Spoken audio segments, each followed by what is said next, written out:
side with a list of the witnesses that we respectively intend to call for the next day of trial. So pursuant to that informal agreement, we received yesterday a list by the state of several of the witnesses that they intend to call today. I don't know that it's in any particular order, but one of them is Tommy Benefield, another is Eva Benefield, and Alicia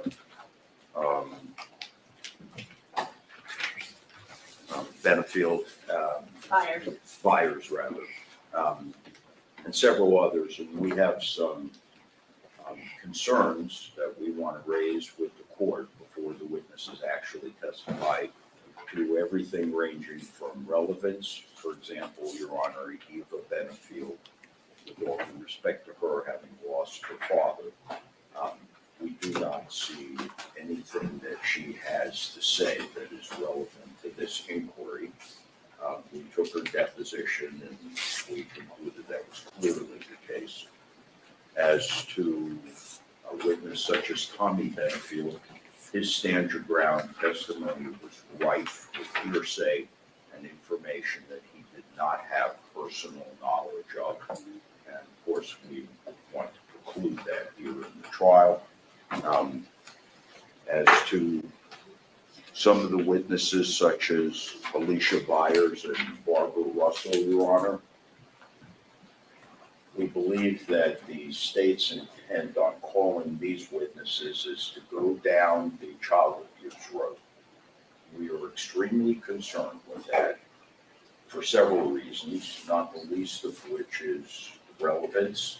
This is, after all, a homicide trial. We don't want to go down the rabbit hole of chasing whether or not this child was actually abused. We don't think it has any relevance. It's completely collateral to the charges that Ms. Benefield is on trial for.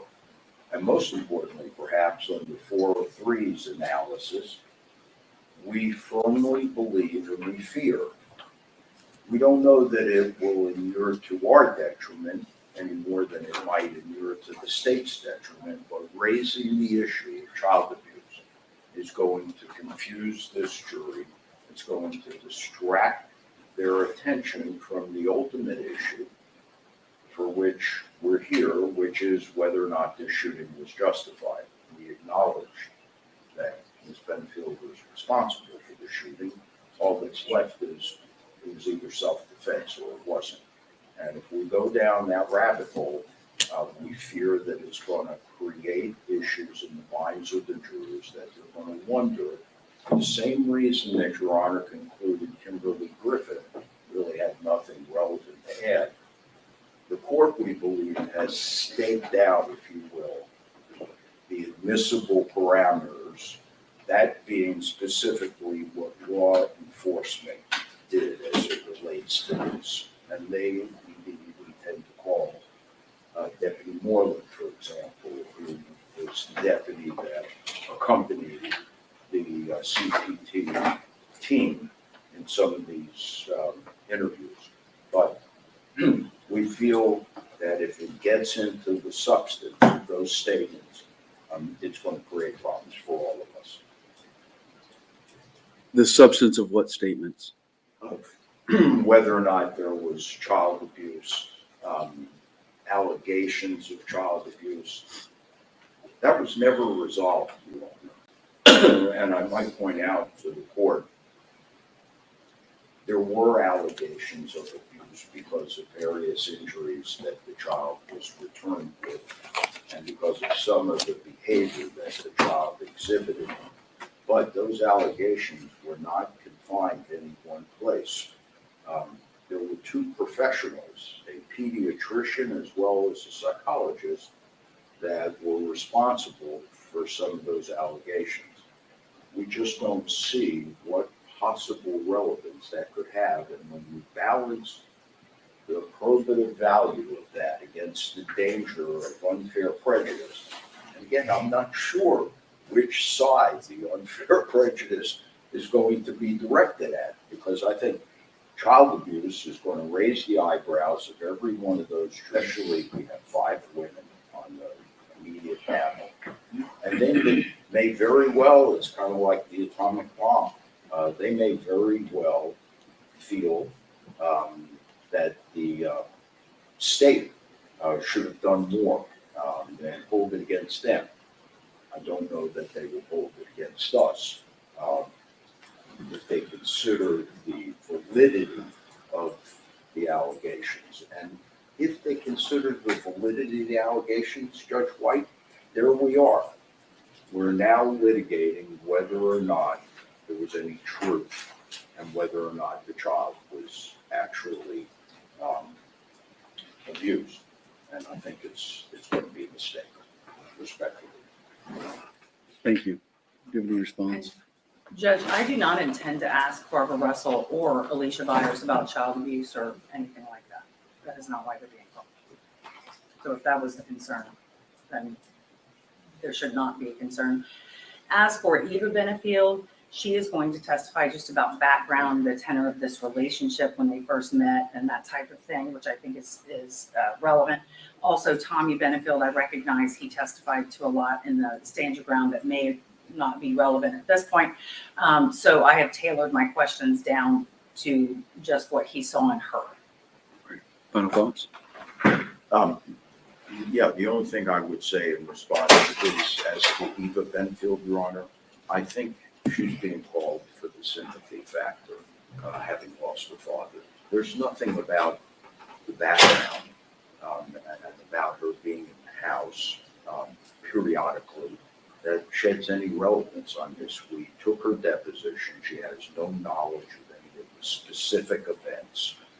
The only thing at best that she can say, and I think this is why the state's calling her, is going to be an effort to introduce an appropriate character evidence of Ms. Benefield.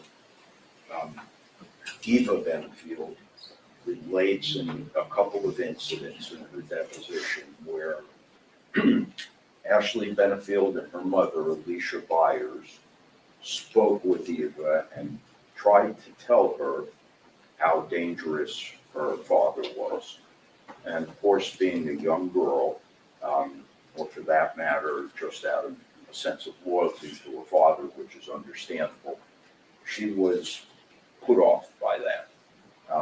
And whether or not that is offered in an effort to portray Ashley Benefield and her mother, Alicia Byers, as mean or spiteful, would really be inappropriate character evidence. And we have not opened that door. And as the court well knows, that doesn't come in. It's inadmissible until such time as we do. So I don't see respectfully any relevance to that balanced against the sympathy factor. I don't think she's an appropriate witness. All right. Thank you both very much. Of the 4 names you mentioned, of course, Tommy Benefield testified at the stand your ground hearing. And while I'm sure you both remember that I had a footnote where I mentioned that during the stand your ground hearing, I allowed quite a bit in because as the court, I think I am capable of knowing what's admissible and what's relevant in making a legal determination. So I allowed a lot more in than I would allow in during this trial. And I hinted at that, or I think I actually stated it pretty expressly in one of my footnotes, that just because it came in at the stand your ground hearing does not mean it's coming in at the trial, subject to appropriate objection. The only person that, of the 4 you mentioned, that testified at the stand your ground hearing is Mr. Benefield, Tommy Benefield. And State, I just heard you acknowledge that you understand that a lot of his testimony, and I'm not going to put a percentage on it, was allowed, that may not be admissible at trial. Eva Benefield did not testify. I don't know the substance of her testimony, what it's going to be. I've heard about a deposition that was taken, so I know you've had the opportunity to at least depose her and speak with her. Alicia Byers. So I had not even heard that name except reading it off of the witness list yesterday. So Alicia Byers is the defendant's mother. Yes, sir. And you're calling her. Yeah. Okay. And then, of course, I know Dr. Russell, we had the hearing with her. All I can say at this point is with kind of generic non-specifics. I don't feel like there's really any blanket ruling I can put on any of these particular witnesses. What I heard from the defense was hearsay as to Tommy Benefield. That may very well be the case to some of his testimony, lack of personal knowledge, whatever it might be. Eva Benefield is just a general relevance, and I don't know. I haven't even seen her deposition. I haven't had her at a pretrial hearing, so I don't know what her testimony is going to be. So at that point, I can just say object as you see fit. And Ms. Byers and Ms. Russell, I heard some of Ms. Russell's testimony at a prior hearing, but we didn't get into anything about child abuse or allegations of child abuse. And I have no idea what Ms. Byers is going to say. So all I can say is I'm not aware of a ruling I can make at this point other than just to follow the rules of evidence. Before I bring the jury in, I did want to welcome everybody that's in the audience. Please check now to make sure that your cell phones are silenced or off. There is no recording, audio or video in the courtroom. You can certainly speak with our media relations folks about how to get into the pool feed, or if you want to take pictures, we certainly have a media room where that can be done. There's not to be any cell phone use in the courtroom. I generally don't get too upset if people are they need to send or receive a text related to work or something like that. That's just fine, just as long as it's not distracting. So that allowance can very well change as the trial goes on. I'll also say with a group this size, it's not uncommon for people to need comfort breaks at various times throughout the case. I would ask if we could keep the in and out to a minimum. It can be distracting to the jury.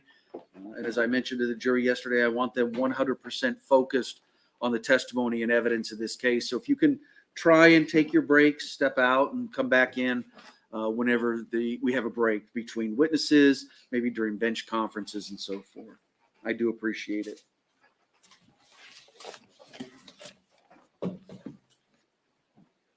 Judge, can I raise one other issue? I'm sorry, just as a prophylactic measure, reminding the court and the state of the agreement we have that there should be no reference to the stand your ground hearing. It should instead be reference to just another hearing, and instruct our witnesses accordingly. I think we should be clear on that. Yes, and I instructed my witnesses on that. Thank you. All right, nobody's invoked the rule. Are we invoking the rule? Yes. Actually, that raises one last issue, if I can.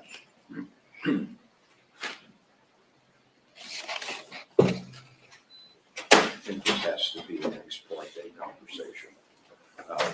Very brief ex parte conversation with the court. Okay.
All right, the rule of sequestration has been invoked. If there are any witnesses who are present in the courtroom, you must leave at this point, as you cannot hear the testimony of other witnesses. You should not discuss your testimony or the questions asked of you with any other witnesses until such time as the court has released you from your subpoena or the trial is over and the jury has been discharged. You may talk to the attorneys, but not if other witnesses are present, and the attorneys cannot tell you what other witnesses have said in court. If you violate the rule of sequestration, you could face contempt proceedings, and if found in contempt of court, you could be ordered to pay a fine, serve time in jail, or both. Each attorney is responsible for advising their witnesses that the rule has been invoked and what this means.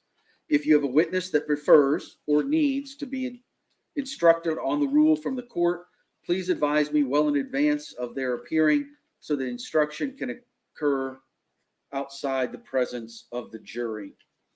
I will add a caveat to my normal rule of sequestration admonition that I have been made aware that the case, the trial is online.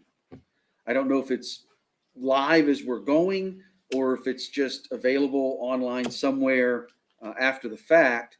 But the rule of sequestration would also prevent witnesses from watching the trial live or watching a recording of the trial.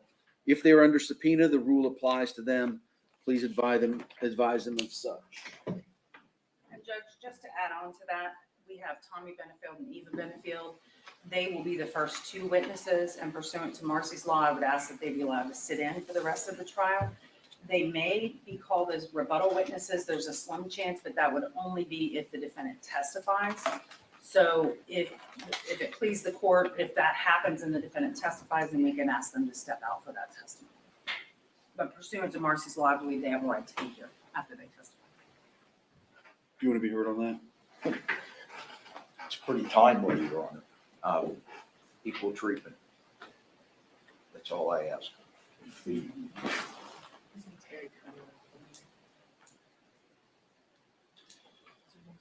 Pursuant to Florida Statute 90.6162A, D, as in Delta, a witness may not be excluded if the witness is, in a criminal case, the victim of the crime, the victim's next of kin, the parent or guardian of a minor child victim, or a lawful representative of such person, unless, upon motion, the court determines such presence to be prejudicial. Do you want to be heard on that, the last prong?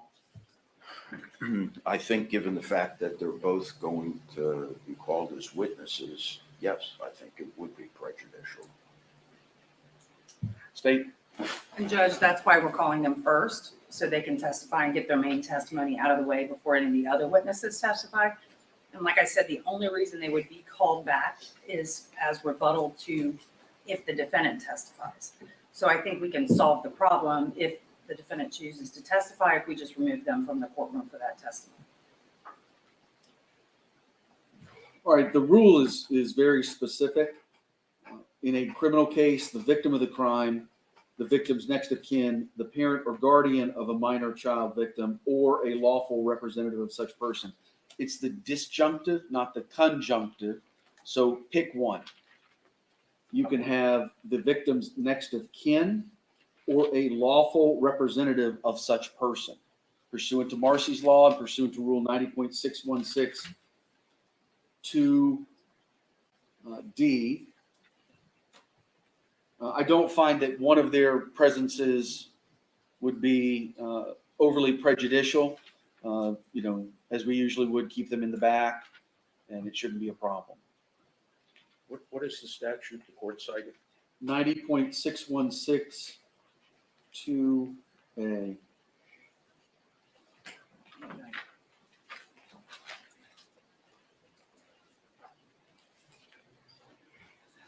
And of course, if somebody's released from their subpoena, all right, that was a lot for not having any emotions.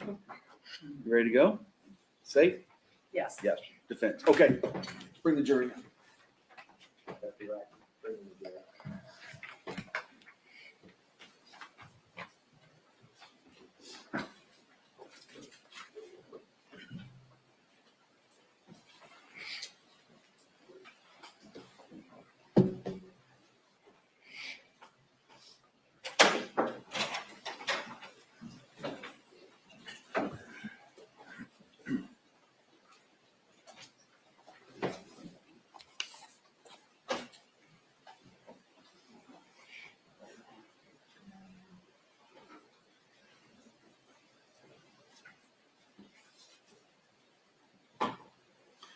can have a seat. We stand for you. All right, y'all can have a seat. Good morning, everybody. Welcome back. I see some of you brought your jackets and some layers to be comfortable in. So now you get to sit in the nice, comfortable seats as you listen to the testimony. As you notice, those seats do turn and swivel as you need to. I do have some initial instructions before we begin. I do want to ask, though, and again, you're going to get tired of hearing this from me because every time we separate and every time we come apart, I'm going to get some confirmation from you. So did anybody begin deliberations or talking about the case amongst yourselves? Did anybody talk about the case with anybody outside of this group? Or did anybody do any research on the people, places, things, or legal topics we've heard anything about? All right, everybody says no. Thank you very much for honoring those very important traditions. Ladies and gentlemen of the jury, you have been selected and sworn as the jury to try the case of the state of Florida versus Ashley Christina Benefield. This is a criminal case. Ms. Benefield is charged with murder in the second degree with a firearm. The definition of this crime will be explained to you later. The state's charging document, which is called an information, is not evidence and is not to be considered by you as any proof of guilt. It is my responsibility to explain the law to you. It is your solemn responsibility to determine if the state has proved its accusations beyond a reasonable doubt against Ms. Benefield, in accordance with the law that I will give you at the end of the case. Thus, the province of the jury and the province of the court are well defined, and they do not overlap. This is one of the fundamental principles of our system of justice. Before proceeding further, it will be helpful if you understand how a trial is conducted. At the beginning of the trial, the attorneys will have an opportunity, if they wish, to make an opening statement. The opening statement gives the attorneys a chance to tell you what evidence they believe will be presented during the trial. What the lawyers say is not evidence, and you are not to consider it as evidence. Following the opening statements, witnesses will be called to testify under oath. They will be examined and cross-examined by the attorneys. Documents and other exhibits also may be produced as evidence. After the evidence has been presented, the court will give you the initial instructions on the law. The attorneys will then have an opportunity, if they wish, to make closing arguments to you. Following the closing arguments by the attorneys, the court will conclude by giving you the final jury instructions. After the final instructions are given, you will then retire to the jury room to consider your verdict. You should not form any definite or fixed opinion on the merits of the case until you have heard all of the evidence, the argument of the lawyers, and the instructions on the law by me. Until that time, you should not discuss the case amongst yourselves. Your verdict must be based solely on the evidence or the lack of evidence and the law. I now instruct you not to communicate with anyone, including your fellow jurors, about this case. No communication includes no emailing, text messaging, tweeting, blogging, or any other form of communication. Do not research about the case or look up any information about the case. If you become aware of any violation of any of these rules at all, notify court personnel, one of the deputies, or myself of that violation. During the trial, the court may take recesses and you will be permitted to go about your personal affairs.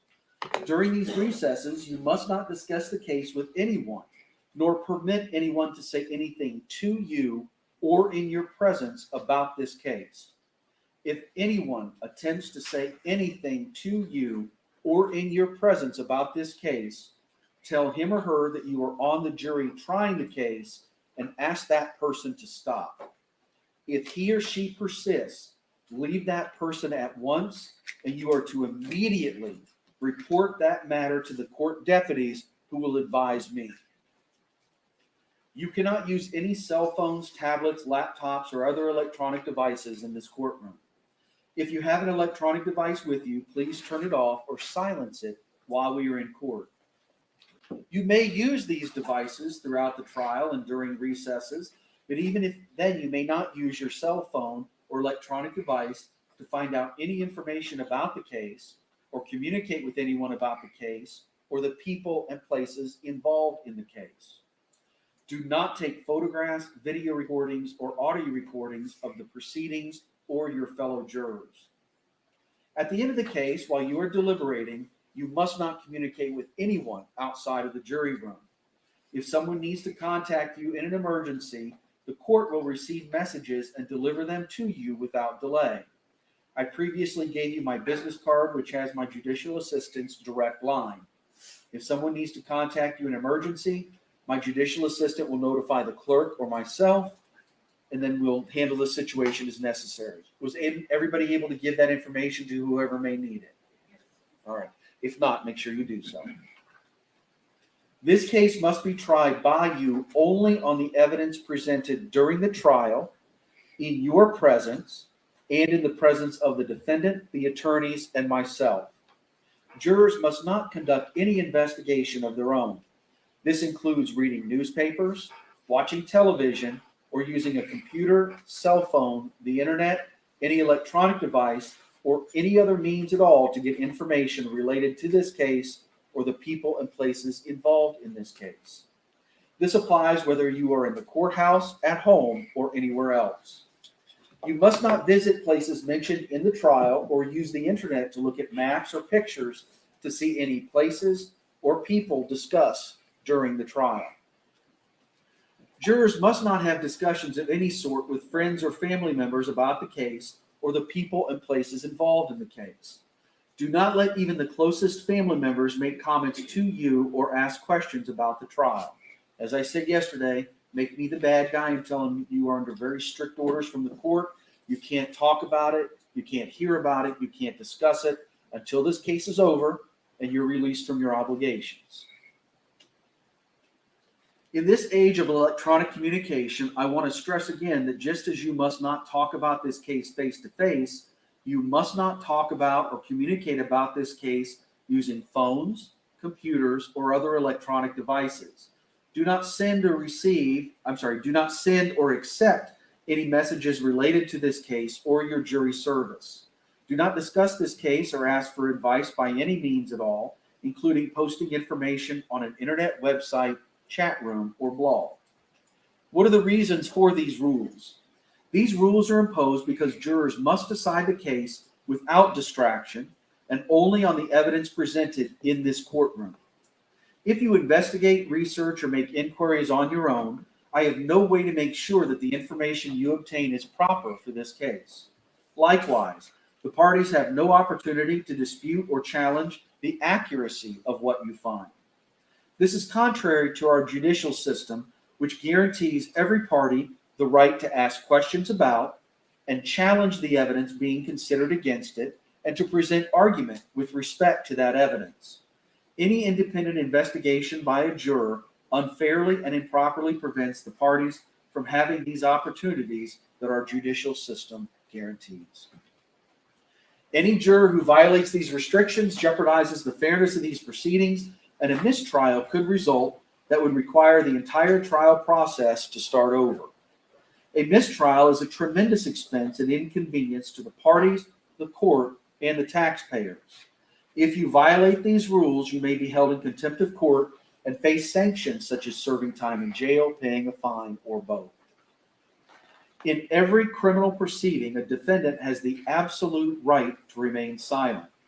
At no time is it the duty of a defendant to prove her innocence. From the exercise of a defendant's right to remain silent, a jury is not permitted to draw any inference of guilt, and the fact that a defendant did not take the witness stand must not influence your verdict in any manner whatsoever. The attorneys are trained in the rules of evidence and trial procedure, and it is their duty to make all objections they feel are proper. When an objection is made, you should not guess or speculate on the reason why it has been made. Likewise, if I sustain or uphold an objection, you must not guess or speculate on what might have occurred had the objection not been sustained, nor what a witness might have said had he or she been permitted to answer. During the trial, it may be necessary to confer with the attorneys out of your hearing to discuss matters that require consideration by me alone. It is impossible to predict when such a conference may be required or how long it will last. When such conferences occur, they will be conducted so as to consume as little of your time as is necessary for a fair and orderly trial of the case. Many times these conferences will occur at my bench where the attorneys will approach, we'll have a conversation, and it'll be done. But sometimes the matters that we need to discuss more in depth, it's just much easier if I excuse you back to the jury room, the attorneys stay at their desk where they have all their materials, and we have more of a normal conversation. So either way that it happens, please rest assured that we will address those matters as quickly as possible in order to have that fair and orderly trial of the case. You are permitted to take notes during the trial, and you have been provided with a notepad and a pen for use to take those notes. Any notes that you take will be for your own personal use. However, you should not take them with you from the courtroom. During recesses, the court deputy will take possession of your notes and will return them to you when we reconvene. After you have completed all of your deliberations and you are discharged, the court deputy will deliver your notes to me. They will be destroyed. No one will ever read your notes. If you take notes, do not get so involved with note-taking that you become distracted from the proceedings. Your notes should only be used as aids to your memory. Whether or not you take notes, you should rely on your memory of the evidence, and you should not be unduly influenced by the notes of other jurors. Notes are not entitled to any greater weight than each juror's memory of the evidence. Before I go too far, I see you all have your pads. If you haven't already taken the cap off, test the pen. Just make sure it works. All right, everybody's good. Now, if you are a prodigious note taker like I am and you run out of paper, let us know. We've got boxes and boxes of paper for you if you need them. And if your pen starts running out, just hold it up, shake it for us, let us know. We'll get you know that we got boxes of them. All right. Oh, also, I don't have them right here.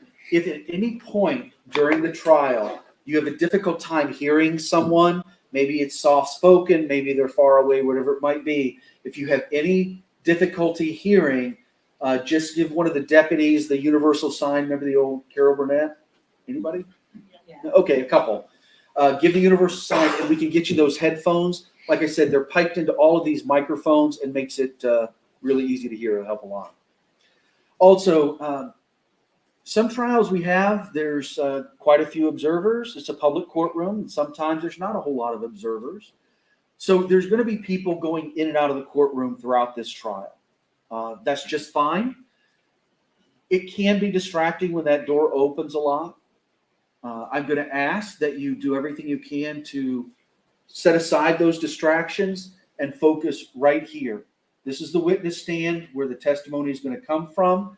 And then, of course, the attorneys will be introducing and showing you any exhibits that are introduced into evidence. So the best you can, keep your focus. The attorneys will now have the opportunity to make an opening statement to you. Please remember that what the attorneys say is not evidence and should not be considered by you as evidence. However, it is important to listen, as this is their chance to tell you what they believe the evidence will be in this case. State.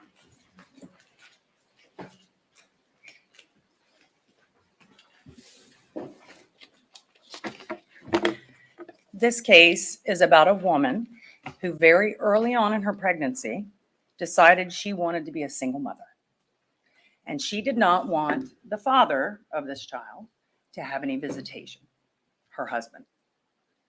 And everything she did from that point on was to attain that goal. And she would stop at nothing to attain that goal.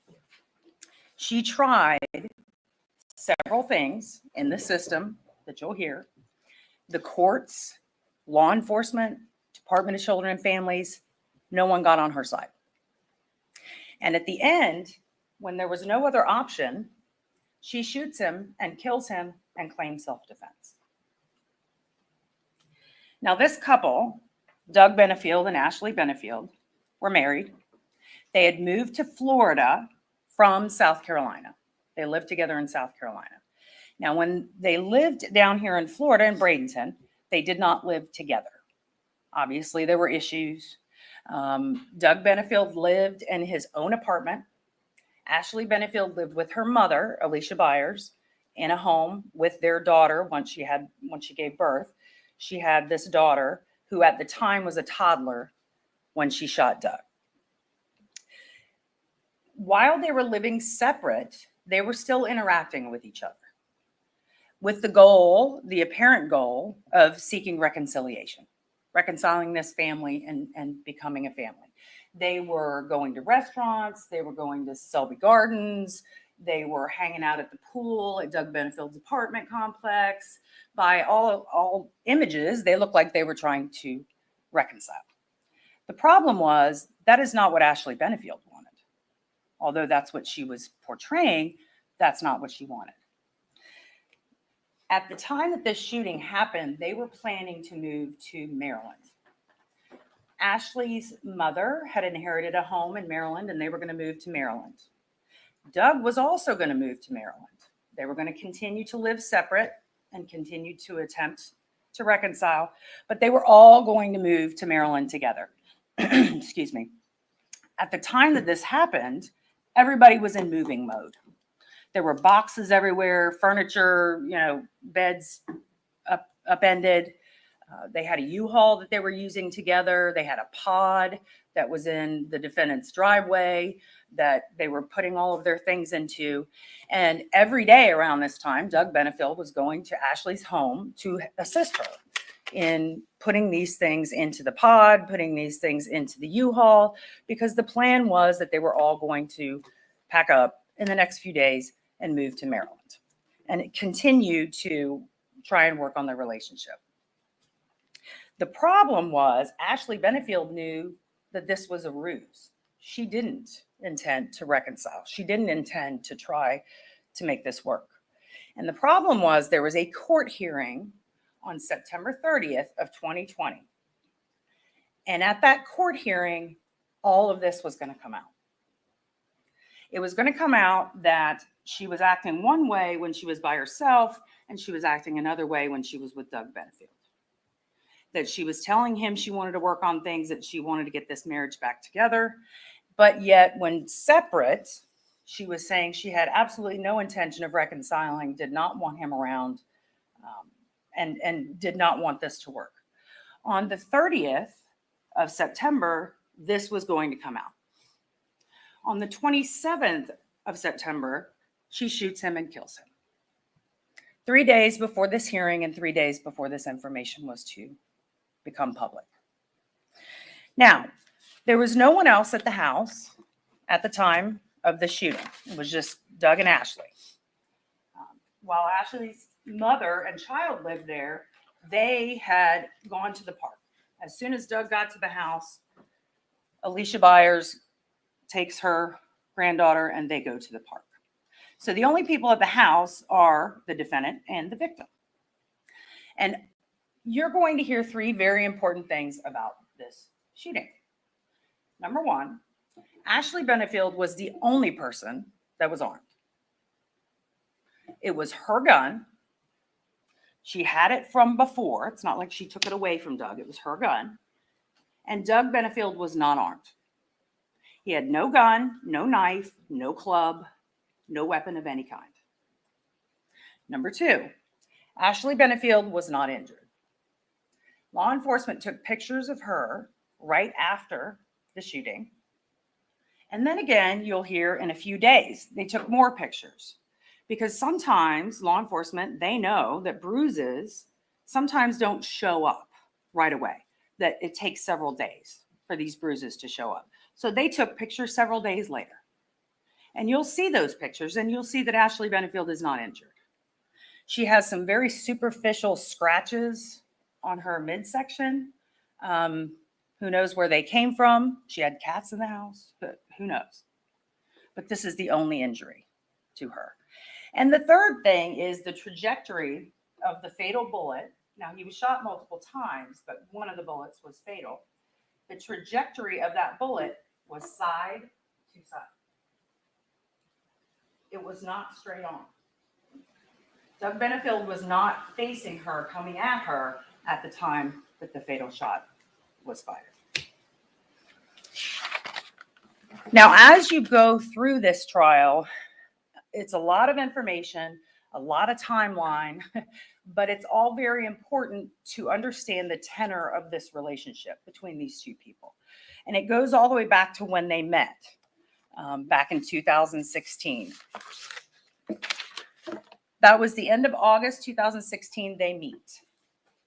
They were both involved in some political event and they met. 13 days later, they married. Doug Benefield was 54 years old. Ashley Benefield was 24 years old. So there was a 30-year age gap between the two of them. They knew each other 13 days and they got married. Ashley Benefield was very into the ballet, had been an ex-dancer. Her dream was to start a ballet company. And lo and behold, her husband has the money and the connections to get this done. So he begins and she begins to put this ballet company together. And they do put a ballet company together. But before it can actually take off, it falls apart. Before they're married even a whole year, so in April of 2017, Doug Benefield has his vasectomy reversed because they want a child. Within weeks or months of the vasectomy reversal, the defendant is pregnant. So all within a year of being married, they have done a vasectomy reversal, gotten pregnant, started a ballet, and the ballet has crumbled. While Ashley is pregnant, she decides she's too sick from the pregnancy, morning sickness, and that she needs her mother to take care of her. Her mother's in Florida, in Bradenton, Florida. So during her pregnancy, she moves to Bradenton, Florida to live with her mother so her mother can take care of her during the sickness. The two never lived together again. This was the last time these two lived together. They continued a long-distance relationship when she first moved to Florida and continued trying to keep it together in communication.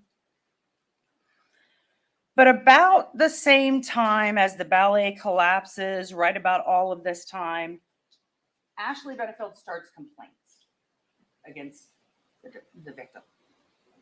Her complaints are things like, the main one was that Doug Benefield was poisoning her with heavy metals, and her unborn child was being poisoned, that there was poison in her tea, that he was giving her poison. There were also other complaints, domestic violence complaints, different types of complaints, but not once will you hear that she ever said he hit her. Not once did she ever say he choked her, kicked her, anything like that. Even though she's making these complaints, the victim, Doug Benefield, is still trying to make this work. And you're going to see some text messages and hear some things. He's still trying to make this work.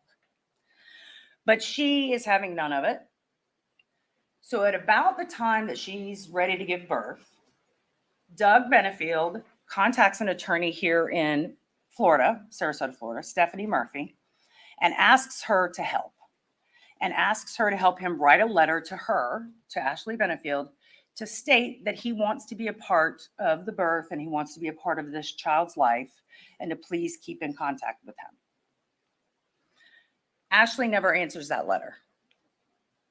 That letter is sent via email on March 15th of 2018, which was several weeks early. She wasn't due yet. And the next day, she is induced, her pregnancy is induced, and she gives birth to a daughter. She never tells Doug. He doesn't even know his child is born for weeks. And she never responds to the letter. The way that Doug knows that this child is born is that Ashley Benefield starts filing complaints again. And based on these complaints, he figures out, oh, my child's born. And now we have more complaints. The complaints revolved around the poisoning and the things that I talked about earlier. And she filed for what's called a violation of injunction, or I'm sorry, she filed for an injunction. An injunction is our legal way of saying restraining order. So when someone wants a restraining order, they have to go through a process and go to court, and the court has to decide, and you get a restraining order. So that was her process. She was trying to get a restraining order against Doug, and the allegations were what I said to you.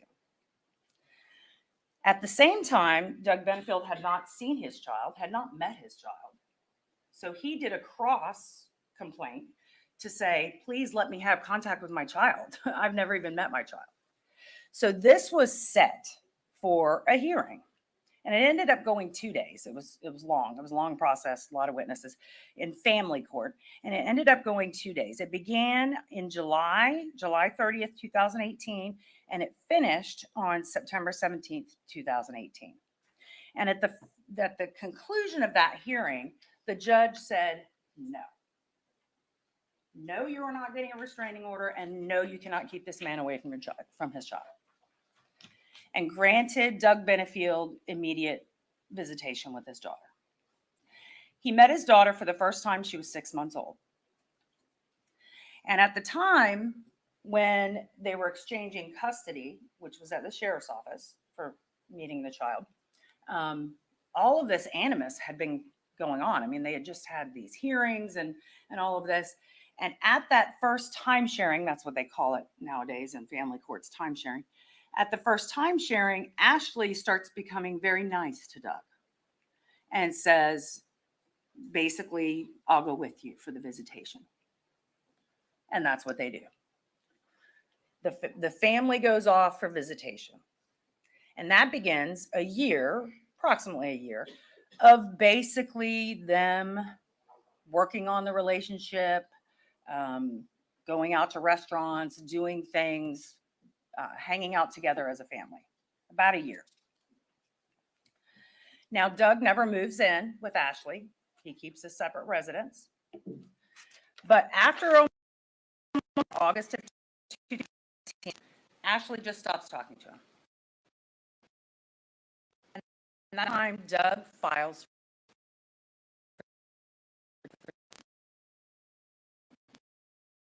is that the defendant started off with 5 different complaints, all revolving not around her this time, but about the child. Because that's visitation with the child. So now these are using the child.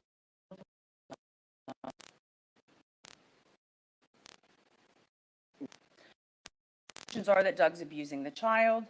What you'll hear is that not one of these charges was ever prosecuted. Not one of these ever left law enforcement. And now has tried these 5 complaints.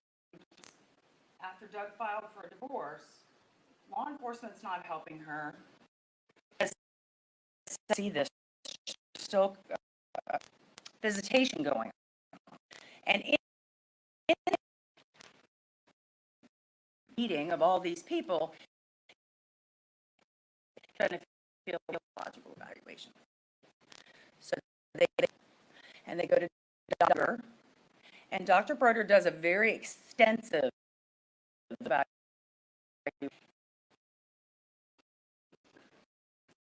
Separately, he meets with the child. She's a little girl, and at the time of this, she's about not yet 2 years old. During this evaluation, and what you'll hear from Dr. Broder is that Ashley Benefield acted very different when she was with Doug and when she was not with Doug.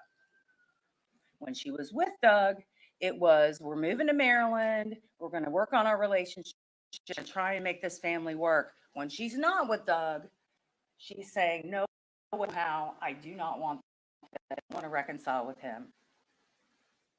And to Doug's knowledge, all he's hearing is want to reconcile. So that's what he knows. Was coming out on the 30th. September 30th morning, Ashley knew the ruse was up.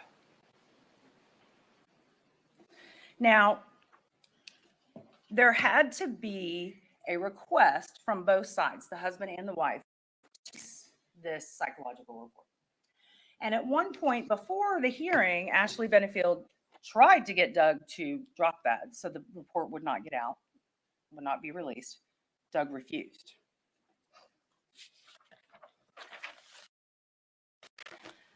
So that report was coming out on the 30th, and on the 27th, she kills him and claims self-defense. Now, you're probably going to hear a lot of information about Doug Benefield. Probably some negative things, not so nice things. I would just ask you to remember who and why. Just because someone speaks words does not make it true. So use your common sense as you go through this trial. This is a long story with a lot of information, but you'll see that this was a custody battle that this mother was going to win at all costs. And the cost was the life of Doug Benefield. And that is murder. Thank you. Mr. Taylor.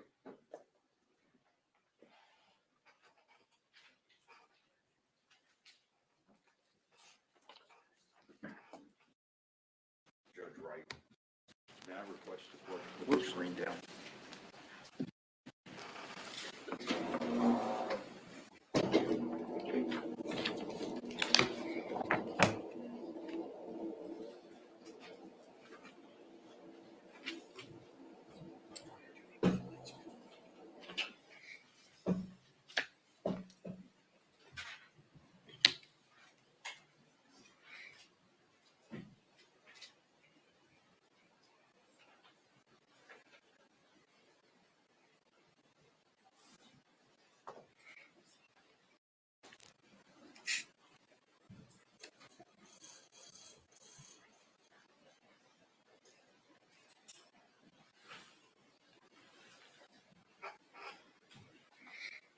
This is the divide between generations.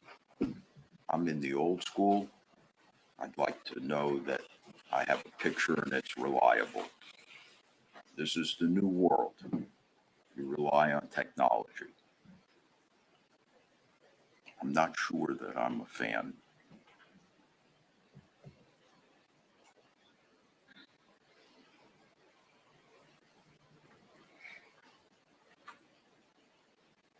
All right, here we go.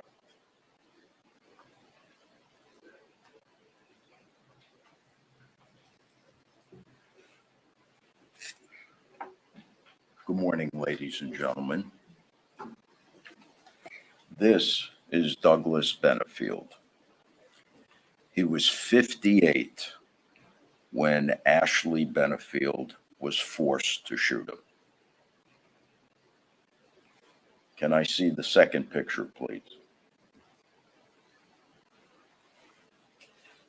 I want you to note how he's built for a 58-year-old man. Now, despite being raised by a family who taught me that it was ill to speak about the dead in an unflattering sense, I'm going to have some strong words about Douglas Benefield, the alleged victim in this case. I say alleged victim because he was anything but that. The evidence is going to show that Douglas Benefield was a very disturbed man. Of that, I assure you, you'll have no doubt when the case is over. 30 years older than Ashley, he was obsessed with her, and he successfully portrayed himself as everything he was not in an effort to win her hand in marriage. Despite promoting himself as a religious and decent human being, Doug Benefield was a manipulative, cunning, and abusive man. Absolutely insisted on control. Among other things, you're going to learn during this trial that over the course of this 4-year relationship, Douglas Benefield did the following. He fired a handgun into the ceiling of their kitchen on an occasion to stop Ashley from talking. He threw a loaded gun at Ashley.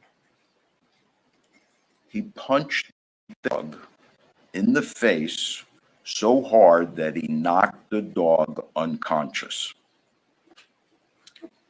He regularly carried a concealed firearm that was racked, meaning pulled back and ready to fire. He unlawfully placed a tracker on Ashley Benefield's vehicle. He was regularly observed following Ashley Benefield in her car driving in Manatee and Sarasota counties, despite the fact that he was living in South Carolina, having driven all the way just to tail her. He was caught by a neighbor at night standing in the neighbor's backyard in an effort to peer into Ashley's house. He punched numerous holes in the drywall of their home when they lived together in South Carolina. And he had a previous marital history of domestic violence. Ashley Benefield was painfully aware of all of this on September 27th, 2020, the day of the homicide. And I want to assure you that this is not going to come to you from just one place. These are acts that were admitted by Douglas Benefield himself. Ashley Benefield feared him. That was no secret, ladies and gentlemen. She left him a letter when she moved out 3 years prior to the homicide, detailing how scared she was of him because of all of these acts. She feared for herself and for her unborn child. 3 years before the shooting.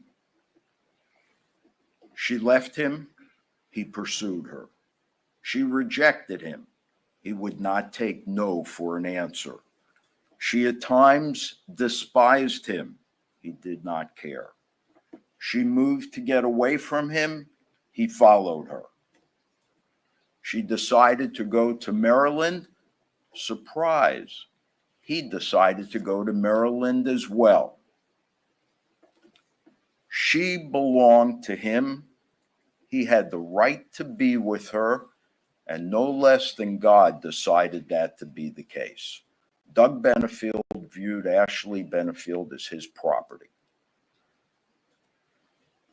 Abusers seek to control their victims, to dominate them.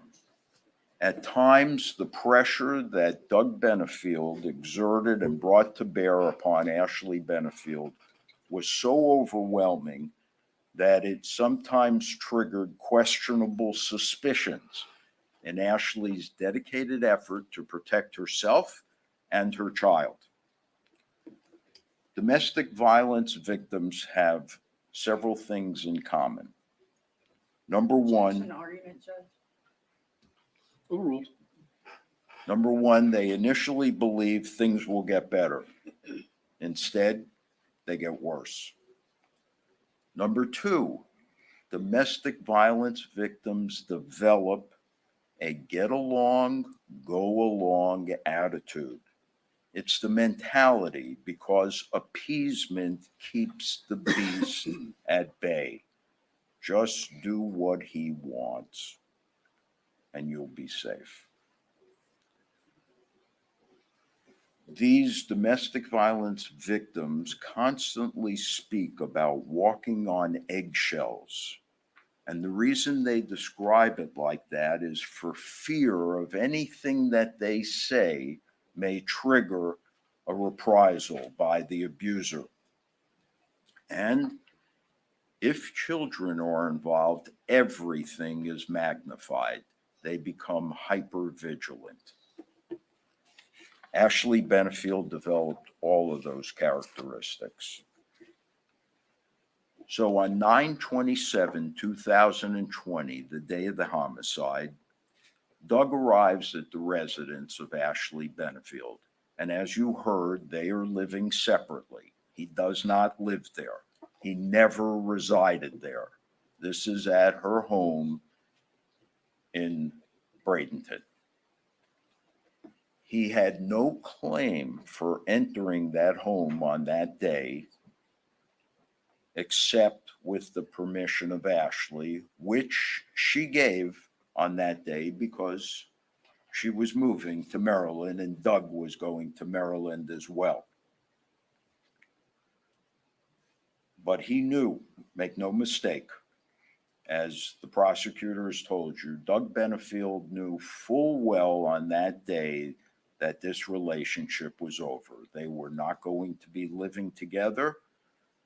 Maybe, hopefully, they could work out some type of co-parenting agreement, but she was done. So how does that day's events unfold?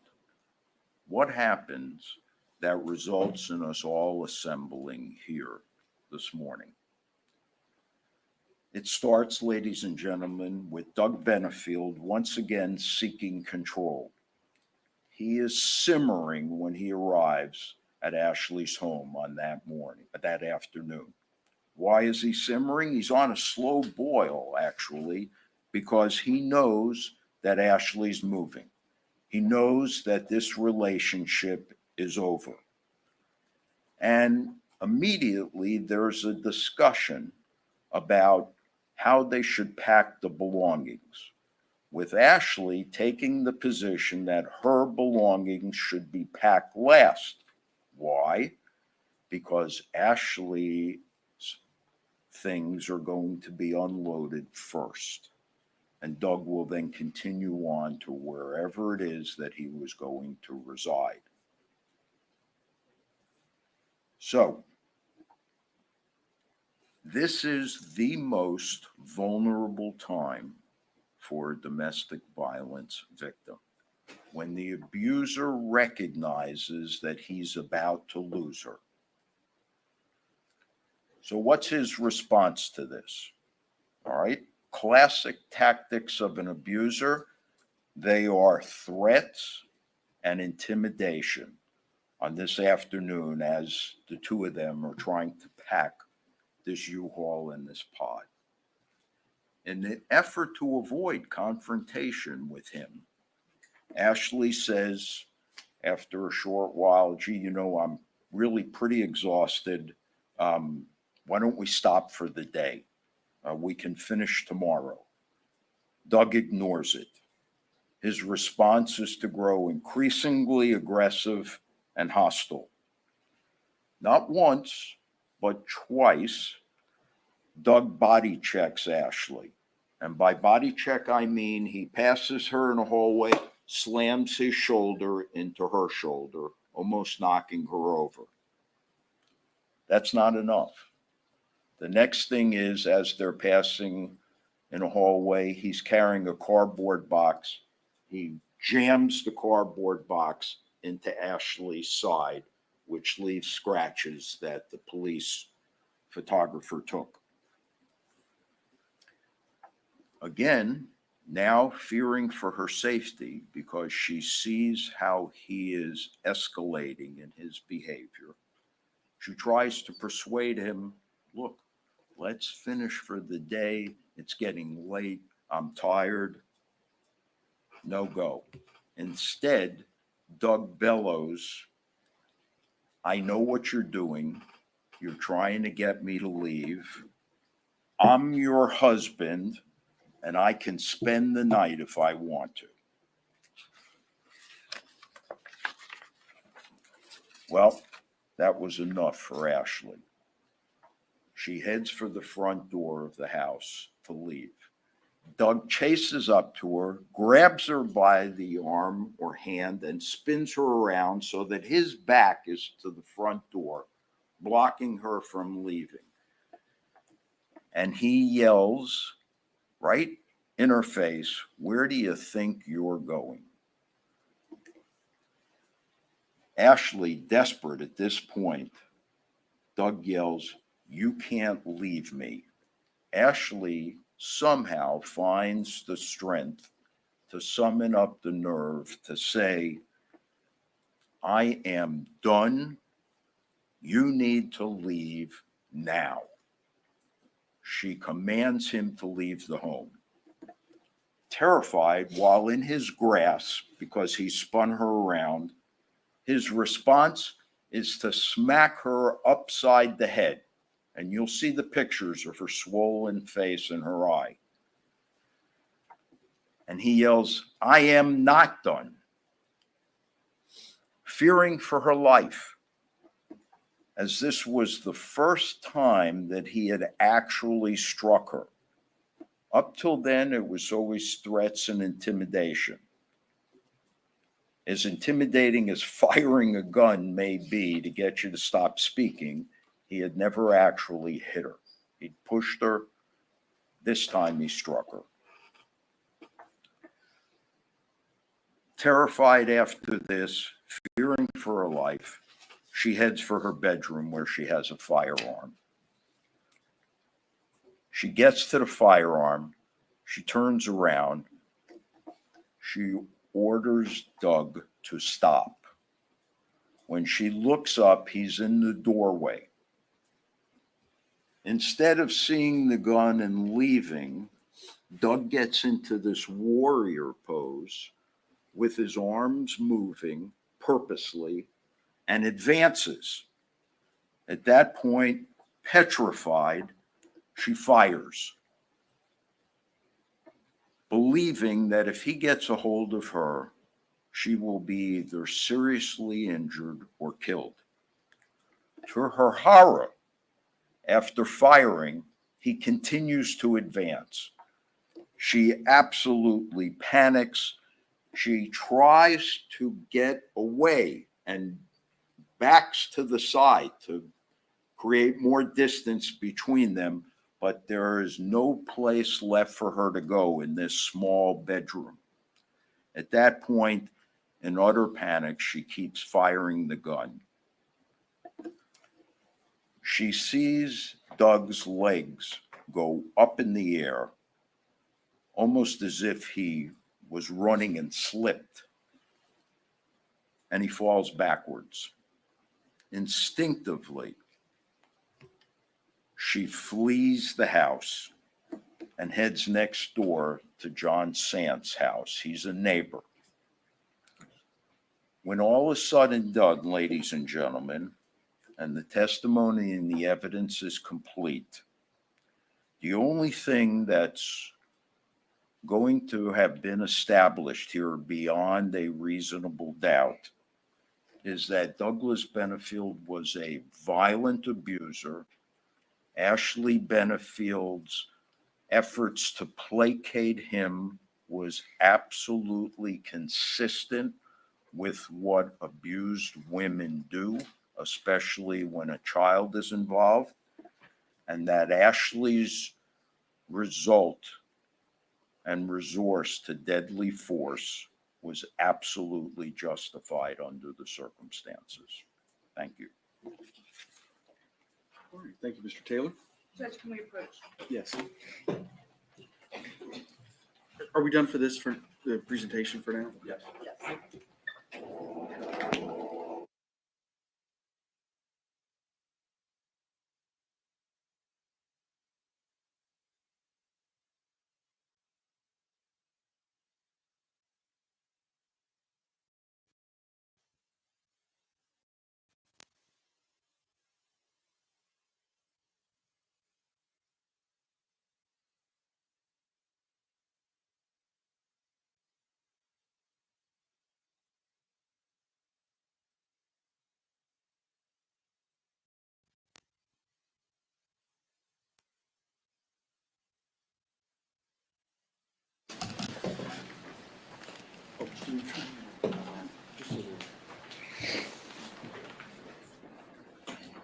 All right, State, call your first witness. Tommy Benefield.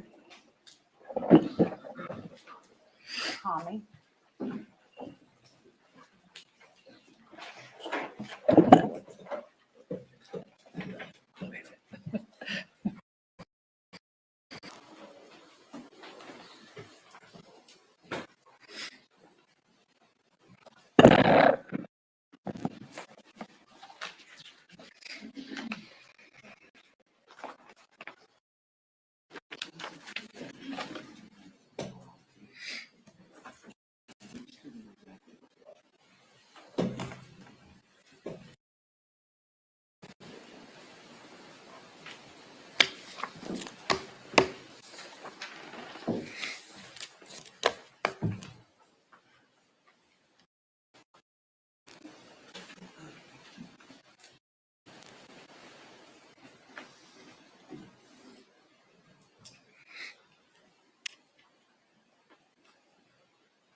All right, members of the jury, there may be times where it may be a minute or two when witnesses are coming in or we're reconfiguring the courtroom.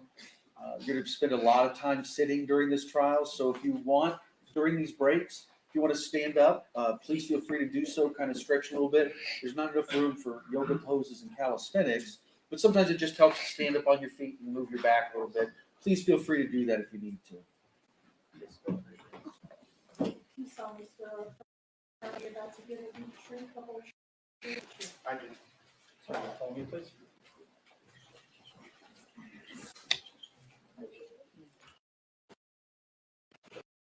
Hello, sir. Judge. My name is Judge White. I'm going to be presiding over this case. Take yourself a chair.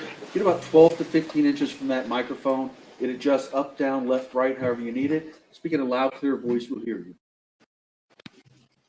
Good morning. Good morning, Suzanne. Please state your name. Tommy Douglas Benefield Jr. Can you spell those? Yes, ma'am. Tommie. Middle name Douglas, Douglas.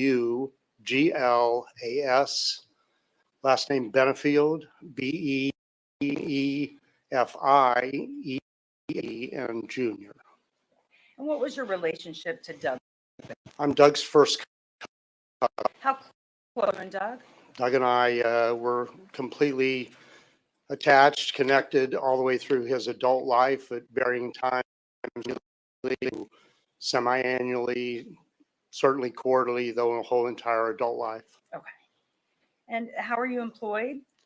I'm currently in Atlanta, Georgia, and I run a flight school in Vero Beach, Florida, twice a week, full-time job. Okay. And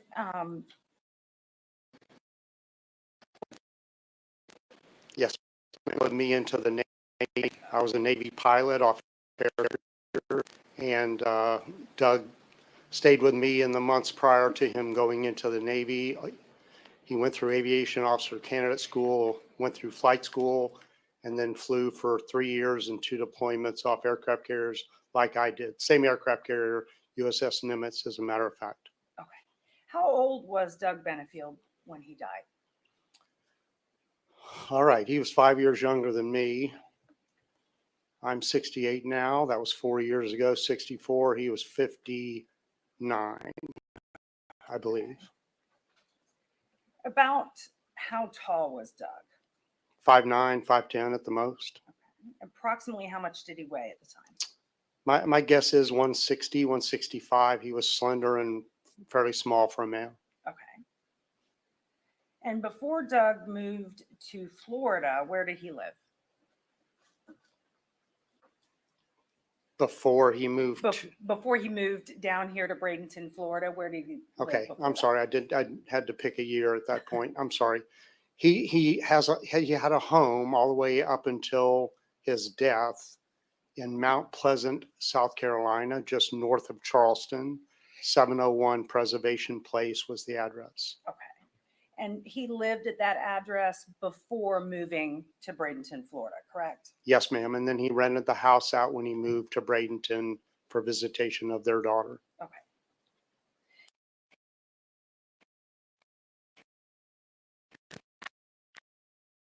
The house, multiple years, Doug, his way.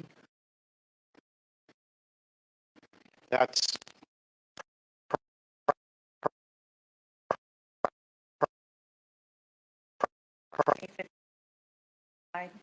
died of a undiagnosed heart ailment, cardiac arrest. Okay. Is, Hold on. It's not qualified. Lack of qualifications, Yes. overruled on that basis. was Renee Eva Benefield's mother? Yes, ma'am. Okay. And I'm sorry, can you say that date again? Was 2015 that she died? I believe it's December 2nd, but I may have the day off, but not the month of Okay. 2015. 2015. And I want to ask you now, switch to Ashley. So about how long after Renee died did Doug meet Ashley? 9 months. When did you first meet Ashley?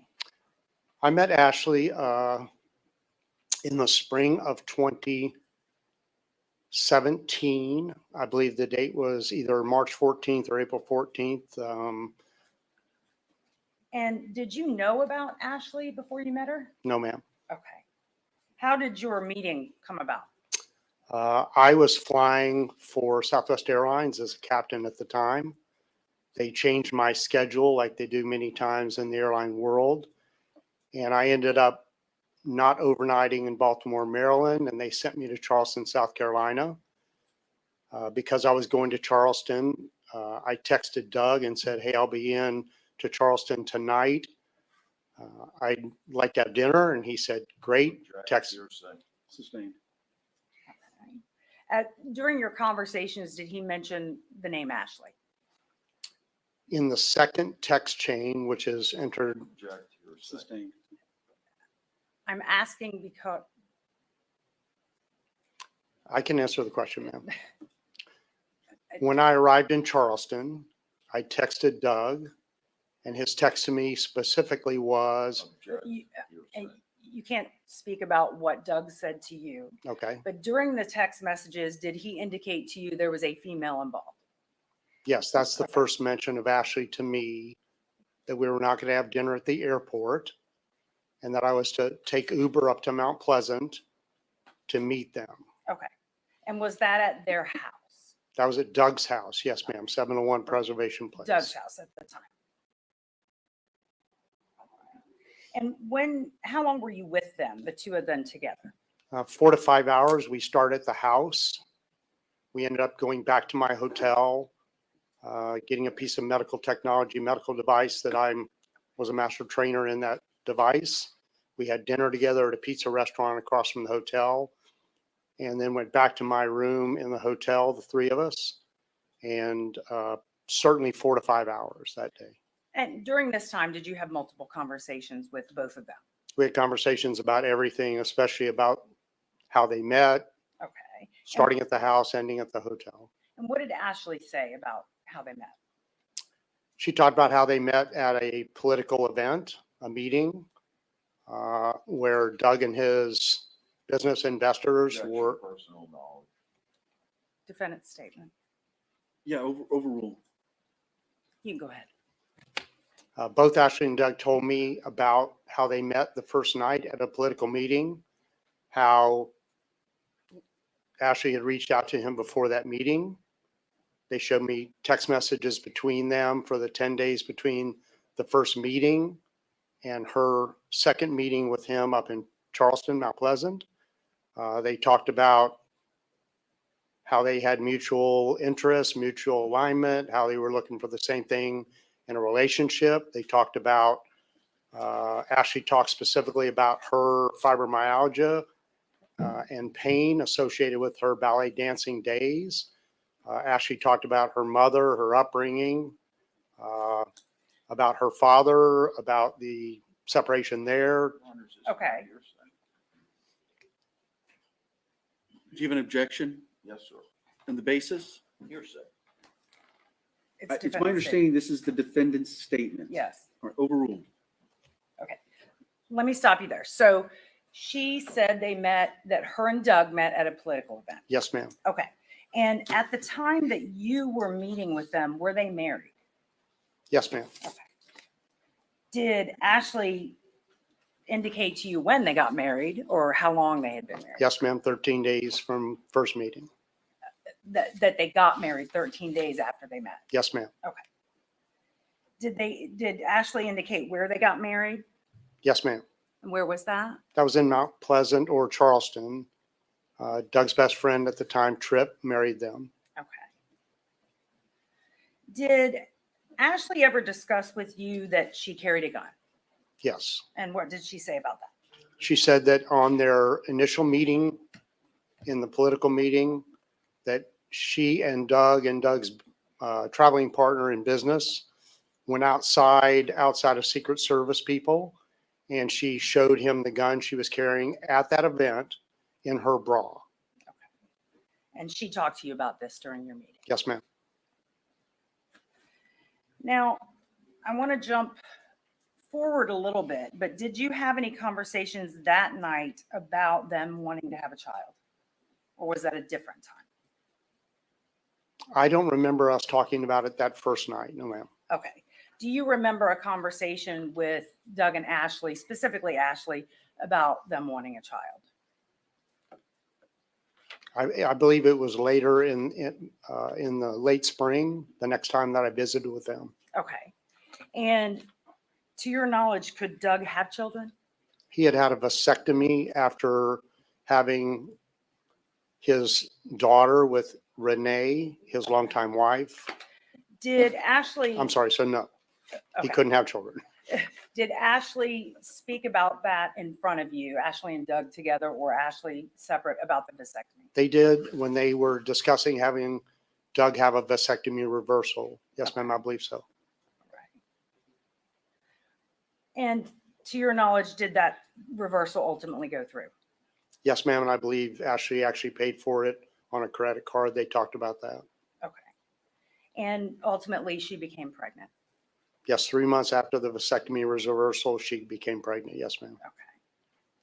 Did they end up, I'm going to skip a little bit forward now. Yes, ma'am. Did they end up having a wedding reception? They did. I believe it was June of 2017. I was single parenting at the time, and I wasn't able to attend, but it was in Charleston, South Carolina, at the home of one of Doug's business partners. Okay. You mentioned something about ballet dancing, so I'm going to ask you about that. In your meetings and discussions with Ashley, did she indicate she was interested in the ballet? She spoke about the fact that she had been a ballet dancer, that she had performed in, I'll call them shows, back, I believe, in Maryland, where she grew up. And by the time that I first met Ashley, they had formed the ballet company called the American National Ballet in Charleston. And they were, at the time that I first met her, they were working on getting that ballet company up and running. Okay. And was this going to be a large endeavor?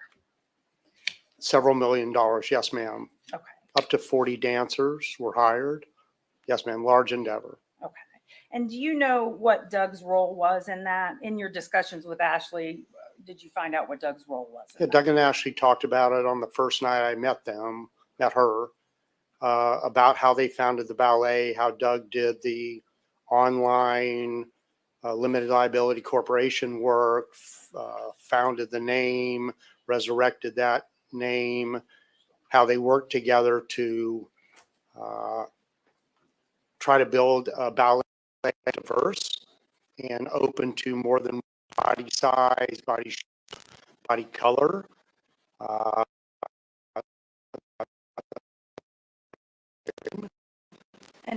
How did?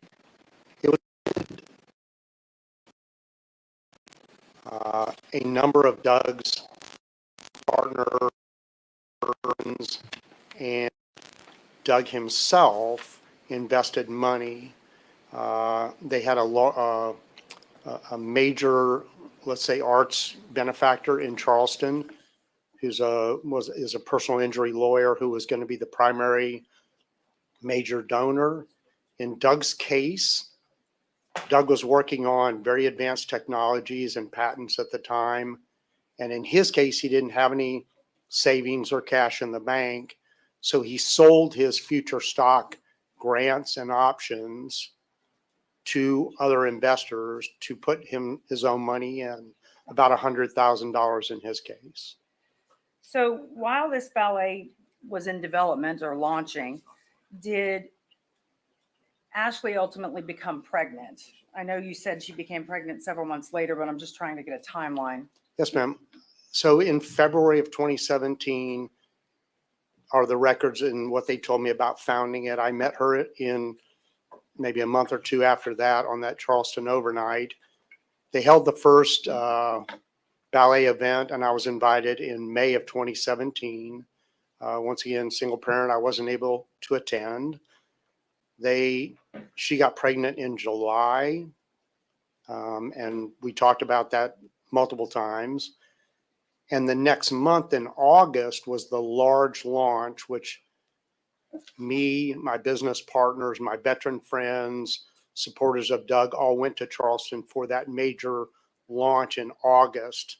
It was at a place, I'm sorry. And at that time, was Ashley pregnant in August? She was pregnant. I don't remember if she knew or not. It was Okay. 1 month after the pregnancy was Emerson was conceived. And at some point, did Ashley move away from the South Carolina home? Yes, ma'am. We had the August ballet big launch. 2 weeks later, Doug moved Ashley down to Ashley's mother's home in Lakewood Ranch. Drove down one day, dropped her off, and drove back the next day. That's late August. And what was the understanding, what was Ashley's understanding of why she was moving and what was going on? In text conversations and personal conversations with Ashley. Defendant's statement. It's going to be the defendant's statements. Can we approach for a moment? Yes.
Okay, so I believe we were talking about the reason that Ashley went to Florida. Yes, ma'am. So in your discussions with Ashley, either text or in person or on the telephone, did she indicate to you that she was going to Florida because she was sick and That was the initial indication. Yes, ma'am. and her mother could better take care of her? Yes, ma'am. Okay, thank you.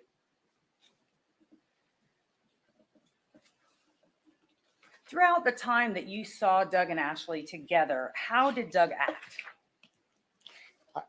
In particular, on the opening night and all the way through their relationship.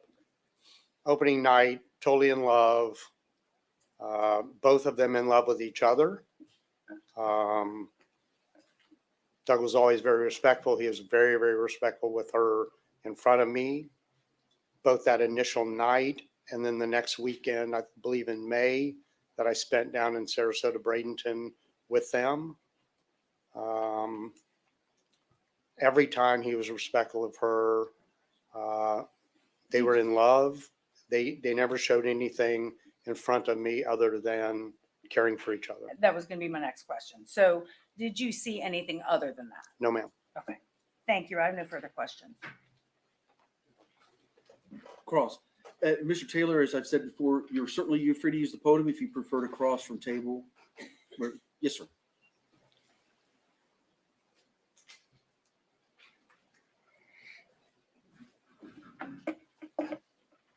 Morning, Mr. Benefield. Good morning, Mr. Taylor. You were a naval pilot, correct? Navy pilot, yes, sir. I think you mentioned the training that you had briefly, correct? I went through extensive training all my 30-year career, yes, sir. Okay. Some of that training included close quarters combat, did it not? No, sir, never. No hand-to-hand No, sir. training at all? No, sir. Do you remember having a conversation where you related information about close quarters combat? Yes, sir. I was in charge. I was the senior. Do you remember that conversation Which one, sir? I don't know which one about you're close speaking about. quarters combat? If it was in perspective of me running security and self-defense training for my airline, not the Navy. You received no such training in the Navy. No, sir, never. Did Doug admit to you firing the gun in the kitchen of their home? Can we approach? Yes.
Mr. Benefield, do you recall that Ashley had left your cousin Doug in the fall of 2017, Yes, sir. specifically September 18th of 2017? Yes, sir. I'm aware of that date and the events. Do you recall writing to Ashley Benefield in a text in May of 2018, "I'm a fan of Objection. yours"? Hearsay. It's his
Benefield, because in September 18th of 2017, were you a fan of Ashley in May? I don't remember specifically, but it may have been in our phone, text messages from January through June, possibly. You expressing support for her? Support for her story of the case, yes, sir. Yeah.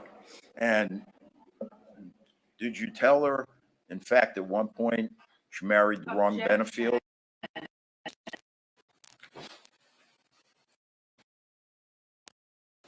That she married the wrong field? Relevance.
Thank you. So, Mr. Benefield, after expressing this benefit 18 months,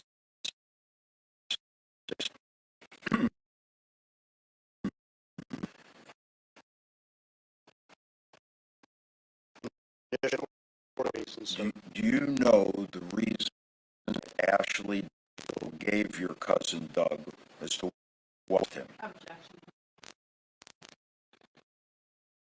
Is from, Well, I'm not going is it being offered for the truth? I mean, yeah, it's not being offered. I'm not going to go into evidence. I just want to know if you can answer. Did Doug share with you the reasons why she left him? He shared two different reasons. Yeah, all right. So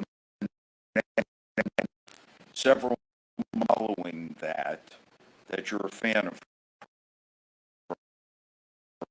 her, that she,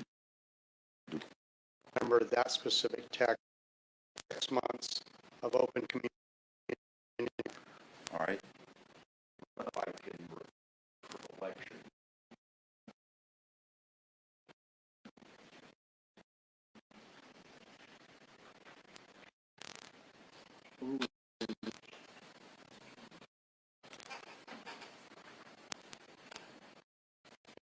Your Honor, yes.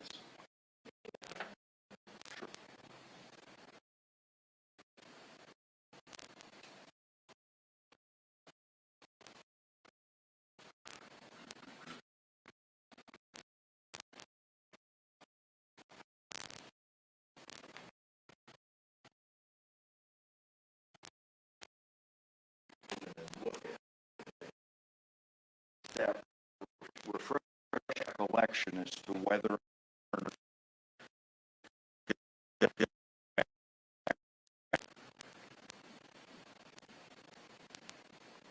does not say anything about benefit. does it say Sir, is that not identifying it? We need to lay.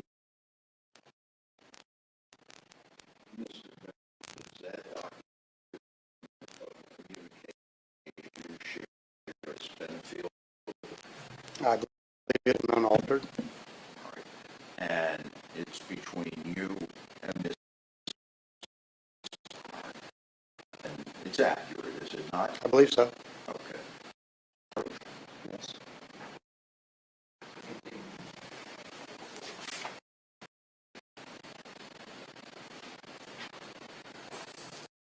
Okay, thank you. Objection. Benefield. Yeah, approach.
Does the doc show you, Mr. recollection of that exchange? Yes, sir.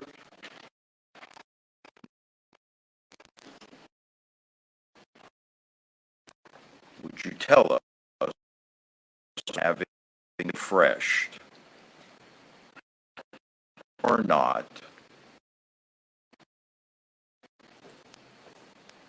tell us what your response was to Ashley's text? This is 6. You want me to just focus on Just tell us what one your, line? Correct. just tell us what your response was to Ashley's text, your recollection having been refreshed.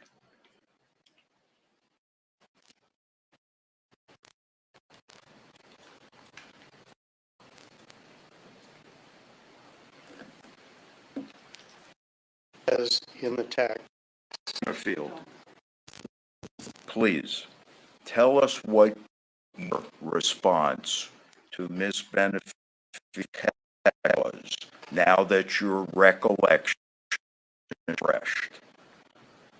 there are multiple on the page, sir. Mr. Benefield, I think you know what I'm referring to. Would you please answer my question? I would like to answer as it pertains to what she said. I Which didn't would be ask very- you what she said, Mr. Benefield. I asked you to please tell us your recollection having been refreshed. You said, Would you like me to read that? Object, we do not need to be reading from this document. Would you please take the jury room? If you could give us 5 minutes, I'd appreciate it. Remember, please don't begin your discussions and deliberations amongst yourselves. Contact people, but don't talk about the case with anyone else, and don't research on the people, places, things, or legal topics we've heard anything about.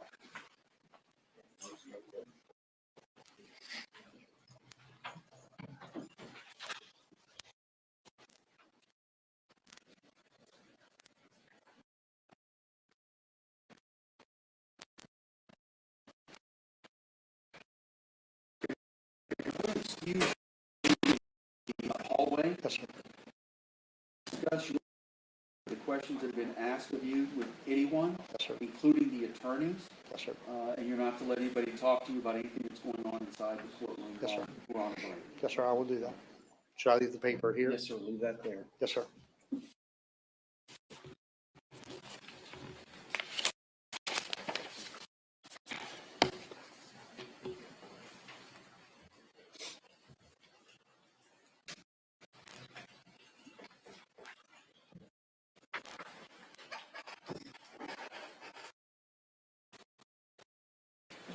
Okay.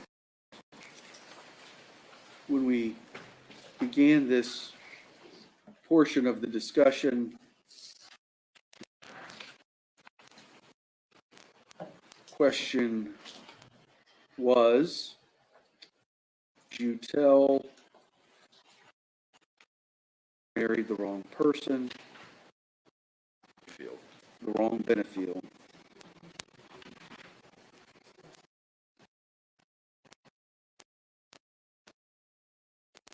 And I said, here's no exception. I found that it didn't provide impeachment consistent statement. What I did allow was him to testify as to his then existing mental, physical, or emotional conditions or with the question being feel that she had married the wrong Benefield.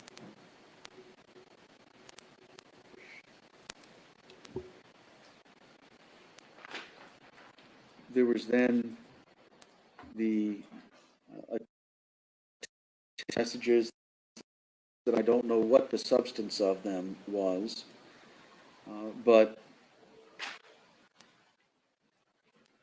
where we were was my understanding and what I defending to refer witnesses' recollection. And what I have said is it sounded like it started to morph into some mix of impeachment and reflection and some elements of introducing a past recollection recorded, and that's where we're at. So, state your projection. My objection, first of all, the predicate has been laid. This has not, what action is, other than paper. Collection in either past recorded or something of that nature. I think we're commingling the two different things, and if it refreshes his recollection, then he can be asked that question without reading the document. I think of the document because it is extrinsic evidence if it's being used for impeachment.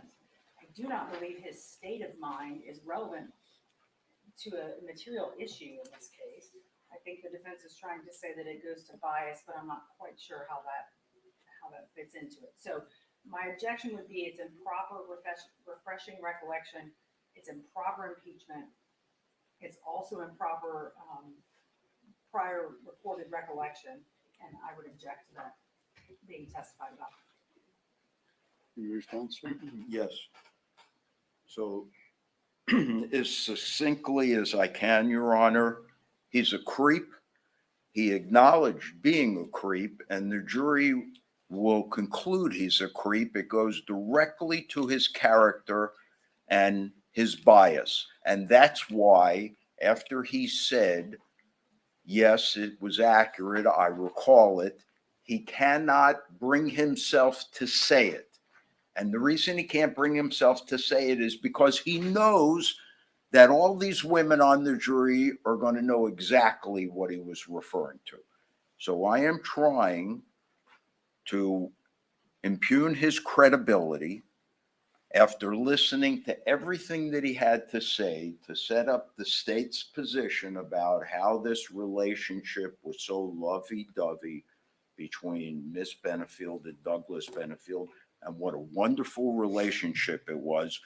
Here, we now have this witness very begrudgingly admitting that after Miss Benefield leaves Douglas Benefield, and she leaves the letter, which I know the court has seen because I attached it as an earlier exhibit to a motion, he's still supporting her. And he's not only supporting her, but he's telling her she married the wrong Benefield. Yeah. In my world, Your Honor, based upon the rules of evidence, I am entitled to go after his credibility, which he has put in question by virtue of taking the witness stand and becoming a witness.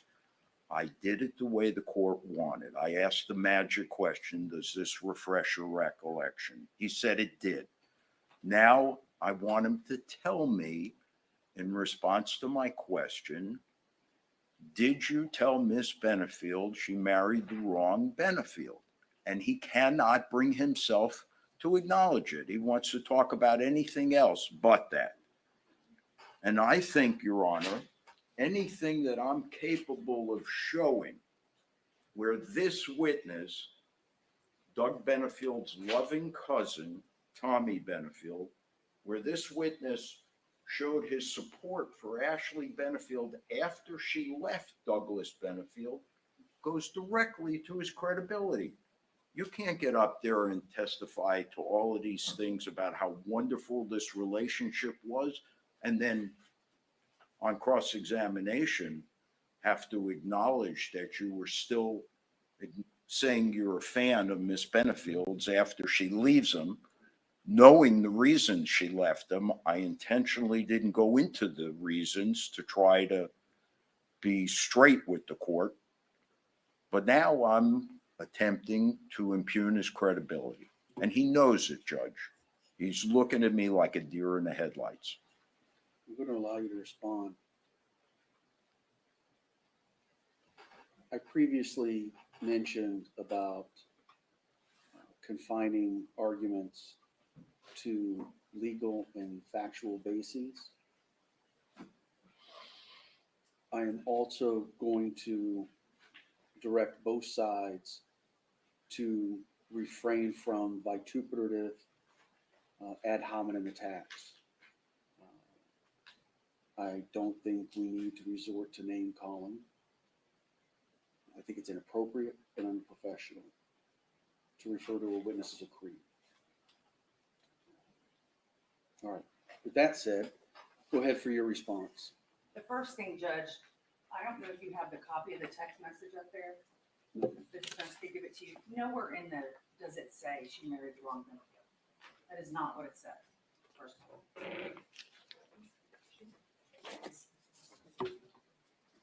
And second of all, Tommy Benefield never said that anything about their relationship and the tenor of their relationship once she left. He said, when I saw them together, they looked fine.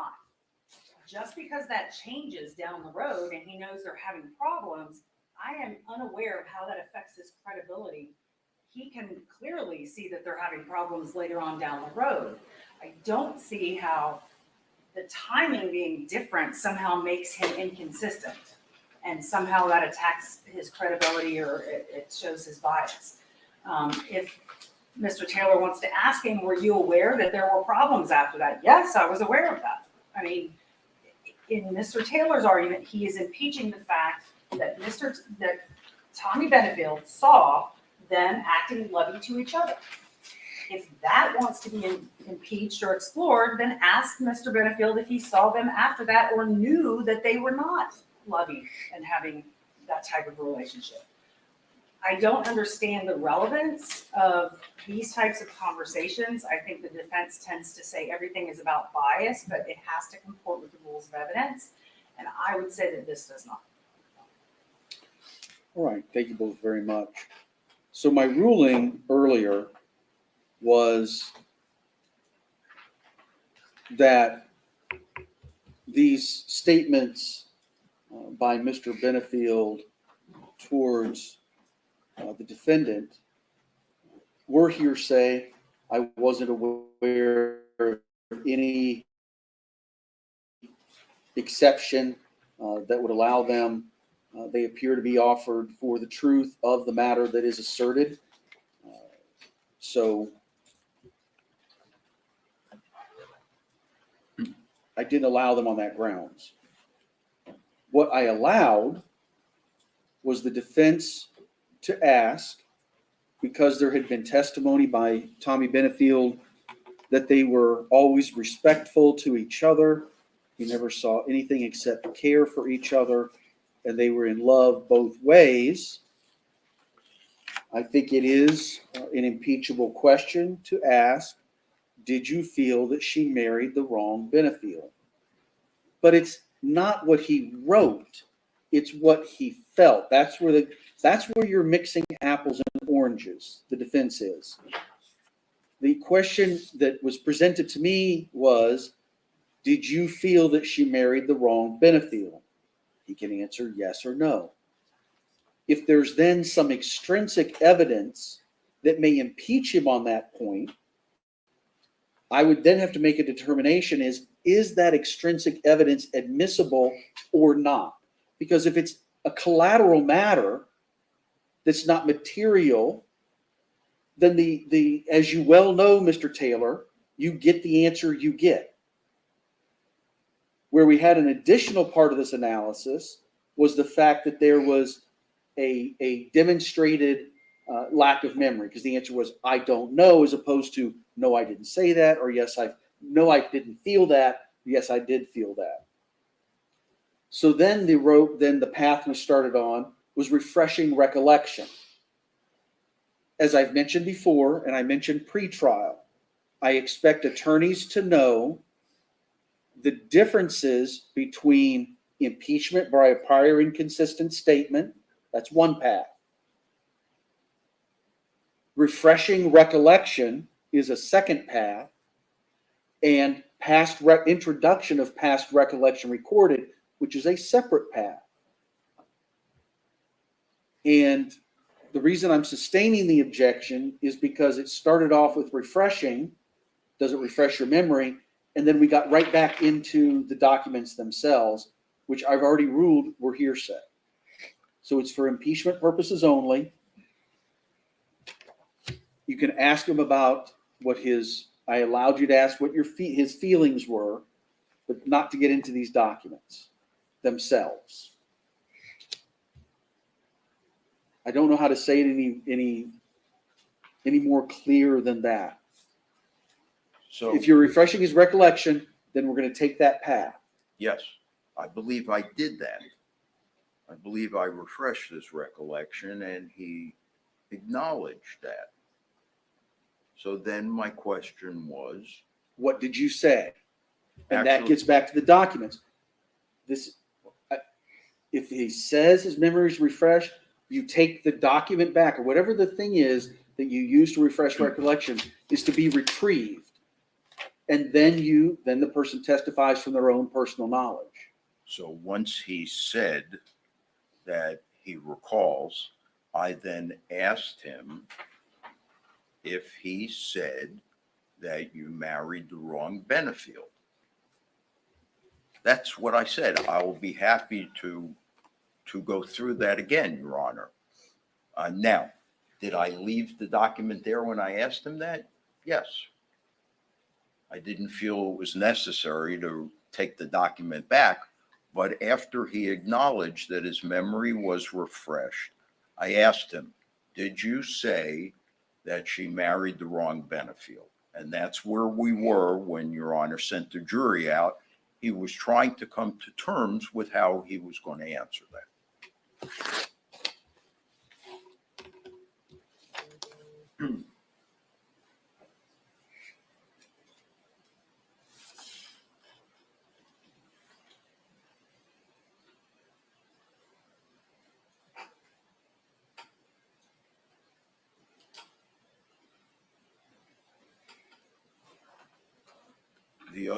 The other text, Your Honor, is just indicative of continued support for Ms. Benefield.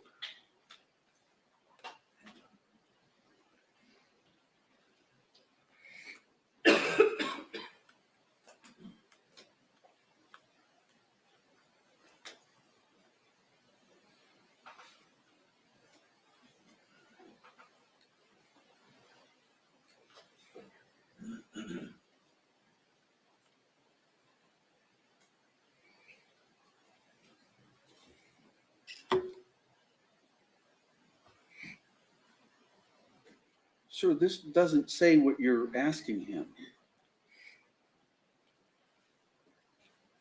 May I approach?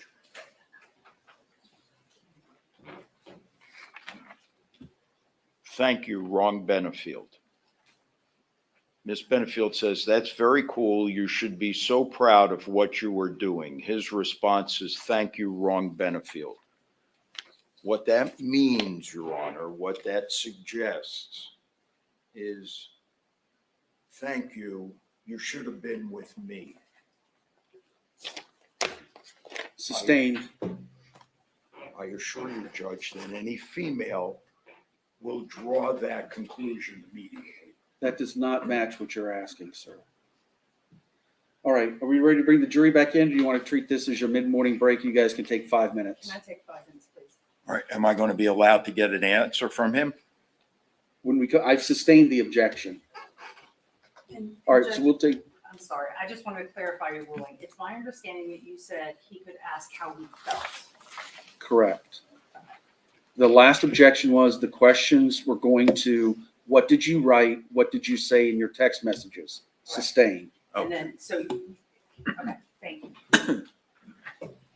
So we're clear. Did you feel she married the wrong Benefield? I've already ruled you could ask that question. All right.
Ready to bring the jury back in, state, Yes. defense?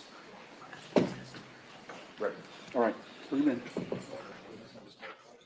Oh, yeah, as you're going to bring them out, go and bring Mr. Benefield back in.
State, where's Mr. Benefield? I will find it. Okay. Sorry, I didn't realize. it It was- took a long time for him to get here earlier too, so we just need our witnesses ready to go. They did a room for the state attorney's office witnesses down there, because the press has this room. The rest of them are outside. Sorry? We have several witnesses outside to see how far we get thrown out.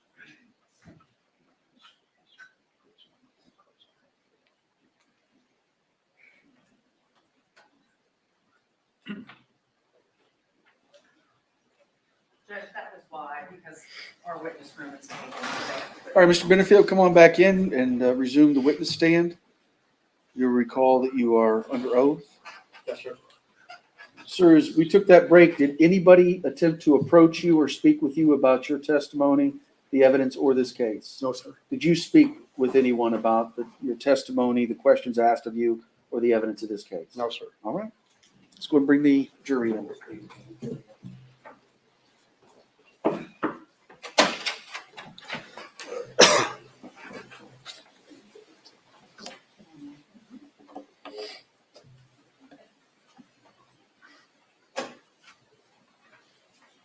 You all go ahead and have a seat. Whenever you find your spots, just sit on down. All right, everyone can have a seat. Members of the jury, during that break, did anybody discuss the case amongst yourselves, discuss the case with anybody outside of the jury, or do any research on the people, places, things, or legal topics we've heard anything about? Everybody says no. All right, Mr. Taylor. Mr. Benefield, when we last were assembled, we were waiting for you to answer the question whether you felt Ashley had married the wrong Benefield. No, sir, I did not believe that. Was it a joke? It was an attempt to keep our communication open between us. You know, we've established that you were aware that Ashley left Doug in September of 2017. Yes, sir. And we've also established that following that, you expressed your support of her. Yes, sir. All right, now I want to direct your attention specifically to the month of November of 2017. Were you aware of a domestic violence injunction that Ms. Benefield sought and obtained from South Carolina court? Yes, sir, at that time. And did you express to Ms. Benefield You ask the question. your support of her after she obtained that domestic violence injunction? Sustained. Did you support Ms. Benefield in November of 2017 following the issuance of a domestic violence injunction? Not specifically about that, sir.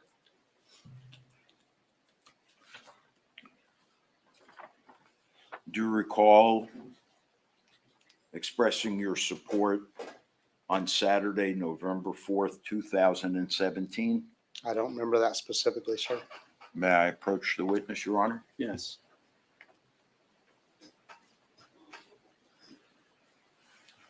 Mr. Benefield, I'm going to show you a document, see if this refreshes your recollection.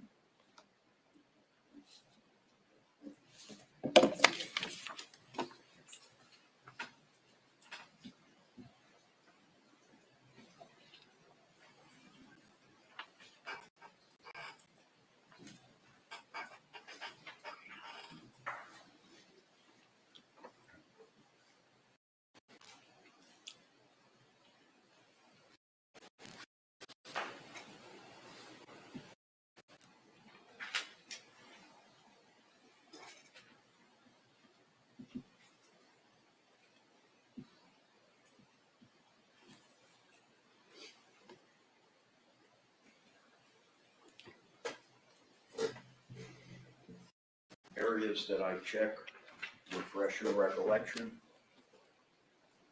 Yes, sir. Those appear to be my statements. All right, your recollection having been refreshed, Mr. Benefield, on November 4th, following the issuance of the domestic violence injunction to Ms. Benefield, did you express your support to her? There are two problems with your question for me, sir. I'm going to ask you, Would you answer my question, and then you can certainly feel free to explain it? I was unaware of I believe I was unaware of any result of any pending case in South Carolina at the time I texted that. I thought you just told us you were aware. I became aware after the fact when the mutual protection order was entered. I found out about it after the fact, but I don't remember the date of that event as it relates to the November 4th. I have no further questions, Your Honor. State, any redirect? No. Can this witness be released? Yes. Mr. Taylor, can this witness be released from his subpoena? Yes, sir. Sir, any of the prior restrictions that I placed upon you are removed. Yes, sir. Thank you. State, call your next witness. State calls Eva Benefield.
Good morning, ma'am. Good morning. My name is Judge White. I'm presiding over the case. Just make yourself comfortable in that chair.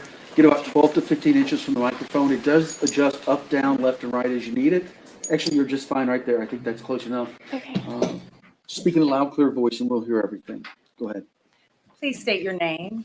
Eva Benefield, How do you spell your first name? EVA, And how old are you now? 23. What was your relationship to Doug Benefield? He was my father. And who was your mother? Renee Benefield, And we heard from the previous witness, she died, unfortunately, at some time before this case, correct? Yes, ma'am. When did you first find out about someone named Ashley Benefield? It was August of 2016, about 9 months after my mom passed. Okay. And how did you find out? My dad was on the phone when he picked me up from school, and he had his phone on speaker, and they mentioned him having a girlfriend, and if he was going to bring his girlfriend to a conference that they had that weekend. And was that the first time you had any information that there might have been a girlfriend? Yes. How old were you at the time? I was 15. At the time, were you upset with him about that? No, I just told him that I trusted him, and if that's what made him happy, that I would be happy for him. And about how long after that did you find out they were married? It was 2 days after. And how did you find out that they were married? My dad came up into my room, and he said, "Eva, we need to have a chat downstairs with Ashley." She was at the house at the time, and I said, I don't think we need to. I understand that you're dating her and you're happy, but please just, give me my space a little bit. I don't want to have a conversation." And he said, "No, I think it's really important we do." And I said, "The only time that I would want to have a conversation with y'all is if you told me that you were going to propose." And when those words came out of my mouth, he told me that they were married. So I found out they were married. Yes. Did Ashley eventually move into your house? Yes. And that was the house in South Carolina? Yes, ma'am. At the time, who all lived in the house? Just the three of you? Yes. How was their relationship together that you saw? They were just with each other all the time. It was very lovey-dovey. They were very touchy-feely, PDA. Any event with school or extracurricular that I was in, they were together. They'd go grocery shopping together, go travel together. They never left each other's side. Okay. And how did you and Ashley get along? It was friendly at first. Okay. You said it first. Yes. And then what happened? Over time, she tried to reprimand me a little bit more and kind of step into a motherly role. And I did not like that because it was so short after my mom passed away. Okay. Relevance. Sustained. And in Ashley's interactions with you, or interactions that she had or disagreements that she had with your father, how did you observe her to act? Can you repeat the question? I'm sorry, it wasn't a good question. Whenever she had a disagreement with you, how would she act? It was almost temper tantrum like. It was Objection. Impermissible character evidence. I'm sorry. Character evidence. Overruled. Okay, so it was temper tantrum like, and you didn't sound like you were finished. What were you saying? she would go directly to my dad and tell him that I wasn't obeying. And did her reactions to you seem to be on the level of the situation, or did she get more angry at the situation? Usually they were overreactions over small things. Okay. And how about interactions with your dad? Did you ever hear her argue with your father? I heard her strongly voice her opinions over and over and over again. Okay.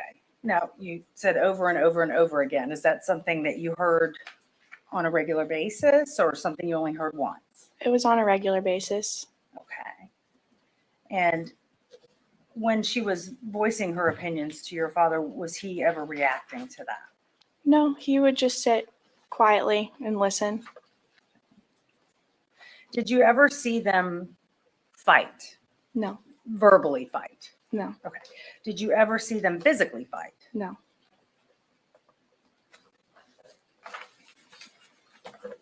How often would you say that Ashley's father would disagree within your hearing? Never. Okay. You said if Ashley was trying to get her point across, that she would go on and on about that? Yes. Okay, so you don't term that as a disagreement? No. Okay, what would you term that as? My dad just listened to her voice her concerns. Okay. Did you ever hear your dad at any time yell at her? No. Did you ever hear your dad do something or say something that was controlling to her? No. Did you ever see or hear your dad threaten her? Objection, leading. Overruled. Did you ever see or hear your dad threaten her? No. Did you ever see or hear your dad get physical with her? No. No further questions. Cross. Yes.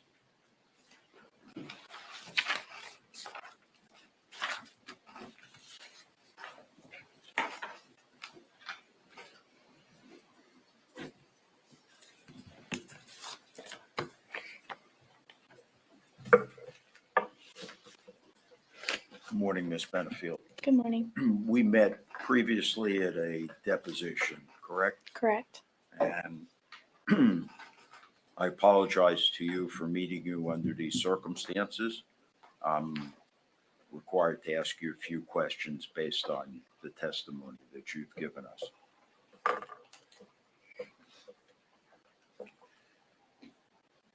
You lived in the house at the time that Ashley and your father were first married. Yes. And you found out from your father that he had married Ashley when he introduced her to you.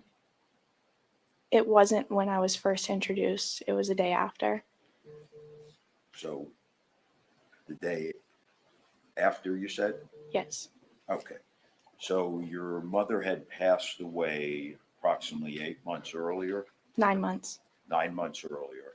And your father, with no advance knowledge, came and introduced you to his new wife. Yes.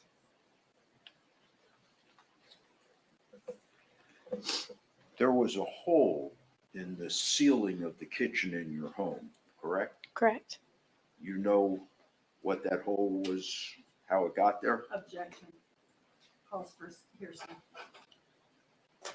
I don't know if it will or not. I would prefer the question not be asked. Okay. Can we approach? Yes.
So I think the question that was pending, Ms. Benefield, was,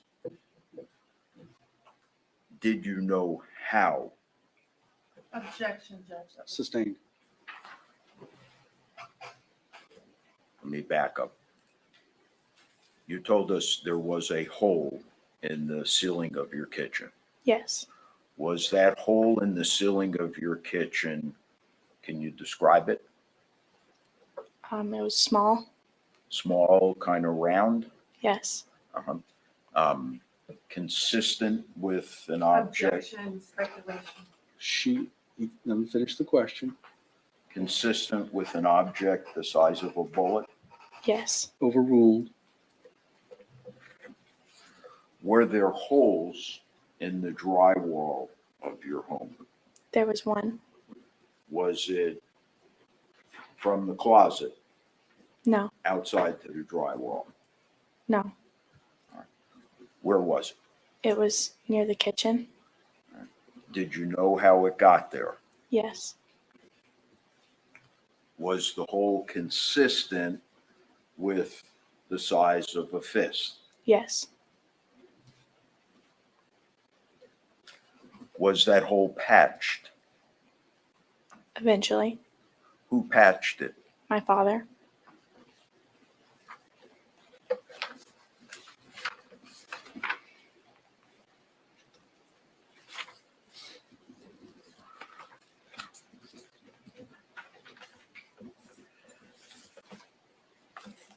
Did you know that your father studied close quarters defense in the Navy? Yes.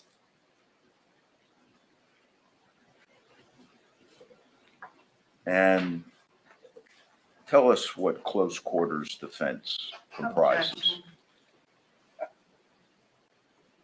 I'll allow it briefly so she can explain the basis of her knowledge. Well, let me give the court a little better insight into this. Ms. Benefield, do you hold a black belt? Yes. And are you trained in defensive combat fighting? Taekwondo. Did you and your father often discuss different styles of defensive fighting? We had the conversations when I was practicing when I was Okay. 10. And tell us were you trained in close quarters defense? Yes. All right. Tell us what it entails. In hand-to-hand combat. Okay. And it's the type of hand-to-hand combat where if confronted by a weapon, rather than turning and run, you're trained as to how to remove the weapon from the other person's hands. Well, you're told to first ask for no conflict, and then if they proceed, yes. Yeah. In other words, your objective is to take the weapon away. If there's a weapon involved, yes.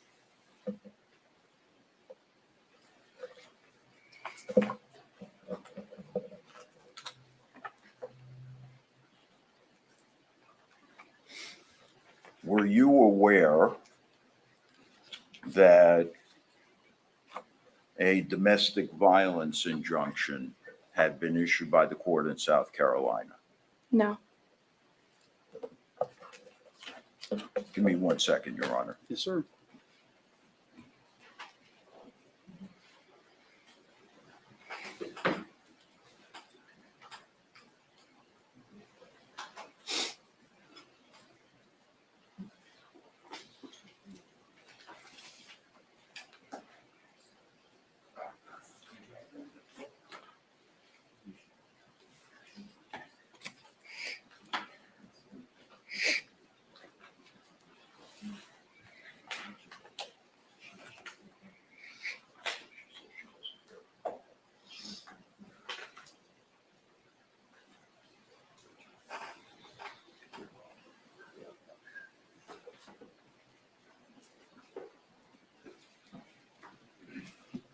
One last question, Ms. Benefield. Was your dad fixated with Ashley? I think they were fixated with each other. Did you make a prior state? Whoops. Did you express at any time that your dad, your words, not mine, was fixated with Ashley? I might have.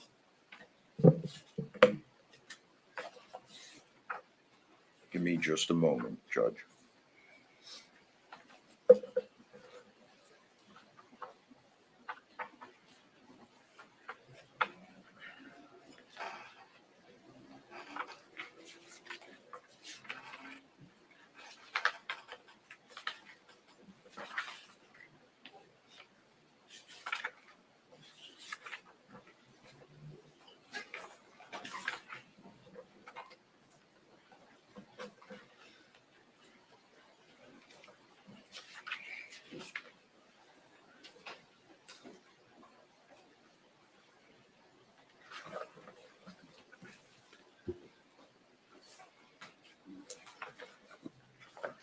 Do you remember having your deposition taken? Yes. Proper impeachment rejection. I need page and line, Um, and I don't have a copy of it. Yeah, I was just first asking her the question. Do you remember sitting for a deposition? Yes. Let me pass to you this document and see if it refreshes your recollection. Can we approach? Maybe approach. Approach.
The word that you had used to refer to your dad's interest in Ashley was what? When are you referencing? In general. Was the word fixated? Was that the word you used? Yes. That's all. Right, redirect. No, thank you. All right, can this witness be released? No. Yeah. Okay, yes, but no, so you know. All right, Ms. Benefield, you've not been released from your subpoena, all right? And the rule of sequestration has been invoked. What that means is that you can't be in the courtroom anytime that there's testimony being given or evidence being presented. Because this is being shown on TV or the internet or something, you can't watch it outside of court. You can't watch what's going on inside of court. You can't be inside of court. You also may not discuss your testimony with any other witnesses or any of the attorneys. Better practices don't talk about it with anybody else. And none of the other witnesses nor the attorneys can talk with you about what's going on in court. Do you understand all of that? Yes, sir. All right. And again, you're not released from your subpoenas. You need to remain available. Okay. All right. But for now, you're excused. Thank you.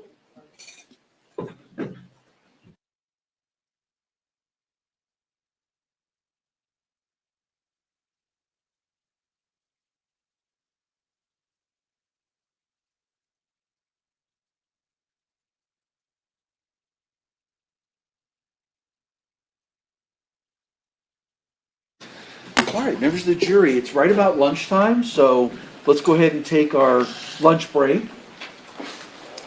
It's just a couple of minutes before 12. In order to give you time to go and find what you want and everything, I'm going to ask you to be back in that jury assembly room downstairs at about 1:10. All right, so it'll give you about an hour and 10 minutes if you want to go somewhere. Certainly, there's plenty of places. If you haven't been in downtown Bradenton for a while, there's plenty of places up and down Main Street, 12th Street, all the way down to the water. There's some places on 13th, also some places a little bit south. Please leave your notes here. Do not discuss the case with anyone else outside of the jury or amongst yourselves. Please don't do any research on the people, places, things, or legal topics we've heard anything about. Remember also, it's kind of a small town. Sometimes it happens where jurors are sitting in one booth and somebody on the other side of that booth you hear talking about the case, or you heard names that sound familiar or things that sound familiar. Remember, they may not know you're there. Just, hey, I'm on the jury. I need you to stop. If they don't, I need you to report it to the deputies as soon as you get back. All right, you're free to go.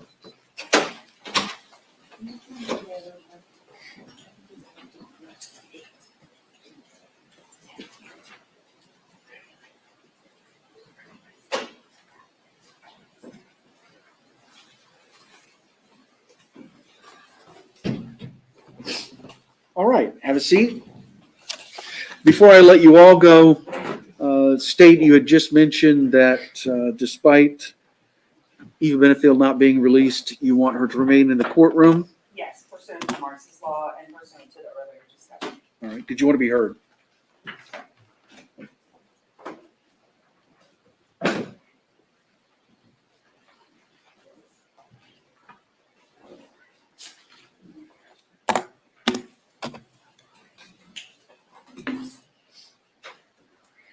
No. Okay, then she'll be allowed to remain in the courtroom as the next of kin. Okay, thank you. All right, same with you all. I don't foresee, I mean, you said you exchanged witness lists, so you know who's going to be coming in the afternoon.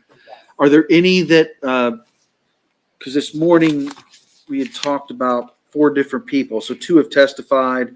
Whenever we get back, if there's any particular issues about any folks in the afternoon, let me know. Okay. All right? And we're behind, so I'm not sure exactly when those other people will be coming up, so. All right, we'll see you guys back here at 1:10. Thank you. And we anticipate the jury coming back in at 1:15. Correct, exactly.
Noon, we are on record in State versus Ashley Benefield.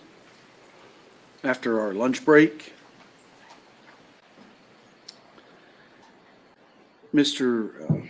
Taylor, if you would do me a favor, that witness list that I used to read to the jury at the beginning, I took it back. If you could burn, not right now, but Tuesday or Thursday, Of course. when we're getting close for you to take over.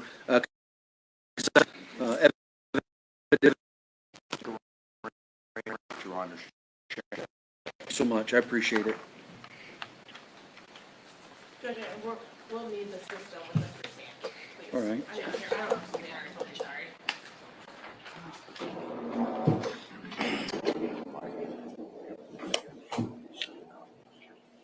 Is it going to be audio and video? The 911 call.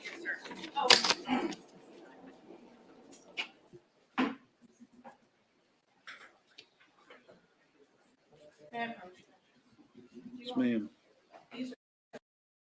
Those are Me. for the jury. If you'll double check that there's 9 there, sir. Okay, And then this is one for you. thank you.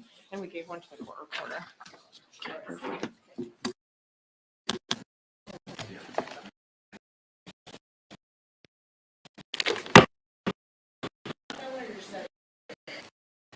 For me. Sorry, I didn't know if I gave you an extra.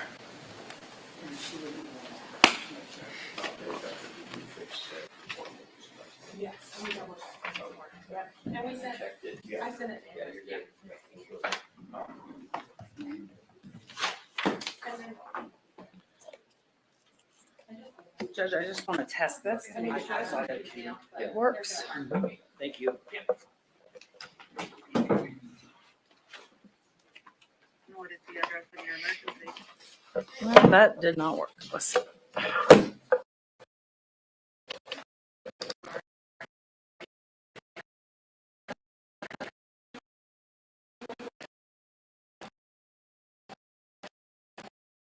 I think we would need 2.2 and 2. 2.6. Yes, sir. I have both. Okay.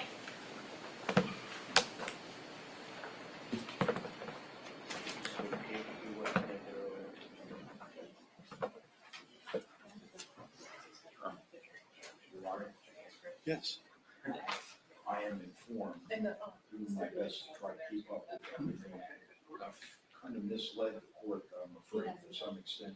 We actually filed an amended defense witness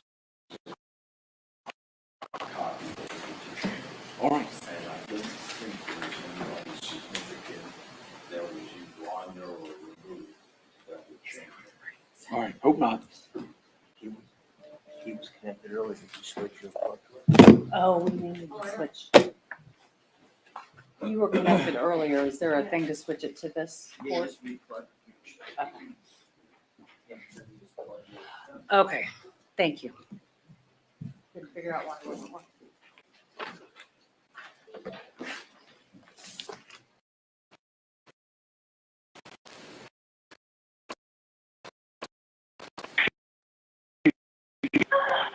Okay.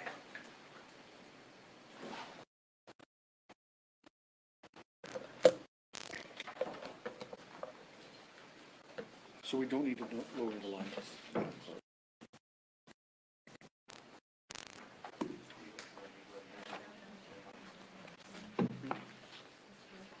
No, it's just audio. Oh, all right. Mark it down.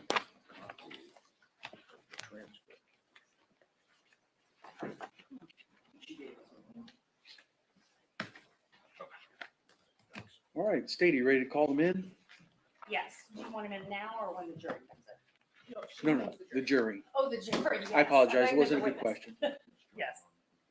Mr. Taylor, you ready for me to call the jury in? Ready. Also,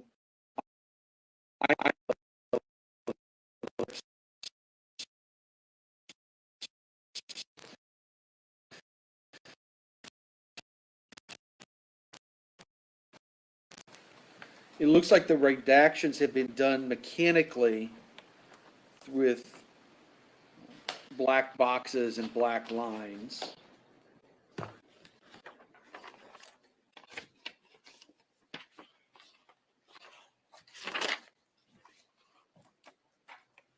Have you had a chance to review the redacted transcripts? We have, Judge, we're in agreement. All right, so everybody's okay with it. Yes, sir. Swear you in.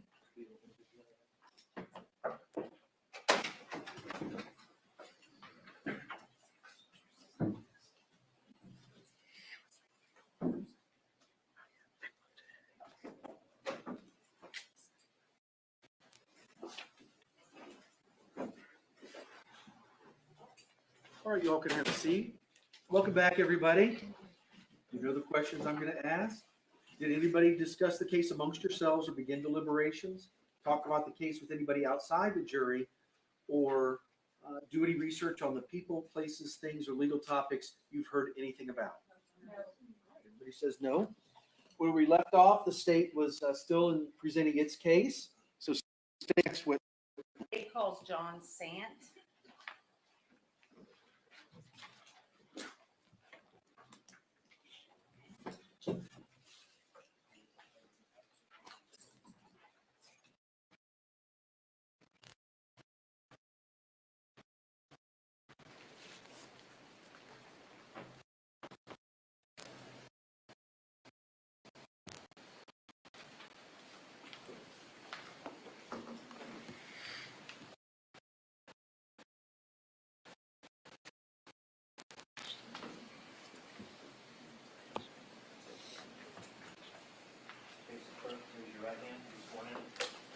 Do you solemnly swear or affirm the testimony you're about to give be the truth, the whole truth, and nothing but the truth?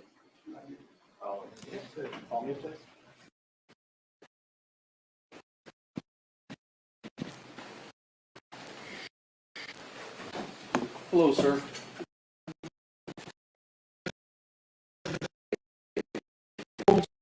Need some assisting devices. It might help. All right. All right. Certainly, here's a pair that you can use.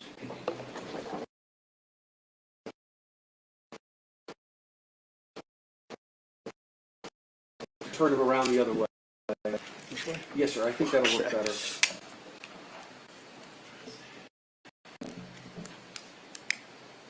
And the deputy will show you how to adjust it. Oh, did I scare you? It's too loud? Okay, sorry about that. Here's the volume control. Okay. Make sure to keep it focused.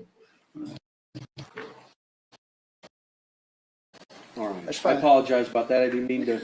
No, that's all right. It's okay. Sir, my name is Judge White. I'm presiding over this case. Just make yourself comfortable in that seat. Get about 12 inches. It does adjust up, down, left, or right as you need it. Just speak in a loud, clear voice right into that mic, be able to hear everything. All right.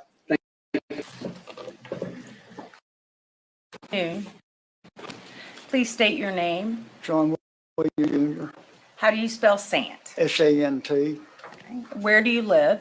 in 11327 White Rock Terrace in Bradenton. And did you live next door to Ashley Benefield and her mother, Alicia Bye? Do you still live at that same address? I do. Do they still live at the same address? No. Okay. Did Ashley have a child when you lived next to each other? She did. About how old was the child last time you were together At the house, in the neighborhood, when they were living in the neighborhood? I'd say 18 months to 2 years. Okay. And do you remember a day when Ashley came to your house? Yes. Okay. Do you remember what day of the week that was? It was on a Sunday. And what time of day was it? Light out, dark out? It was still light, but it was probably early evening. It was between football games. Okay, so it was between the football games on a Sunday? Right. All right. Still light out? What do you remember about Ashley coming over? From the very beginning. Right. Well, I heard a very loud pounding on my door. And it was loud. And I went and I looked out through the little window, and there wasn't anyone there. So I thought, well, went to the back and looked out the back. I even looked out the side. He didn't see anybody. And I was thinking, well, one of my grandkids has a friend in that area there. And I thought they might be messing around, but I didn't see anything. So and I guess it was a few minutes. I just, nobody, must be just someone screwing around. And it happened again. The pounding. The pounding happened again, yeah. I'm having a little trouble here. All right. Yeah, if we can get you scoot up a little bit, there you go. Sorry. What part do you want me to start at again? Okay, so you can start it again. The pounding, Okay, and what did you do then? at that point, now I'm starting to get a little concerned. Someone's trying to either break in or a home invasion. And I went back into my room, went into my closet, and a weapon out. Okay. And you say weapon, what kind of weapon was that? It was a Glock 23 40 cal. Okay. So you had your own firearm. Yes, ma'am. You pulled that out, and what did you do? I then came from the closet back towards the door and decided at that point, let's look out the door one more time before I load one in and take it to the door. So I just set it down on the little table beside my chair. So you set the gun down. Yeah. Okay. And I left, and then I went back to the door. What did you? And I looked out again, and then that's when I saw I saw a leg sticking out. Someone was sitting on the stoop. Okay. So you saw a leg. You think someone was sitting. Well, they were sitting. Okay. So what did you do? Well, then I kind of noticed who the leg belonged to, or I thought I did. And I went and I opened the door. And did you know who it was when you saw the person? I assumed who it was when I looked out the window. When you opened the door, could you see who it was? Well, by the time I got the door open, she was standing up. So you saw who it was. Yes, And who was it? it was Ashley. Okay. And you kind of pointed over that direction. You see her in the room today? She's over next to Mr. Taylor. Yeah. Oh. Stipulate that it's Miss Benefield, Your Honor. Stipulation to ID. Yes. And what did Ashley say when you opened the door? As soon as I opened the door, before I could say anything, she said, "He attacked me." And is that all she said? At that point, I said, "Who?" And he said, "Doug. He attacked me, and I shot him." Is that all she said to you? That's all she said. Did she have a weapon with her? I didn't see it at that point. Did you see a weapon eventually? Eventually, Where was that weapon? it was laying down just to the right of my door where I couldn't see it, where I was standing at that point. And when did you see that weapon? Well, after she said, "And I shot him," I said, "Well, then you better come in."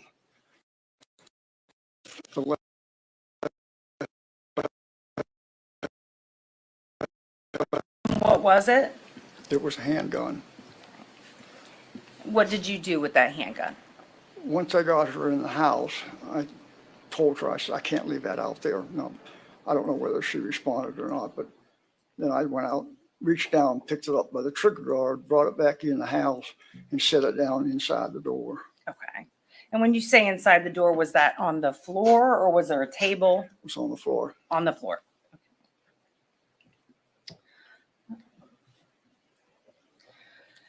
So once you brought her into the house, where did you go? Once I brought the weapon in, I shut the door and locked it.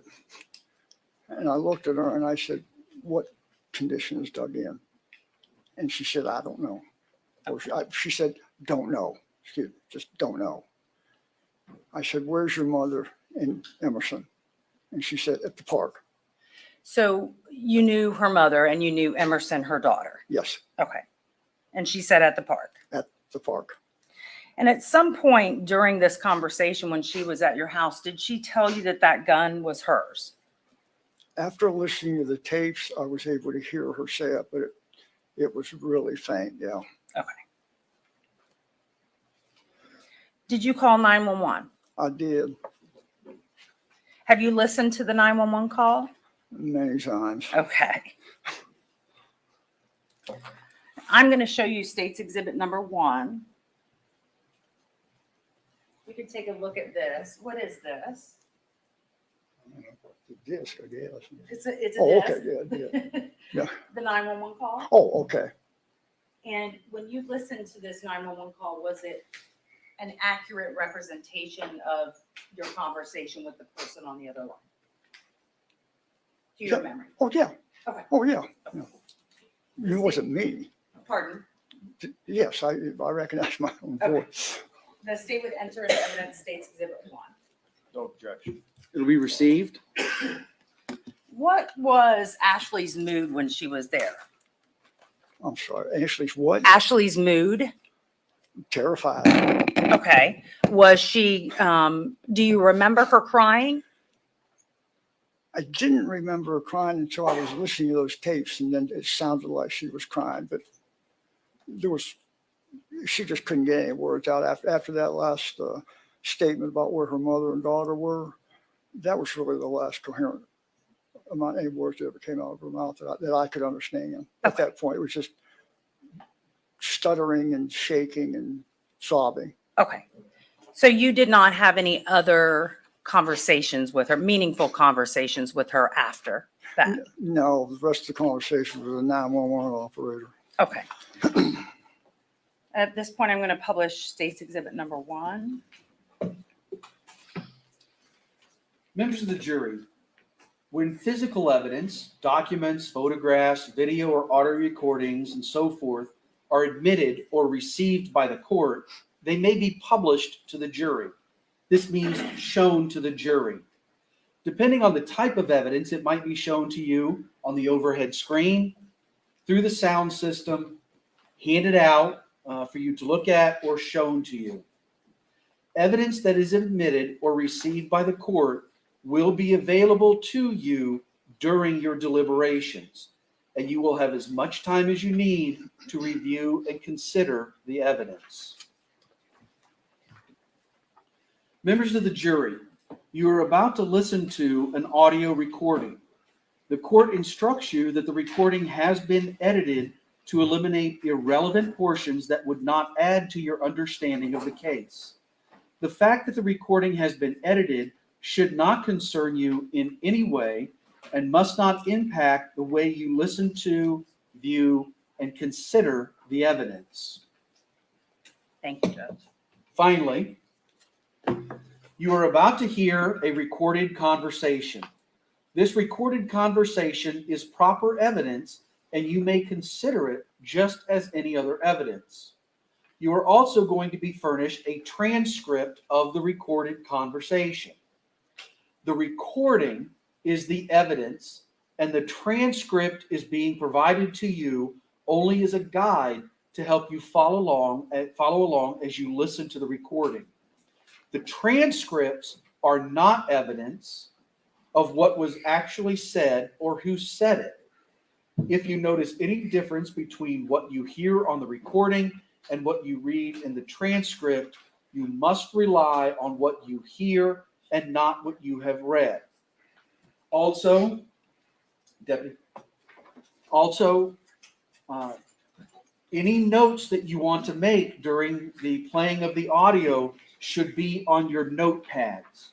Once we have played this audio for you, the transcript, as I said, is not evidence. You will not be allowed to keep the transcript, and the transcript will not go back with you during your deliberations.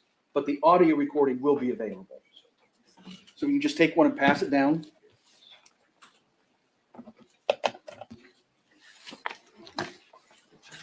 Help yourself, sir. Yeah, if you want some water.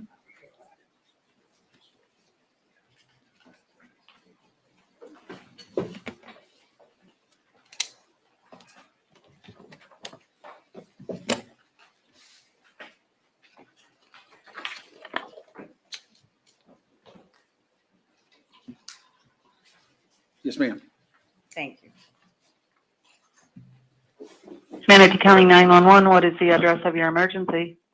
Hi, my address is 11327 White Rock Terrace. Okay, can you repeat that for me to make sure I have it correctly? The house next door, honey, what's your address? Okay, it's right next door to me. She just came over. Her strange husband attacked her, and she says she shot him. No, we've not gone over there yet. Okay, what's his name? Who? What is his name?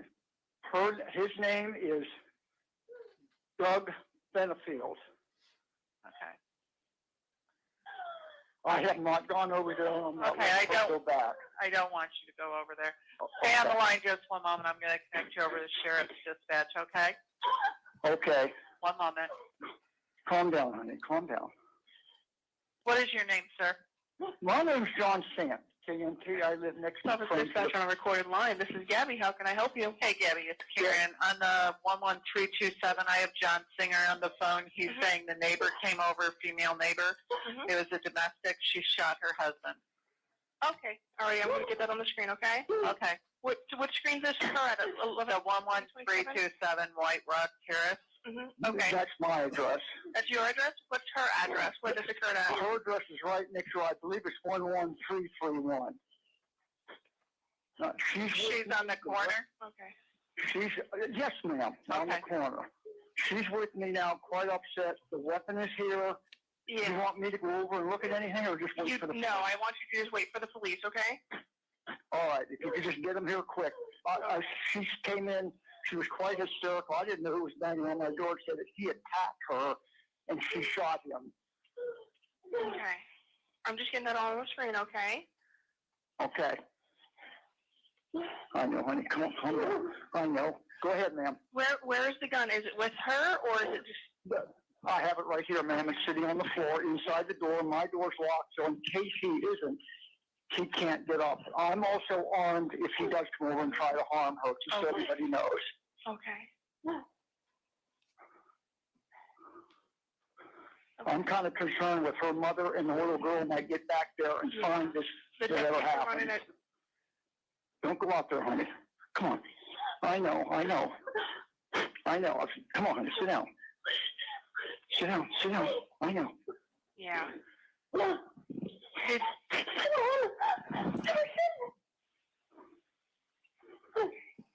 All right, I just want you guys to stay on the phone with me, okay? No, I'm right here with you. I'm just with her. I'm trying to comfort her. Where in the house is he?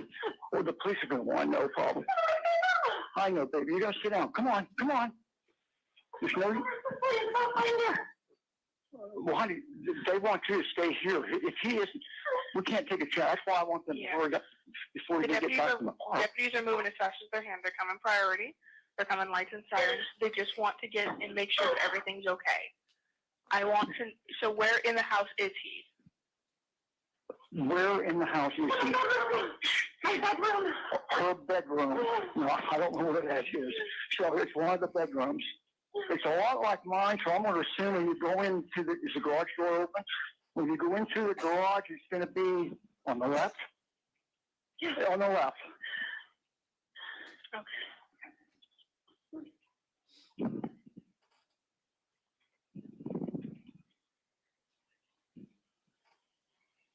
Okay. All right, I'm just getting that typed up, okay? What, ma'am? I'm just getting everything on the screen, okay? Okay. I should have Deputy pulling up here soon. Do you see him? I know. I'm in the back now looking out. I know which way the park is in Central Park here. Okay. Wait a minute. Okay, the sheriff's here. Thank heavens. Yeah. Okay. Yeah. Do you The want? sheriff's car just pulled. Yeah, What they do you just want pulled us up to to the other do? address. I'm going to stay on the line with you until a deputy gets with you, okay? Okay. Okay, the sheriff is here. I'm not too sure where they're going.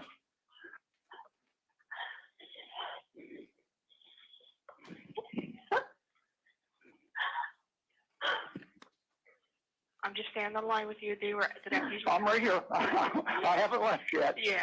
I just see it's a SUV sitting out there in front of my neighbor's house, right in front of my house.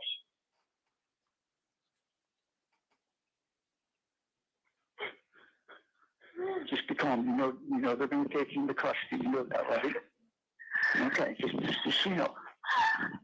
You just calm down and just calm. Okay.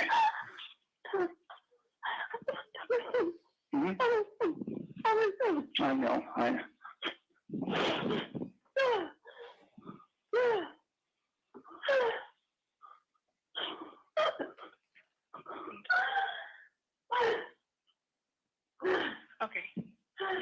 know when they come knock on your door, okay? Are they coming now, the police? They will. They're waiting for a little bit of Okay. additional units. They want to Okay. have everything. Yeah, I just, okay, well, I'm glad that, oh, geez, we gotta get a hold of, don't go out. I need to, police officer comes and look.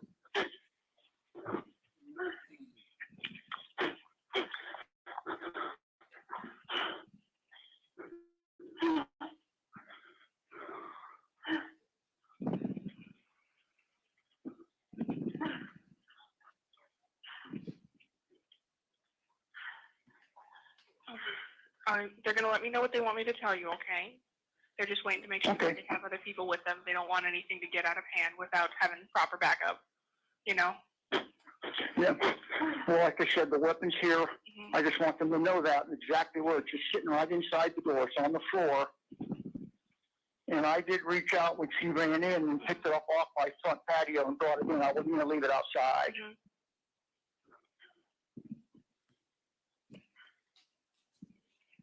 Here's another police officer.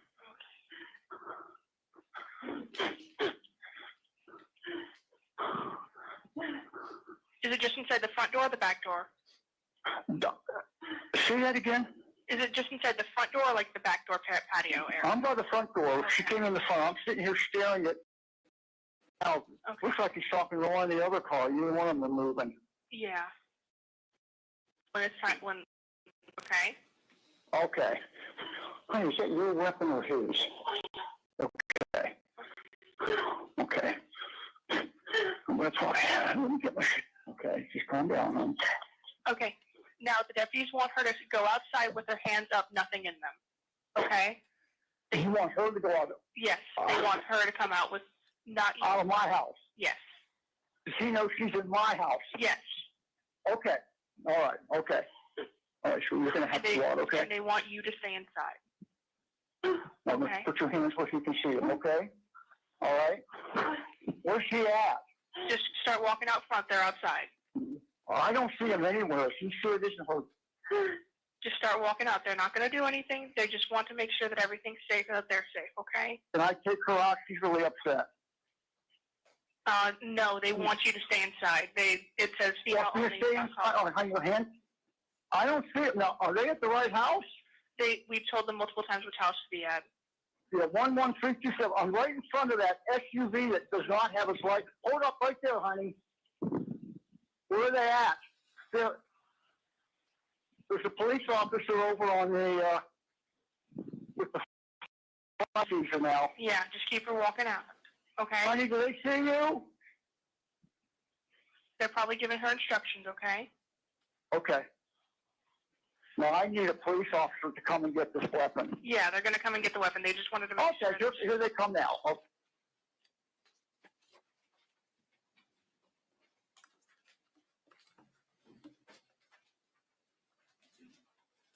Folks, just hand those transcripts back down to the deputy.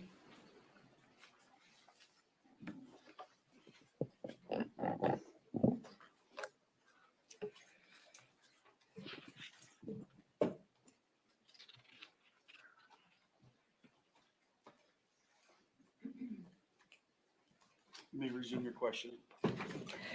At any time during this interaction with Ashley, did she appear to have any injuries? No, Did you see any blood on her? no, Did she complain of any injuries? no.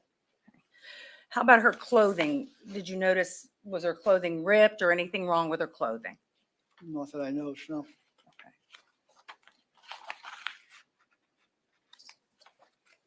And eventually, did the police come to your house?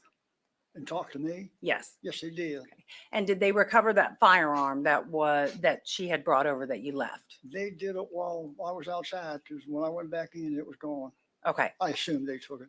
Okay. So maybe you didn't see them take it, but No. it was gone. No. Okay. Thank you. I have no further questions. The defense may have some questions for you. Okay. Cross.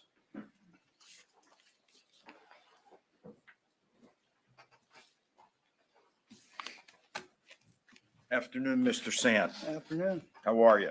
I'm doing well, thank you. Thank you for coming this afternoon. With court's permission, may I approach? Yes.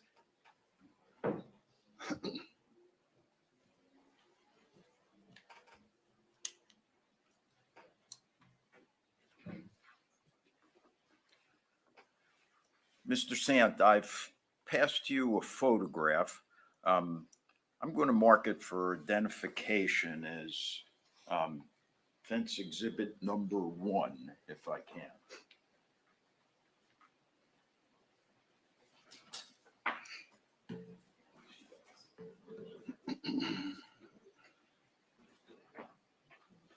And Mr. Sant, Yes, I don't mean to keep startling you. I apologize. that's okay. Can I please have that transcript? No, the transcript. Thank you, sir. There you go. Thank you.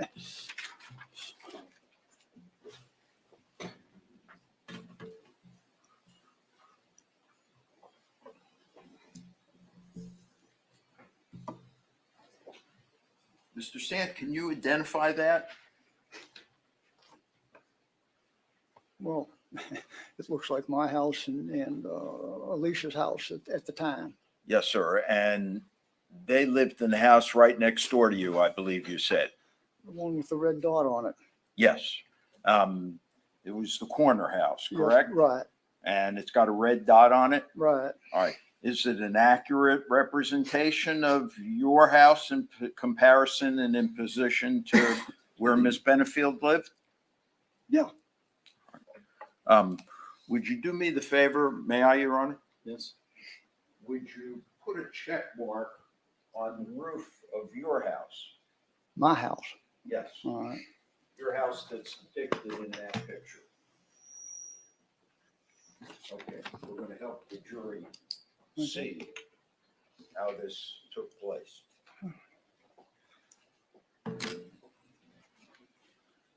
I'll put it on the overhead. Putting it on the overhead. Can we put it on the overhead? Absolutely. Madam Clerk, can you dim some lights for us? Just the jury and the presentation.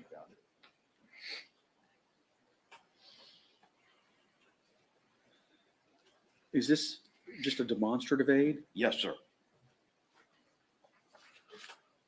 Okay, so, Mr. Sant, just if I may turn your attention, if you could. This one or this? Actually, I think maybe you'll be able to see it better on this one. The Probably. chair should swing around. Oh, yeah. You see the one with the red dot on it? That's Ashley's house, Yes, and your house is immediately to the left, correct? yes. All right. Thank you. Don't move that mouse. I'd like to move that into evidence, Your Honor, as defense exhibit number 1 at this point. Okay. I just asked a minute ago if it was a demonstrative aid or if you were admitting it. Well, it wasn't until Mr. So Sant. okay, admit things first if you want. Any objection? And Judge, I recognize it's the state's case, but I have no objection to this exhibit. All right, received. Mr. Sant, you've told us that on this terrible occasion, Ashley was terrified. Yes, I think you said, I don't want to put words in your mouth. I think you said she was stuttering and shaking. yes, Pretty hysterical. yeah, yes. All right. Now, Mr. Sant, you're pretty familiar with firearms, are you? Somewhat. I use them. I go to firing ranges now. I'm no expert, but I, Was there anything about that firearm on that day that you noticed that was unusual? first thing I noticed is when I saw it, there was a spent cartridge stuck between the slide and the entrance to the chamber. A spent cartridge, meaning a fired cartridge? I'm sorry, yes, it was empty. Okay, and it was stuck where? It was stuck with the front end of the slide and the back end of the chamber entrance. The slide on the gun that Right. cocks it and loads another bullet into the chamber? Correct. So could we agree that the weapon was jammed? The weapon had been misfired or mishandled. It Okay, wasn't held far and it didn't eject it Yeah. far enough. Now, what is that indicative of, that a cartridge would be stuck like that? Objection foundation. I'm going to sustain.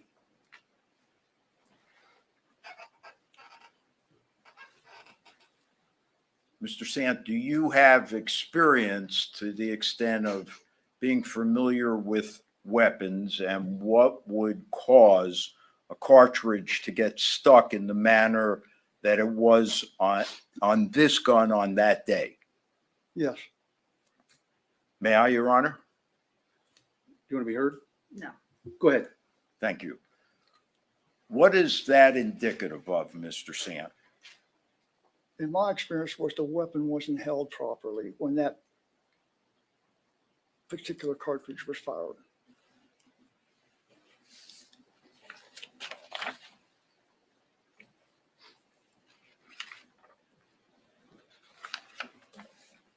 And when you say by held properly, meaning held too loosely, Yes. no further questions. Redirect. No. Can this witness be released? Yes. Yes. All right, Mr. Sant, Yes. you are released from your subpoena. You are free to go. That surgeon's with you. No, you can't take those. They wouldn't work outside anyway. Oh, well, Thank you, sir. you're welcome.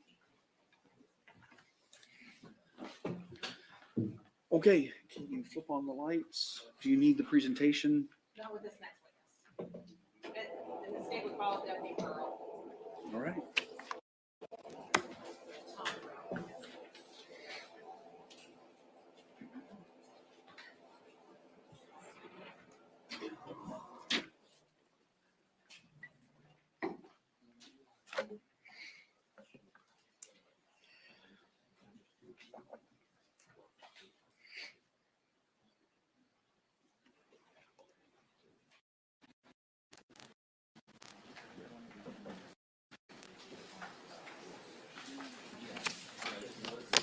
Do you solemnly swear or affirm the testimony you're about to give be the truth, the whole truth, and nothing but the truth?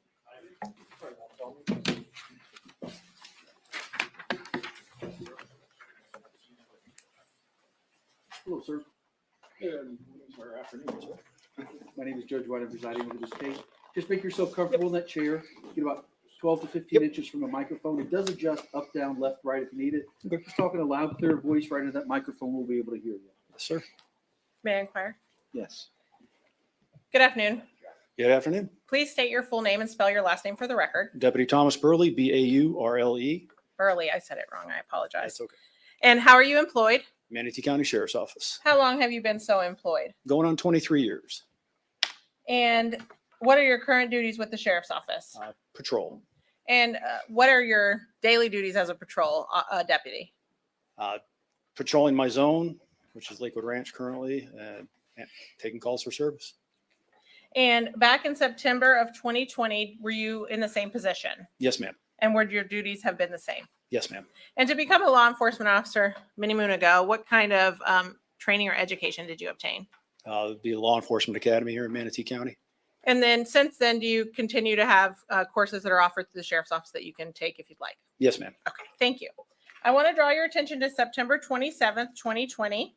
Do you recall if you were working days or nights then? I was working second shift, which would be 3 p.m. to 3 a.m. And you said your zone now is in Lakewood Ranch. Yes, ma'am. Correct me if I'm wrong. Our county's, the sheriff divides the whole county up into zones. Correct. Okay. And what zone is that you're in now? My zone is North 80, which is Lakewood Ranch, which covers from State Road 70 to University Parkway, from I-75 to Lorraine Road. And so on September 27th of 2020, what zone were you in if it was something North other? 80. North 80. Yes, ma'am. And during your shift that day, did you respond to 11327 White Rock Terrace? Yes, ma'am. And what was the nature of the call? It came out originally as a 911 call that a female had come to the neighbor's house and she had a gun with her.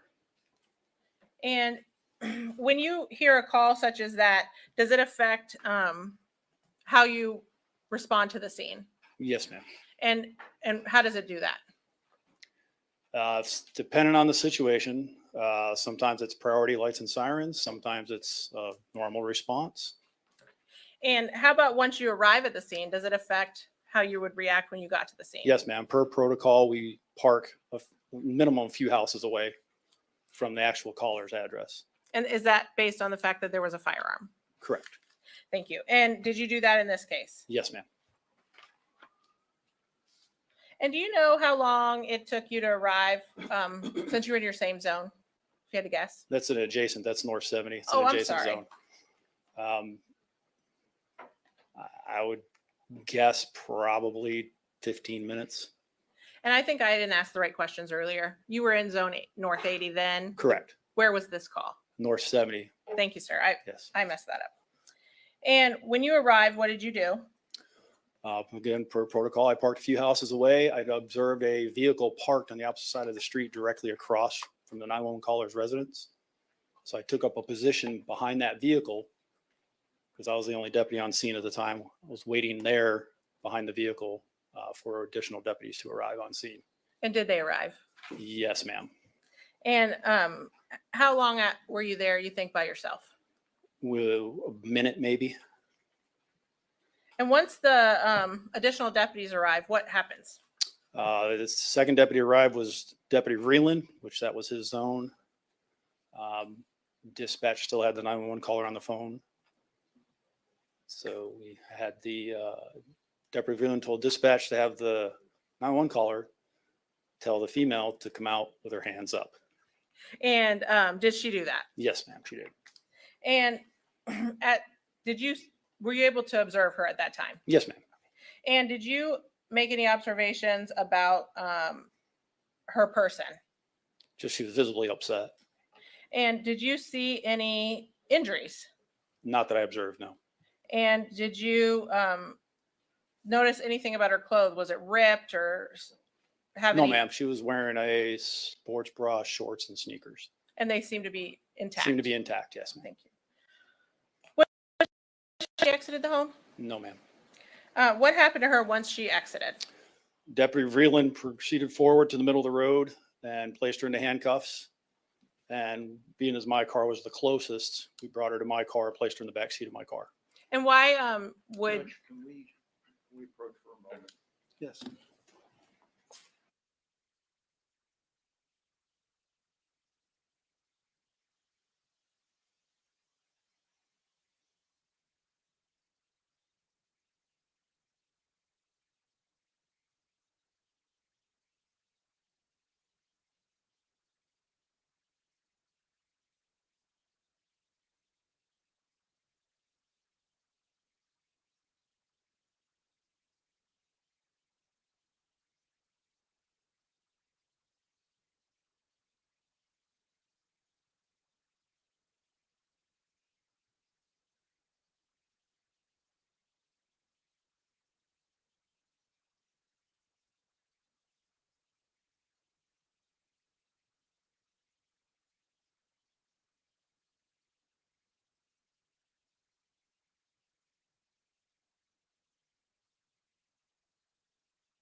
And I think I was asking you why she was placed in cuffs and put in the police car. Due to the circumstances and officer safety. Thank you, sir. And at that time, actually, strike that. What was the next thing you did? Other deputies were arriving on scene. So I yelled to any deputies that were there were multiple, to watch Miss Benefield in the back of my car, while myself, Deputy Vreeland, and I believe it was Detective Jones, proceeded to the house to clear the residence. And would that have been that house next door to the 911 callers? Correct. Directly next And- door. Thank you. And did you enter that home? Yes, ma'am. And how did you enter the home? Through the front door. Did you notice anything outside the house? Yes, ma'am. There was a large moving van, I believe it was a U-Haul in the driveway, and the garage door was open. Looked like they were moving stuff. The big door Yes, was ma'am. up. Okay. And when you went in through the front door, were you the first person or was Deputy Vreeland in front of you? Deputy Vreeland was first, I was second, and Detective Jones was third. And was the door locked, if you know? No. And what happened once you got inside? As we entered the house, I observed the first bedroom to the left. I observed just a pair of legs, basically just above the knee down. Deputy Vreeland immediately took that room to check it. Myself and Detective Jones proceeded through the rest of the house to clear the rest of the house. And what are you doing when you clear a house? Making sure there's nobody else in there that could be hurt or injured or any threats. And did you find anyone else in the home other than the set of legs that you left with Deputy Vreeland? No, ma'am. And did you ever go back into that bedroom? No, ma'am. And did you remain in the residence? No, ma'am. Where did you go? Myself and Detective Jones immediately left the residence, and I went straight to my patrol car and proceeded to get inside my patrol car to sit with Miss Benefield. Your Honor, can I have just a second? Yes.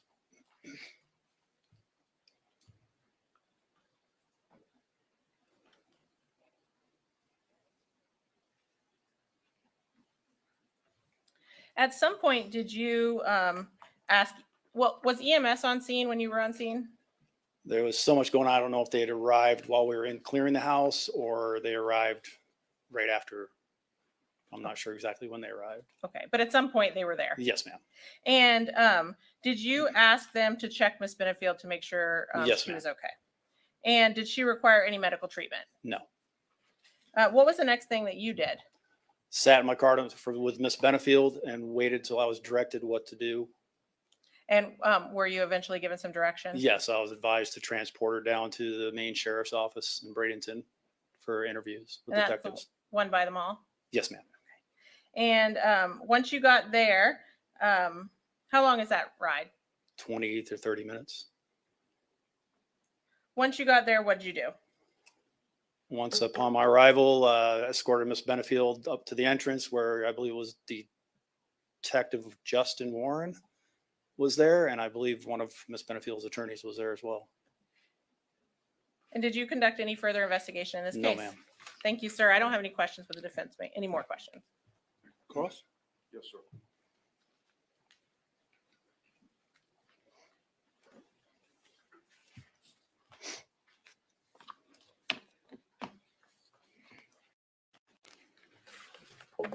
Afternoon, Deputy. Good afternoon, sir.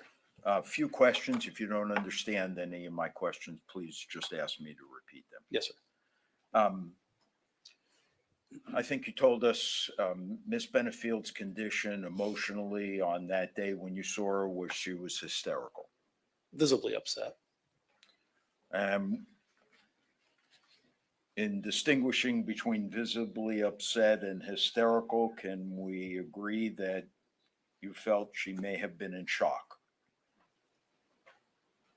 I honestly wouldn't know. I just observed her to be visibly upset and crying. I didn't see any hysteria or anything like that involved. Okay, you're basically like any deputy trained in basic first aid, no? Correct. Yes. Okay, so you would recognize shock if you saw it. Possibly. All right.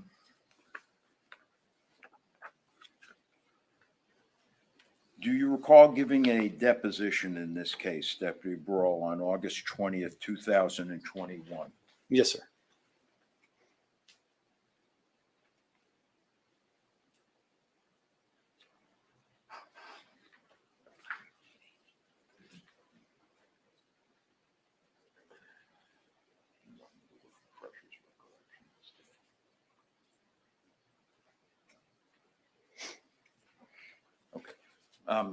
May I approach the witness? Yes. Let me hand this to you and see Sure. I have a copy as well. if that refreshes your recollection at all. Yeah, honestly, I don't even recall everything I said in the deposition due to the time frame. And in seeing it now, does it help refresh your recollection? Yeah. Okay. So once again, on that particular day, Did you think she may have been in shock? According to my deposition, yes.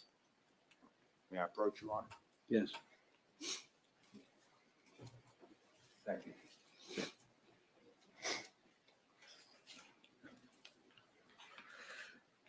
You told us that when she was initially placed in your squad car, she had on a sports bra. That's what I would say it was, yes. Yeah, no, that's fine. My question runs to whether or not at some point following that, a request was made and a deputy brought a cover shirt for Miss Benefield to wear. I don't recall a request being made. I just recall Deputy Reeling bringing out a shirt and pair of shoes. I don't know who Okay. made that request. She put the shirt on. I believe so, yes.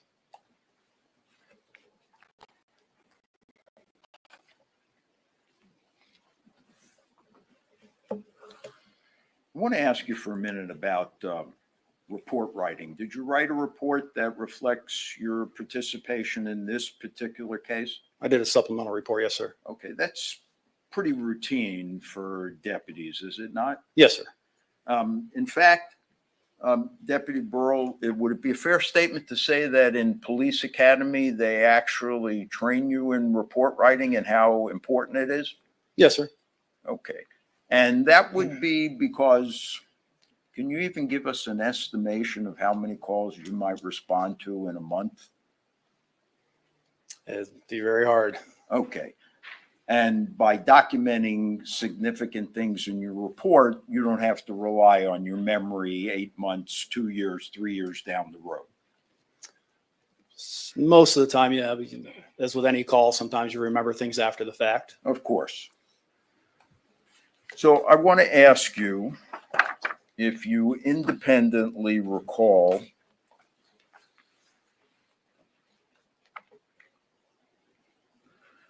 on May 7th, 2018, responding to a call involving a suspicious person in the driveway of Miss Benefield's home. That would have been right next door to the home that she came walking out of.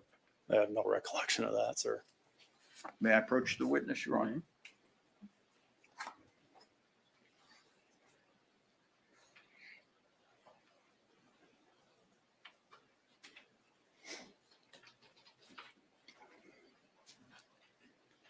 Let me pass you your deputy Burrell, see if it refreshes your recollection. Feel free to peruse it.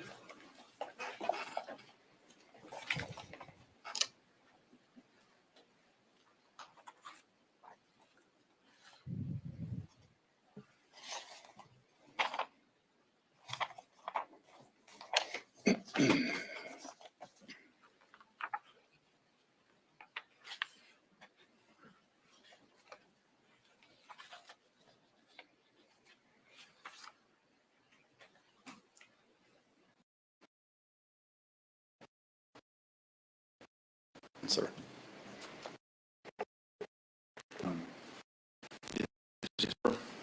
Name? Okay. But I don't recall it. You don't doubt that it's No, I don't doubt it's mine. report that was offered by you? You know, sometimes the system gets mixed up, our electronic report writing system. Yeah. Still happens today. Sometimes you'll go to write a report and somebody else's, another deputy's name inadvertently Sure. ends up as the primary on that. If you don't catch it, it stays that way. Yeah. At least as we sit here now, you don't have any reason to suspect that's the case, as opposed to it being an It's earlier. Possible. Let me finish. Okay. As opposed to it being an earlier report that you compiled that you just don't have any memory of this far forward. It's possible. Okay. So with the court's permission, if that memorializes your perception of that call on that day, I want to ask you a couple of questions, if I may. Again, I don't recall this, so I don't think I can answer questions related to.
Deputy, when you do a call and you fill out a incident or investigation report, among other information that you enter routinely into those reports is the identity of the reporting officer, no?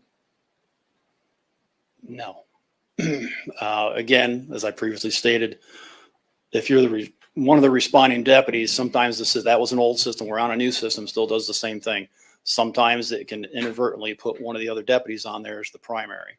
So if you don't catch it, the report goes through with that other deputy's name on it. Because it's all electronic. Now, that's 2 times you've explained that. Mhm. So are you telling us that that is the standard practice, that dispatch makes a mistake? It's and not the dispatch, deputies sir. Don't catch it? It's not dispatch. It's It a would be mistake. the exception. Could we agree? It could possibly, it can happen. It does Okay. happen. So Yes. now, let me ask my question to you again. Okay. Among the information that goes into an incident report, does it identify the deputy who is making the report? Usually, yes. All right. Does this identify the deputy that was making the report? It identifies me. Now, what I would like to ask you, Deputy Burrow, is who the complainant was. That's another piece of information that's inserted in a report, is it not? Correct. Okay, and the nature of the complaint as well. Correct. Okay, so let me, Sustained, what was the objection, Your Honor? I'm sorry. lack of foundation.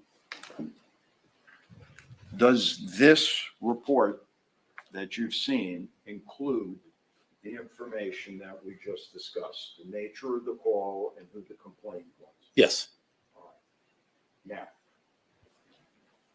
without leaving it to memory, Okay, if you could approach, please.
in the usual course of events, Deputy Burrow, when you enter information into an incident report, is it fresh in your mind?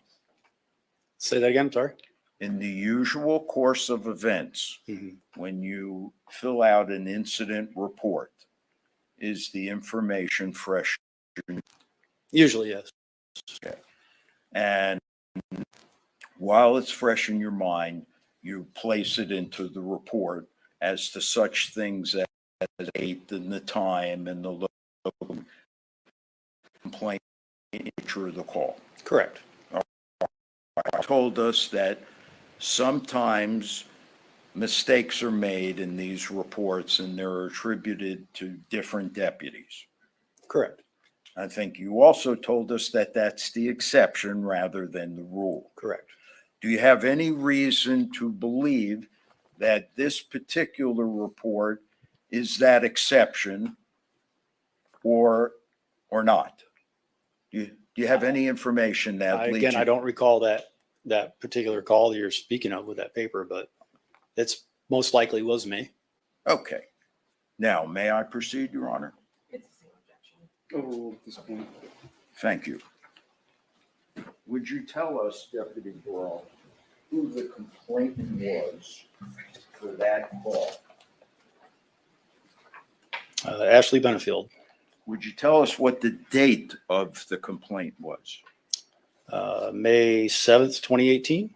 And will you tell us what the nature of the call was? According to the narrative here, Don't read the narrative. Just Um, tell us the nature of the call. I have to read through the narrative to be able to tell you because I don't recall this. You got to take that up with Judge White.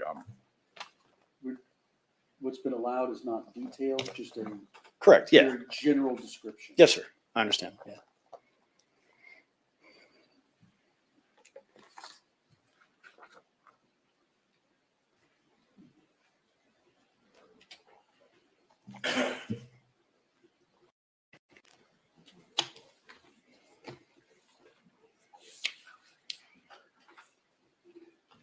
Okay, and the nature of the call?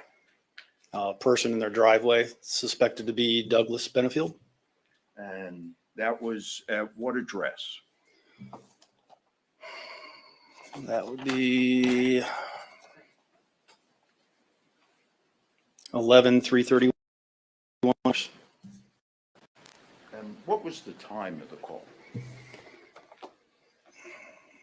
21:54 hours. So that would be 9:54 p.m. Nighttime. Yes, sir.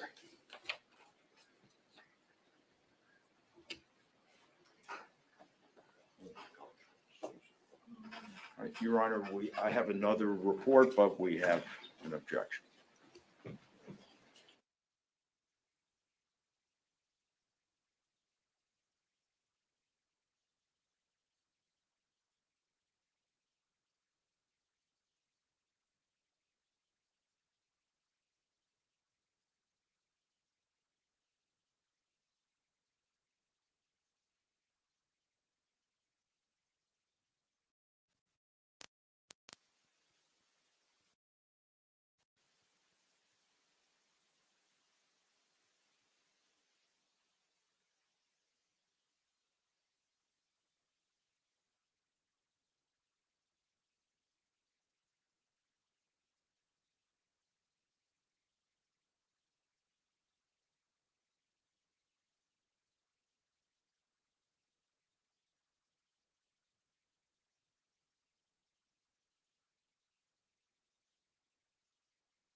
So Deputy Burrow, I have one other question for you about one of your calls. Apparently you cover a lot of ground. Yes, sir. I want to ask you if you recall, and now this is going back to the 19, specific December 8th, 2019.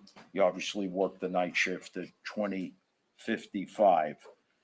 Suspicious person call in progress at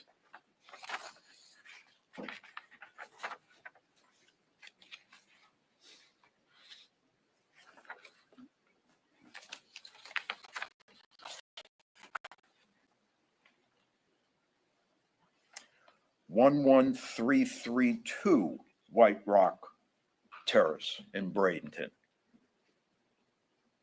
Do you recall that? No, sir. Thanks very much, Deputy. Redirect.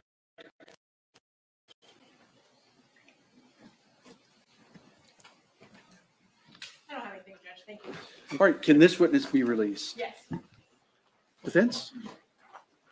Yes, he can be. Keep him, all right. Sir, you're released from your subpoena. Wait, sir, I'm recall.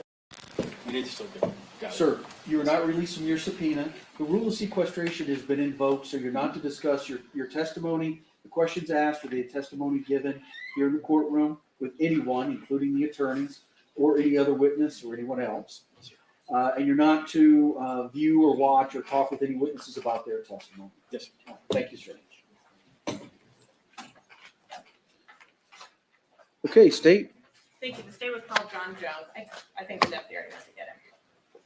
Sure.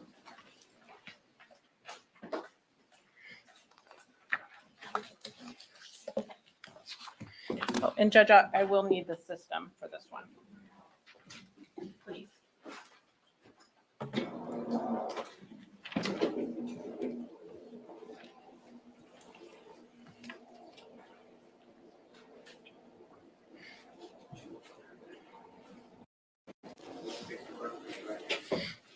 You solemnly swear the truth, the whole truth, and nothing but the truth.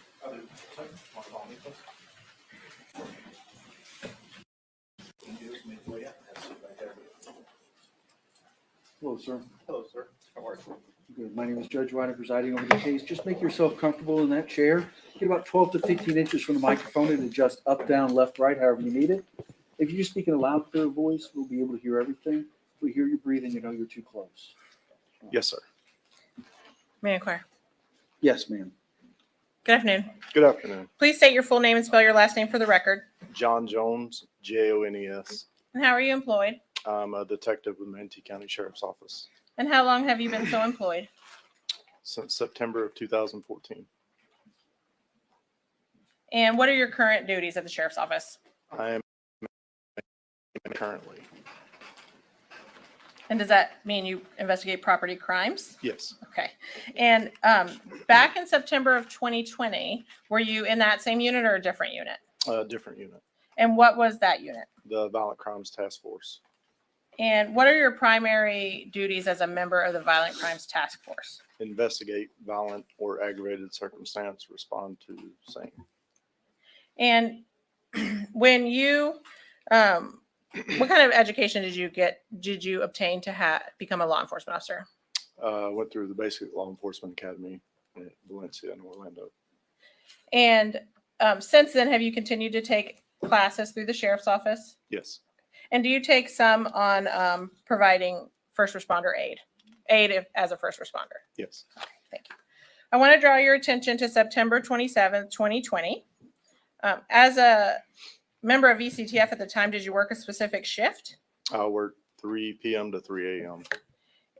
And was that the correct, or is that the shift you were working at that time? Yes, it is. Sorry, I got distracted. And did you does VCTF have a zone, or are they in the whole county? They're countywide task force. And during your shift on the 27th of September 2020, did you respond to a call on White Rock Terrace? Yes, I did. And is that here in Manatee County? It is. And how did you find out about this call? It was dispatched over the radio. And what was the nature of the call? Shooting with injuries, I do believe.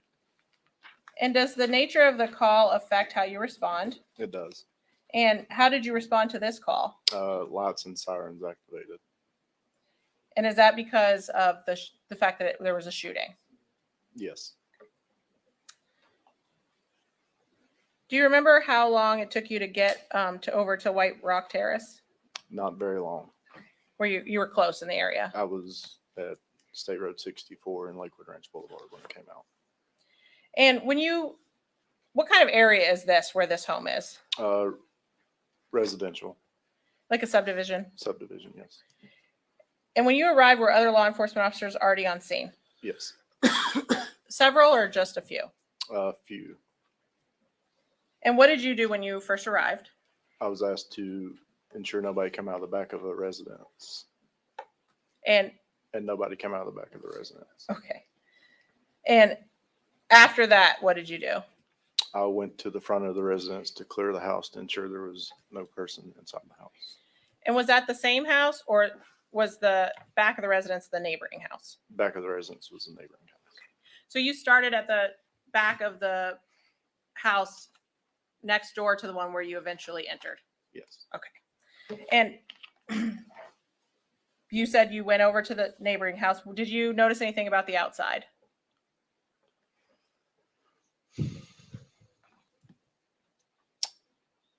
Can't recall. That's fine. And do you recall how you entered that house? Yes, through the front door. Thank you. And what was the purpose for going in there? To ensure that there was no person inside that was armed and to render aid to anybody inside. And did you find anyone inside the home? I did. And who was it? Or was it a man or a woman? It was a man. And where was he? He was in a bedroom. And was he standing up or? No, he was lying down. And can you kind of describe what you observed in that bedroom? Yes, I observed the male laying down on the floor, sort of in the middle of the floor. He had a gunshot wound to his right about here, and then another one down by his leg. There was blood under his right leg. And was this room set up with a bed and a dresser and all those things, or did it look different? It looked like it was empty. And based on that room and the other rooms, did it appear someone was either moving in or out of that home? Yes, it did. And you've told us you observed what you believe to be gunshot wounds. Did you make any other observations of him? Yes, he was wearing gray shorts and a gray shirt or a dark colored shirt. Your Honor, may I, Coach? Yes. I'm going to show you what's been pre-marked as states 2 and 3. Will you take a look and tell me if you recognize those items? Yes. I'm just going to leave you for 1 second. Other than, how do you recognize them? This is the shirt that the defendant or a victim was wearing. And that's states 2, and as to states 3. These are the shorts the victim was wearing. And other than having been repackaged for trial, do they appear to be in the same or substantially the same condition when you saw them? Yes. Your Honor, at this time, the state would ask to enter and publish states 2 and 3. No objection. Received. And Checker, I'm just going to hold this up. This is states 2. This is the shirt the victim you found was wearing. Yes. And it appears to have been cut. Do you know how that happened? Yes, I cut it. And what was the purpose of cutting it? To check for injuries. And then this is states 3. These are the shorts that he was wearing? Yes. Okay. And they're also cut. Did you do that? I did not. Do you know how that would have occurred? Likely by emergency medical services. Is that normal for EMS staff to remove clothing like you did the shirt? Yes. As to these shorts in states 3, can you look at them and tell me what the size is? Men's 30. Thank you. And as to the shirt in states 2, can you look at that and tell me what the size is? My glasses, hold on a minute. Size small. Thank you, sir.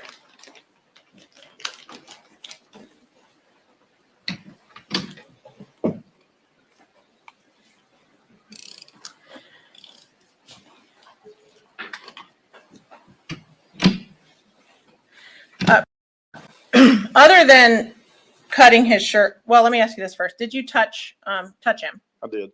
And how did he feel? He was cool to the touch.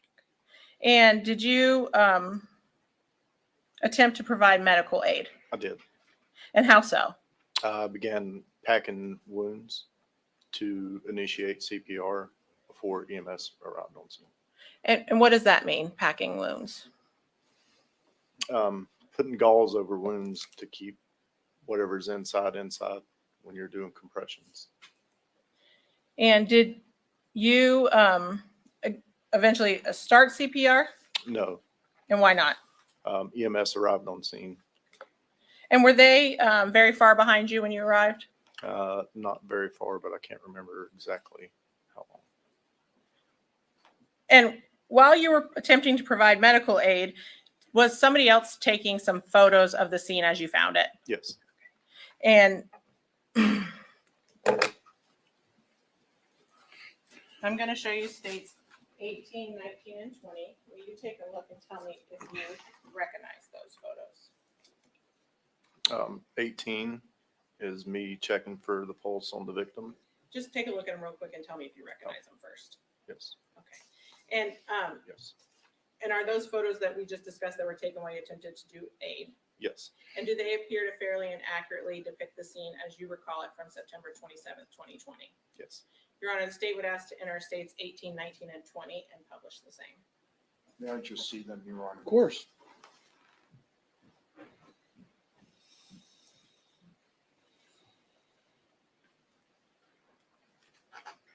No objection. States 18, 19, and 20 will be received.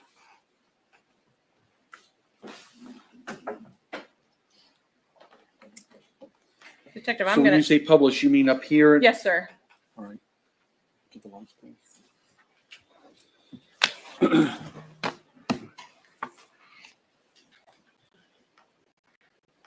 Detective, I'm going to show you right. Let me give you this in case you need it. It's a pointer. That's like a red button in case you need it with a dot. I'm going to show you states 18 and ask you to describe what is depicted in 18. That is me checking the victim for a pulse after the AED pads have been placed. And that's you on the right. That's your head. Yes, sir. And on the left, is that another deputy? Yes, it is. And you said after placing the AED, what is that? It's a defibrillator.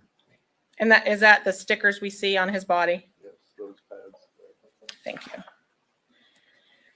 And I'm going to show you states 19. States 19. Yes. Is this the victim as you found him? Yes, it is. And those are the shorts we just saw. Yes. Thank you. And then states 20. Yes. Is this the position you found when you found him? Is this the same position he was in? Yes. Okay. And in the right top right of this picture, there appears to be something tan. Do you know what that is? It appears that it's a mattress stood up against. Thank you. Thank you, Detective.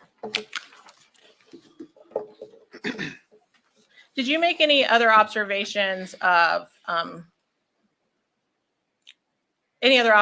evidence in that bedroom? Okay. And what was that? There were 4 spent shell casings and 1 projectile in the room. And a projectile, is that what I might call a bullet? Yes. Okay. And did you see anything, I'm sorry, did you do anything else in the house after EMS took over aid? No, we exited the residence and it was secured pending a search warrant. And did you conduct any other investigation in this case? No, I did not. Judge, can I have just a moment? Of course. I don't have any other questions. Thank you, Detective. Yes, ma'am. Cross? Couple of brief questions. Deputy Jones, afternoon. Afternoon, sir. You were not, or you were the first deputy that made contact with Mr. Benefield. I was one of the first. I couldn't tell you I was the first, but I was one of the first in the house, yes. Were any other deputies in contact with Mr. Benefield prior to yourself? Not to my knowledge, no. All right. Had Mr. Benefield been moved at any time? Not to my knowledge, no. Did you ever witness anyone moving him? Yes. Other deputies EMS. and the EMS? Just EMS. Just EMS? Yes, sir. No other deputies? Not to my knowledge, no. And EMS, correct me if I'm wrong, did they drag him out of the room? I believe so, yes. That's all. Thank you. Redirect? I don't have anything, Judge. Can this witness be released? State? Yes. Defense? Yes. Sir, you're released from your subpoena. You're free to go. Thanks, sir. Thank you. Back on. All right, State? I should have asked this already. Can we publish those? We don't need a witness, just publish them through the jury while we're calling the next witness. What, 18, 19, and 20? Sure, 2 and 3. Yes. Thank you. Sorry, I should have asked them.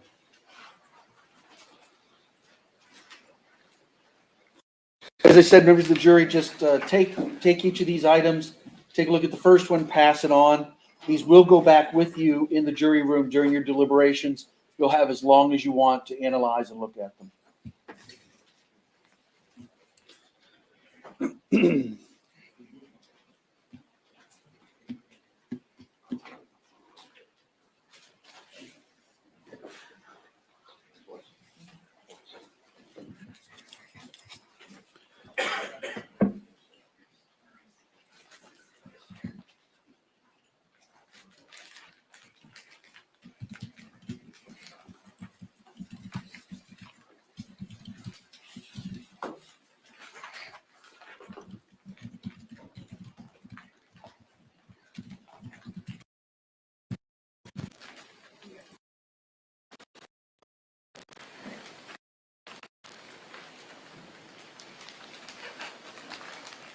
Announce your next witness, please. This day was Ackerman.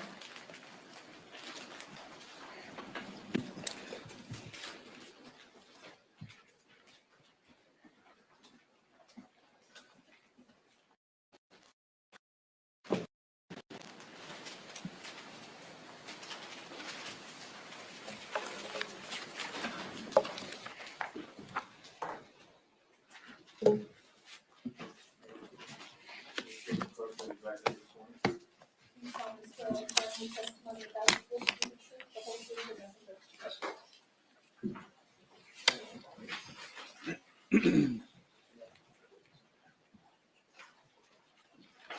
Hello, sir. Sir. As the deputy said, just make yourself comfortable in that chair. Get about 12 to 15 inches from that microphone. It does adjust up, down, left, right as you need it. Probably just, yeah, there you go. And just talk in a loud, clear voice right into the microphone. Yes, sir. Good afternoon. Good afternoon. Please state your full name and spell your last name for the record. Tyler James Ackerman, Ackerman.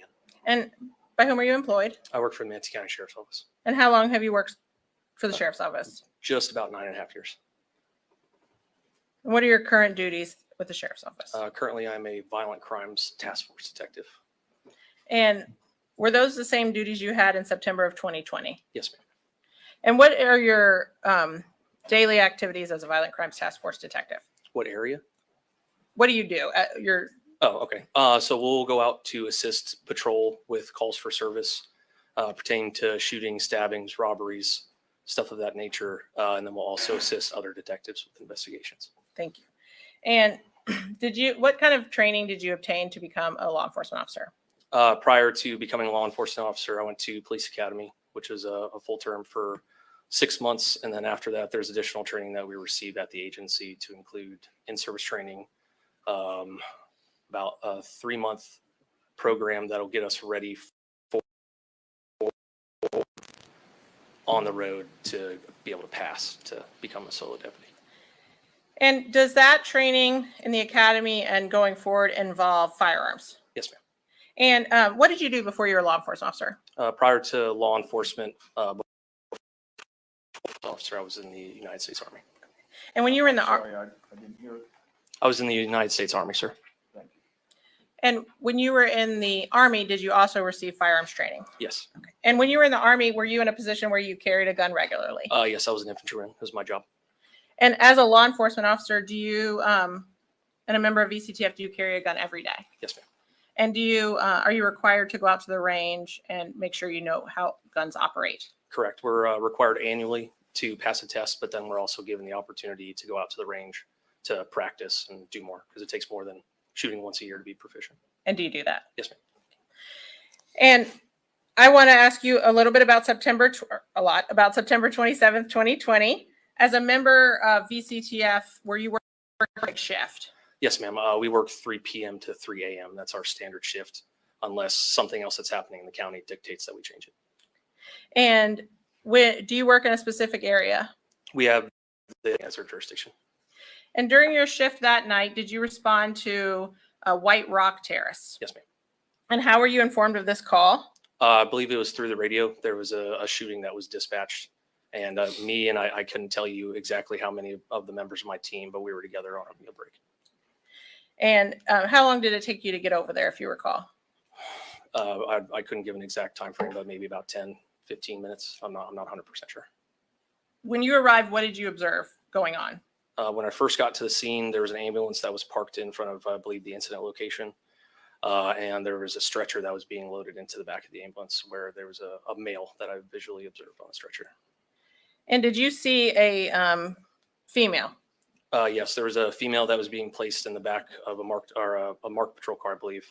But I saw her for seconds, and then she was placed inside the vehicle. And were there a lot of law enforcement on scene? Yes. And what, if anything, were you tasked? Initially, when we get to a scene, we wait to see what needs to continue to be investigated or what people need help with. And there was information that said that the defendant went to the neighbor's house after the incident that took place. So myself, Detective Din, and I believe somebody from patrol went to that residence to make contact with the neighbor. And what was your purpose of making contact? To come have an interview completed with the neighbor to see what he knew happened. And that home, and I apologize if you just said it, is directly next door. Correct. If you're looking at the front of the incident location, it's the first house immediately to the left. And what happened when you got over there? When we went over there, Detective Din completed the interview with the neighbor. And then after the interview, we collected a multi-waiver for the house. And what is that? Multi-waiver is a form that's two-sided, and it has multiple different agreements that we can have. So if we go to a scene for this particular case, the multi-waiver is something that we collect from the person to get consent to enter and search their house with their permission in lieu of having a search warrant written sent to a judge. And was Mr. Stant okay with you entering his house? Yeah, I believe so. Yes, I believe he signed it, but I have not seen the multi-waiver in 4 years. So. Okay. And were you listening in on the interview? And I don't want you to tell me what was said between Detective Din and Mr. Sant. I was there for a portion of the interview, but not the entire thing. Was something that you heard in the interview, did it cause you to go do something else? Yes, ma'am. Okay. And what was that? To collect a firearm that was inside the residence. Okay. And did you enter Mr. Sant's home? Yes, ma'am. And did you locate the firearm? Yes. And where was it? If you were looking at the front door, as soon as the front door opens, immediately to your left on the ground was the firearm, and it was just below a window that was next to the door. And what, if any, observations did you make about the firearm? Initially, the first observation was that there was a magazine inside the firearm, appeared to be a semi-automatic black pistol, and the slide, which is the portion of the top of the pistol that retracts to unload a round after it's fired and then load a new round, was partially to, it wasn't completely seated in the forward position. There's a very small amount of it that was to the back. And did you examine the gun on scene to determine why it was like that? Yes. And what did you see? When I saw that, the firearm, you could see a little bit of ammunition or a round of ammunition inside the chamber. But then after that, that was the only observation I could see with it on the ground. And did it appear, and was that a live round? When I cleared the ammunition that was inside the chamber was an unfired live round that was still able to be fired or appeared to be able to be fired. And I guess I should ask you, once you find a firearm, what do you do with it? Generally, the first task is to make it safe, clear the firearm. And so what does that mean? So it would be pointed in a safe direction. The magazine is always the first thing to be removed from the firearm. So if you pull the slide to the rear and the magazine is still inside the firearm, one round will eject, but it will subsequently load another round into the chamber, which would make it still a live weapon. And so did you remove the magazine? Yeah, the magazine was removed first, and then after that, the slide was locked to the rear to prevent the slide from going forward. And when the slide was pulled to the rear, that's when the live round of ammunition was ejected out of the chamber. Thank you. And at some point, did you take a photograph of the firearm? Yes. I'd like to show you what's been pre-marked as state 17. Will you take a look and tell me if you recognize that photo? Yes. How do you recognize it? That's the firearm that I photographed and collected. And does that photograph appear to accurately depict the firearm? Yes. On that day? Your Honor, the state would ask to enter and publish state 17.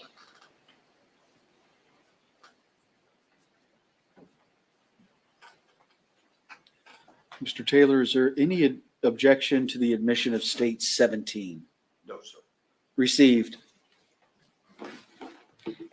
And Your Honor, once I'm done, can I just have it passed? Okay. Thank you. Once you made the firearm safe, what'd you do with it? After that, it was placed in a new property bag. And then did you take it to property and evidence yourself? No, ma'am. And what'd you do with it? I waited with the firearm until CST, I believe it was CST Conlon, arrived to the neighbor's house and took custody of the firearm. And a CST, what is that? Crime scene technician, ma'am. And were you asked to conduct any further investigation in this case? No. I don't have any other questions. Thank you, Detective. Thank you. All right, if we could go ahead and publish state 17. Mr. Taylor, hold on one second. They're publishing state 17. Thank you.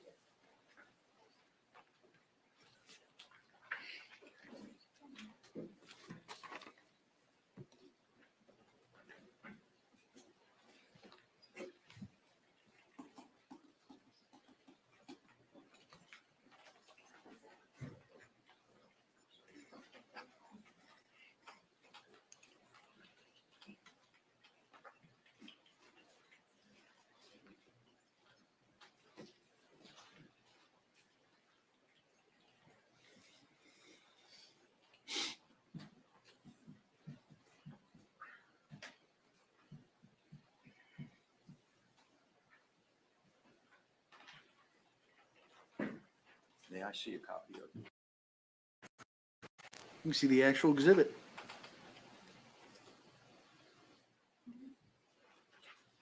All right, cross-exam.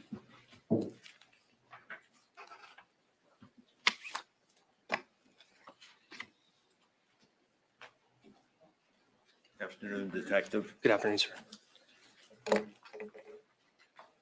I think we can agree that your testimony pretty much revolved around the firearm. Yes, sir. You have experience with firearms. Yes, sir. There's various reasons why a handgun such as this might jam, correct? Might jam, but what was with the firearm was not consistent with a jam, sir. Okay. The firearm was just slightly out of battery, which means that the slide was not locked to the rear. And that's the exclusive reason for it to have been in the condition that it was, you think? There's multiple reasons why the slide wouldn't go to the complete forward position. That's what I But want. what was with the firearm was not what would be consistent with a jam. That's all I'm saying. Okay, so let's concentrate on the slide. Yes, sir. Are there various reasons why the slide would have been in that position? Yes. Is one of those reasons, Detective, someone who is not holding the gun firmly enough? One of them can be if the way that the firearm reacts with recoil, especially with a pistol, is when the firearm is shot, it has to be firmly held in place for the slide to actually be able to use its own force to push back, eject around, and load a new one, sir. Okay, and as a relative expert with firearms, you go to the range regularly, I would assume? Pretty decently, sir. All right, and you make certain when you fire a pistol that you are holding it firmly enough so that that doesn't happen? I do, yes. Okay, that comes with practice, Yes, and that comes with knowledge of the firearms. I would say so. So if somebody were a neophyte in the actual firing of the firearm and was scared and petrified, if they weren't holding it tightly enough, that slide could end up in the position that you found it in. It could, but I think the thing that normally happens more commonly when it comes to a pistol and a grip being weak is that the round is still going to fire, but what happens is that the slide goes backwards, but it doesn't fully eject the round, which causes something that's called a stovepipe. So the best way that I can explain that is that the firearm wants to load a new round of ammunition into the chamber, but the old round has to come out first. So what happens as the chamber is coming back, it actually goes forward, and then the shell casing that it wanted to eject gets stuck in that slide, so it can't go forward anymore. Okay. And one of the other ways would be, as we discussed, It could be, yes, sir. Yeah. Could be ammunition, a spring, various things. failure to hold it tightly. Yes, sir. Thank you. No further questions. Redirect? No, Judge, thank you. Can this witness be released? Yes, Judge. Sir? Mr. Taylor? Can the witness be Yes. released from his subpoena? Yes. All right, sir, you're released from your subpoena. You're free to go. Thank you. Thank you. Oh, no, maybe I don't need to. Go ahead. All right. Yes, you're fine. No, it has nothing to do with you. All right, members of the jury, it's about 3:00, so I think it's a good time to take about 10 or 15 minutes, let you stretch your legs.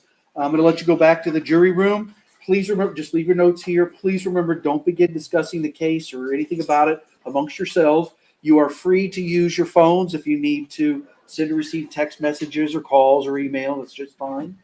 But don't communicate with anyone outside the jury about the case. And please don't do any research on the people, places, things, or legal topics we've heard anything about. And we'll call you back out in just a few minutes after we get a break.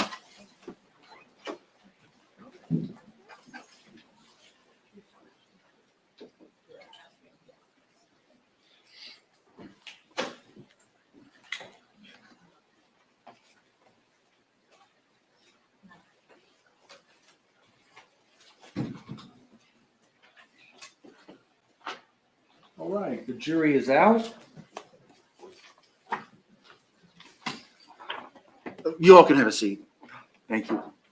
Also, the transcripts that were used, I'm going to take one as an exemplar and just note that this is what was handed out to the jury. All right. 10 minutes, 15 at the latest. All right. Stretch, move around. All right. We'll be off the record till then.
planned on. I think you said you had 7 witnesses ready for today. Do you think we're going to get that far? We have 2 crime scene techs in the hall. Ms. Dvorak, who is going to be relatively brief, I think, and then Ms. Conlon, who will not be relatively brief. And then I think we have 2 more on standby.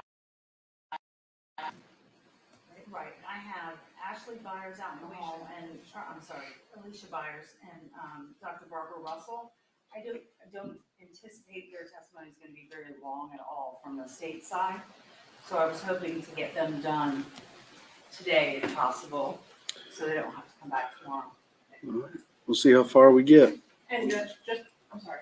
Yeah, I was just gonna say, we have some issues with Byers and with Russell. Okay. But they're going to be later. After the 2 crime scene techs. Well, let's get through the 2 crime scene techs to guarantee we get through those. And then we'll see where we're at with time. And maybe we get to them today. Maybe we don't. We'll do our best, obviously, because I'm with you. I've said before, I prefer to get, if you've got witness here, let's get through them. But maybe if we don't get there, that'll give you time to put whatever arguments you want on the record. Sure. Just while we're talking about scheduling, real quick, we have 8 witnesses scheduled for tomorrow. Mhm. Depending on what happens today, it could be more. But the last witness is our firearms person, and they're not available till Thursday morning. He's coming from Jacksonville. So I just wanted the court to know, because I know you were, like, if we got done a little bit early, I don't think will happen. We're not gonna have him until Thursday morning, but then that would be our last witness if we're on schedule. All right. Just so that everybody's aware. I don't want to have him try to. So that's a good update for you, though, because you were saying, hey, because you had somebody that's getting a surgery next week, and We had somebody getting surgery on the 1st, and we have people coming in from out of town. 4 out-of-state people. Yeah. So there you go. The state Yeah. is just thinking they're going to finish Thursday morning. If we're on schedule at the end of the day tomorrow, then we'll have 1 witness left. So just FYI. Yep. All right. Are you ready to get the jury back in? Yes. Mr. Taylor, are you ready to bring the jury in? Yes, sir. All right.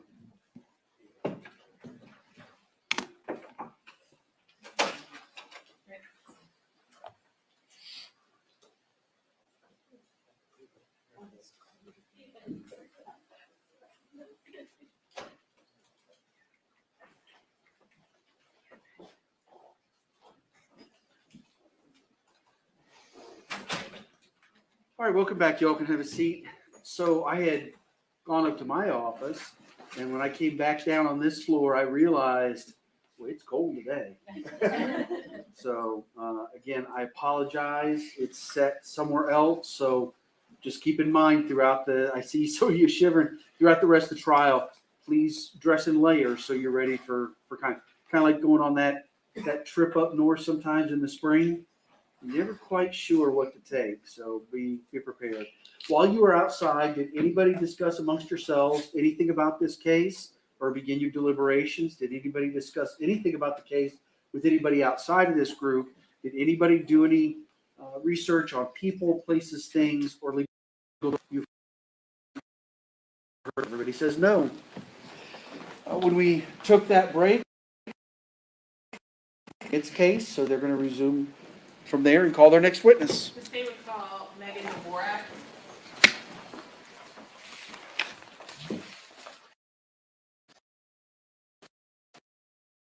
The screen for both of these witnesses, please. Ma'am.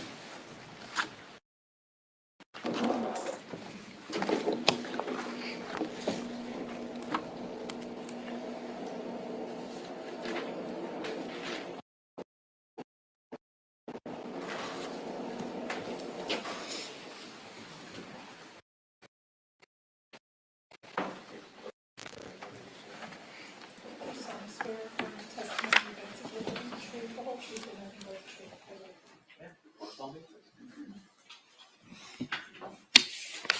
the truth. Hello, ma'am. Good morning. Oh, Good afternoon, Judge.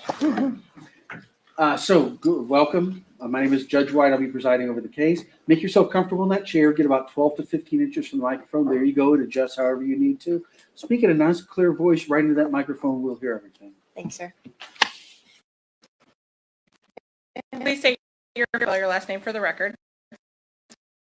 D as in David, V as in Victor, O-R-A-C-K. And by whom are you employed? Manatee County Sheriff's Office. And how long have you been so employed? 12 years. And what are your current duties with the Sheriff's Office? I am a crime scene tech. How long have you been a crime scene technician? 6 years. And what did you do prior to becoming a crime scene technician? I was a 911 dispatcher. And as a crime scene tech, when you changed over from dispatch to crime scene, did you have to go through some training? Yes, I did. And can you tell the jury about that? We do an in-house training. It's usually 3 to 6 months. We have certain criteria that we need to get checked off on by our own training officers as well as the unit manager, and he deems it appropriate when we're able to respond to calls and process evidence on our own. And were you working as a crime scene tech in September of 2020? Yes, ma'am. And were you asked, I'm going to draw your attention specifically to September 27th, 2020. Were you asked to assist in a homicide call that day? Yes, ma'am. And what time were you called? About 20 minutes to 9. And what were you asked to do? I was asked to respond to our CID interview area, which is at our main operations center, meet with detectives and obtain photographs. And what is CID? Criminal Investigative Division. And do you know what time did you do that? Yes, I did. And do you know what time you arrived? I arrived at approximately 9:21 that evening. And were you already said, I think you were asked to take photographs. Yes, ma'am. And who was that of? Ashley Benefield. And did you do that? Yes, ma'am, I did. And what's the process for taking pictures of someone? In this circumstance, we take overall photographs of the person as they are when we first see them, taking identification photos from the front of their face, the sides, and then we take photographs in various forms of them being stood fast in front of us. So we just go in clips from the top all the way down. So we do a face shot to her chest, middle area, and then legs, and then down to the feet. And so that's what we did first. And then once you do that, what's the next thing you do? The next thing we do, because I was also requested to, collect her clothing as items of evidence. We will start by removing an item of clothing. We're also checking for further injuries at that time or any marks that need to be identified and that.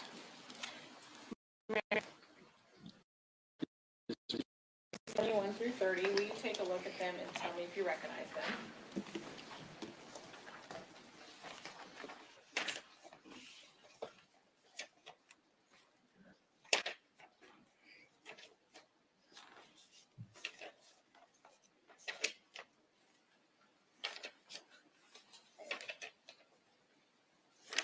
Yes, I do. And how do you recognize them? These are the photographs I obtained that evening. And do they fairly and accurately depict Miss Benefield as you photographed her on September 27th, 2020? Yes, ma'am. Your Honor, at this time, the state would ask through 30. Action. They'll be received. Thank you.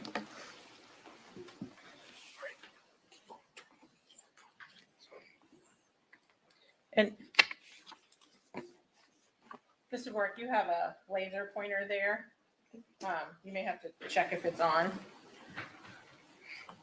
It's on. Okay. I'm going to start with states 21. And so if you'll just kind of, for the record, let me tell us what we're seeing in this picture. Sure. This is a front identification picture, as we call them, of the subject that we're photographing. Just like an ID photo that you would take on your driver's license. And did you, when you were taking these photos, is that the time in which you're looking for any injuries? Yes. And did you observe any injuries on Miss Benefield's face? No. And I'll show you states 22. This is her right side? Yes, ma'am. Okay. And states 23 would be the opposite side, left. Yes, ma'am. Okay. And did you observe any injuries on either of those sides of her face? No, ma'am. And so then you said you kind of just go down the body front and back. Yes, ma'am. Okay. I'm going to show you states. So will you tell me what we're seeing here? This is the mid torso from her breast line down to her pelvic hip area, with obviously her arms crossed in front of her person. And states 25. Is her shin, just above her shins and down to her ankles that are covered by shoes. Thank you. And states 26. And this is a rear view of that same photograph. And did you, when you were taking these photos, did you observe any injuries on her arms or legs? I believe that I observed some redness on her right forearm and some slight discoloration on the back of her left leg and upper right side of her right area, right thigh. And so I'm showing you now states 27. Is that what are you documenting the red mark you saw on her wrist in this photo? Yes.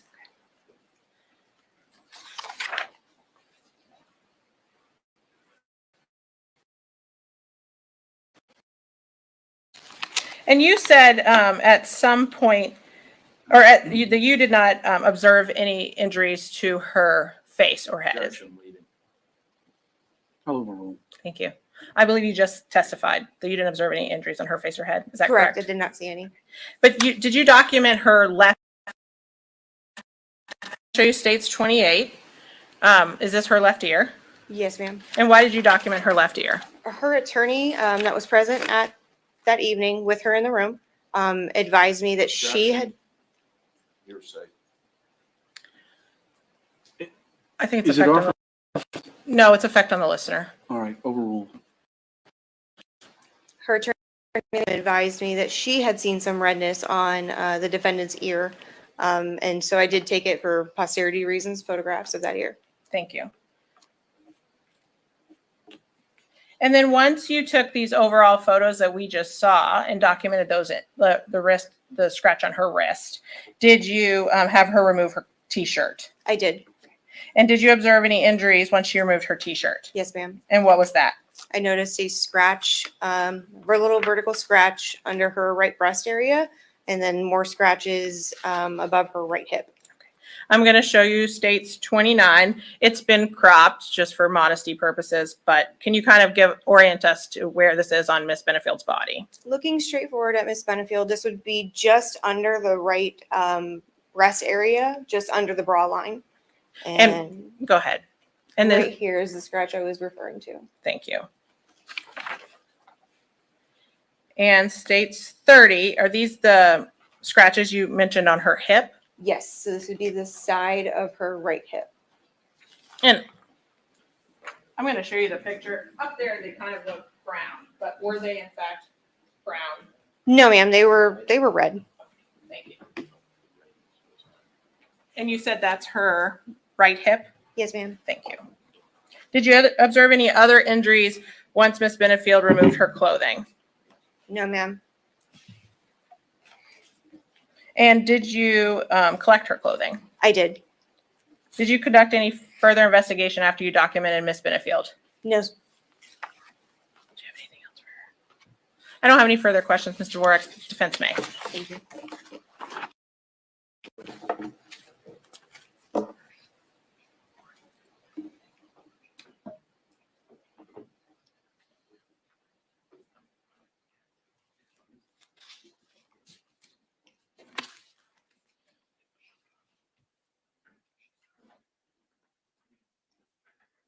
Cross?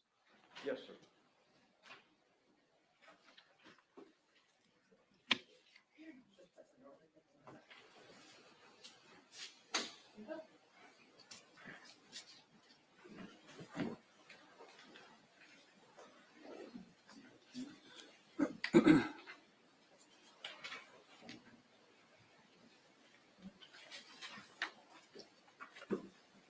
Your Honor, I think that the monitor did not accurately portray two of the photographs. I wonder if the court have any objection before I begin my cross-publishing these two. Absolutely not. Go ahead. Thank you. Just hand him to the deputy. Yes.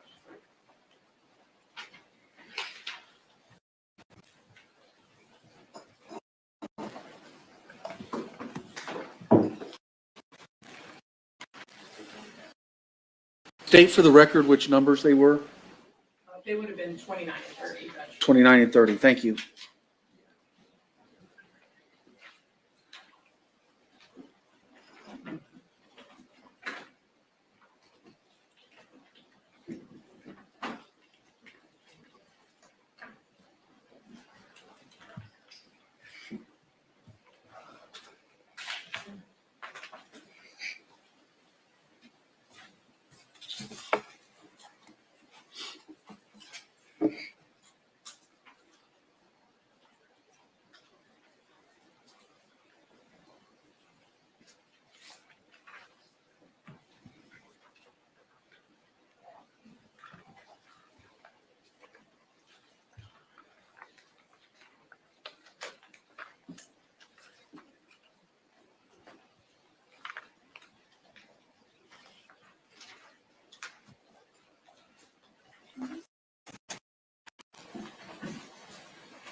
All right, Mr. Taylor. Thank you. Is it deputy or Ms.? Crime scene, Dvorak or Mrs. Okay. Are you a licensed deputy or? No, I'm not classified as civilian, Civil, okay, that is the sheriff sir. as a crime scene technician. Yes, sir. Okay. So you, of course, the report of the things that you did on that particular day, did you not? Yes. And among other things, as you've explained to us here this afternoon, Ms. Dorvick, you also collected, did you not, DNA swabs? I did. Okay, will you tell us what DNA swabs are? DNA swabs, dependent upon what I'm being requested to swab, are utilized when I'm trying to get a possible DNA sample from an area. In this circumstance, I believe I took, if I can just refer to my report, Please, Judge. absolutely. Take your time. Your You Honor. can refer to your Thank you. notes. I don't need to speak for the court, but I'm pretty. I did take a buccal swab. We call it a buccal swab standard from the defendant. And then for this particular case, I took touch DNA swabs, which meaning I was swabbing specific areas that the defendant's counsel had advised me that I needed to swab in accordance to find maybe possibly some of Mr. Benefield's DNA. I believe I swabbed several areas in reference to that. Okay, and would those areas that you swabbed include Ms. Benefield's hands?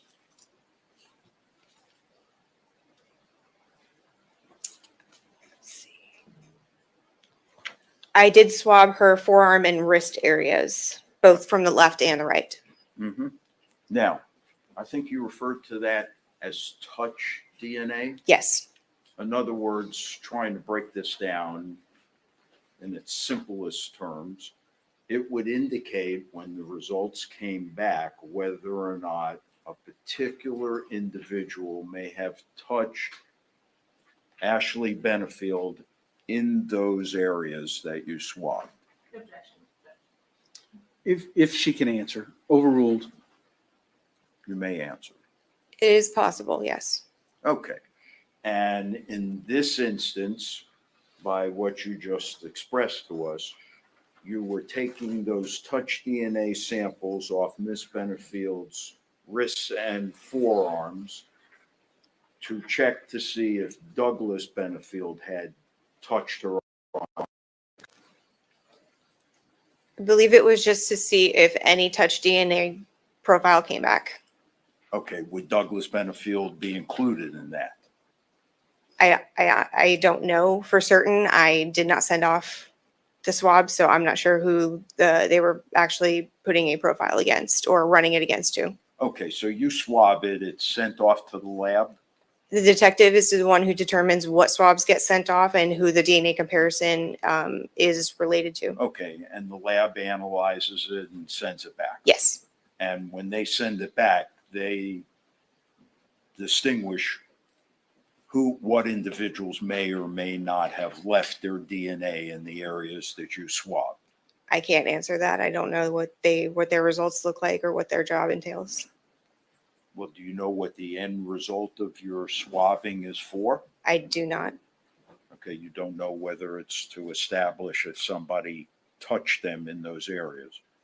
I do swab to see if there is multiple or just one DNA profile in that area. But like I said, I don't know who, if they were sending Mr. Benefield's DNA Okay, or not. I understand. So you don't know who, but when you swab, you're swabbing to see whether or not scientifically there's going to be evidence that someone may have touched Miss Benefield in those areas. Yes. All right. Thank you. Redirect? Oh, 1 second.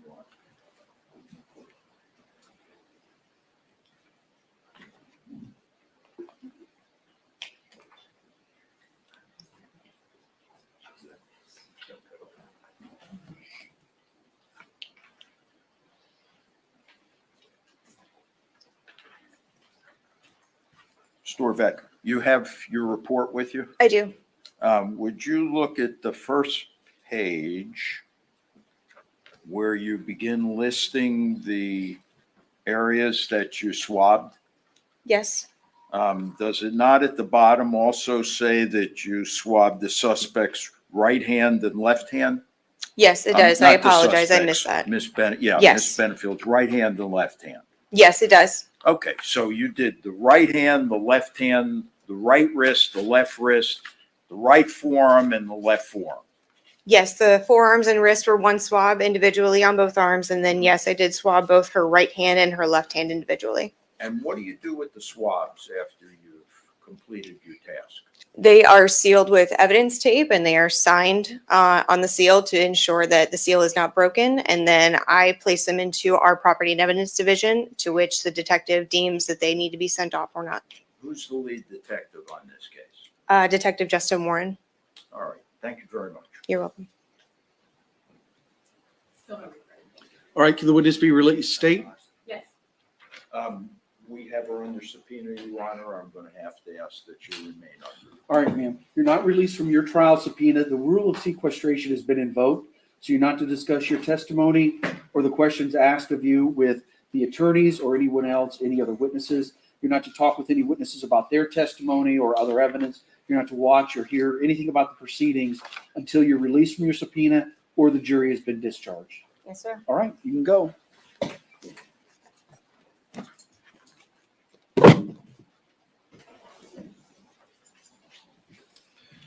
All right, State, call your next witness. The state would call Amanda Conlon.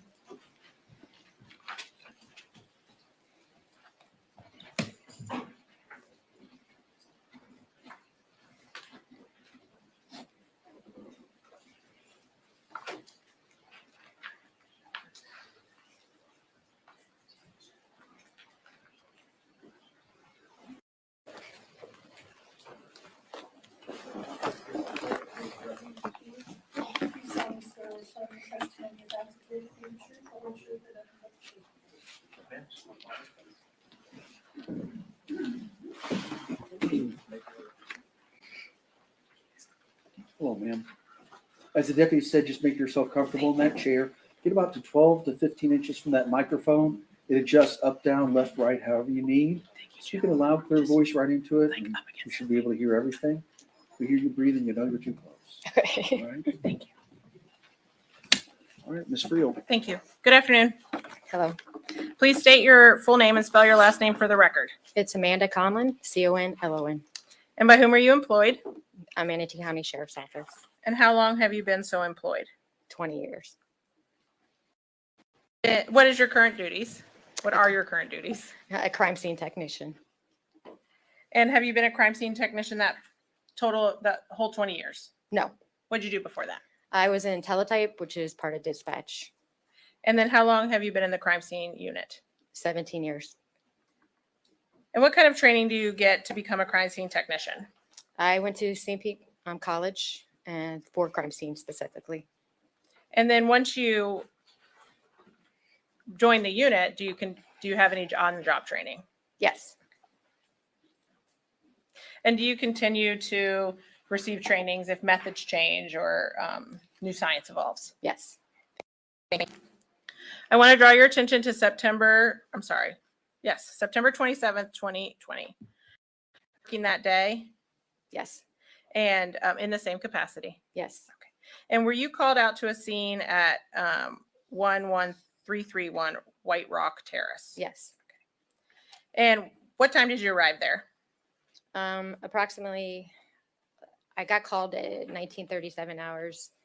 And I think I arrived about 28 hours approximately. Okay, so just because I don't math. 7:37 p.m. Yes. And then you got there at 8:28. Yes. Okay, thank you. And was law enforcement already on scene? Yes. And how do you get called out to a scene? It was a Sunday night and I was on call. Person, Sergeant Moss was the one who actually called me out that night. And when you arrived there, without telling me what they say, did you speak to law enforcement to get an idea of what had happened? Yes. And what is your task there on scene at White Rock Terrace? Once I arrive and wait for the search warrant to arrive, I can only take photographs of the outside of the residence on the street of where the crime scene tape was. And when the search warrant arrived, I was able to enter the residence. And prior to entering 11331, did you go next door to the neighbor's house? Yes. Okay. And why'd you go over there? There was a firearm that I needed to collect. And tell me about that. Where was the firearm? When I arrived, Detective Ackerman was outside the residence with the firearm, which was in a paper bag. And was it secured, I guess? He secured it, yes. And what type of firearm was it? It was a Springfield 45 caliber. And when you got there, had it already been unloaded or was it still? It was still, the magazine was still loaded. And it did in fact have bullets in it? It had 1 in the chamber and 3 in the magazine. And what type of ammo was in the firearm, if you recall? 45 caliber and Hornady, I believe. And once you collect the gun, what do you do with it? On scene that night, I secured it in my van, box in my van. Your Honor, may I approach? Yes. Ms. Conlon, I'm first going to show you states 31, 32, and 33. Will you take a look at those and tell me if you recognize them? Yes, I recognize them. And how do you recognize them? Those are my photographs that I took of the gun that was next door. And do they appear to fairly and accurately depict it as you found it on September 27th, 2020? Yes. Your Honor, at this time, the state would ask to enter 31, 32, and 33. Any objection? No. Received? Thank you. And may I publish them? Yes.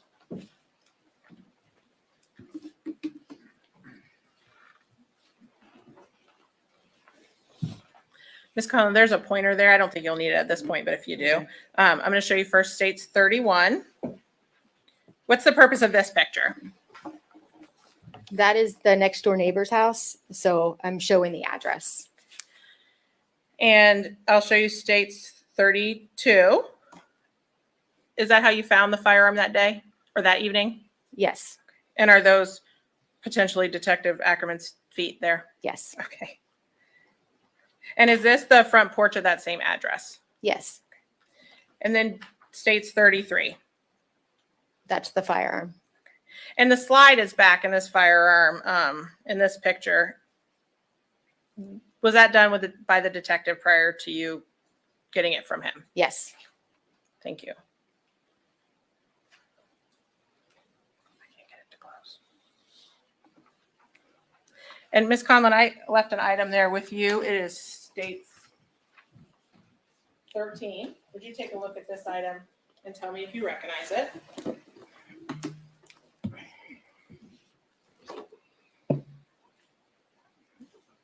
Yes, I do. And how do you recognize it?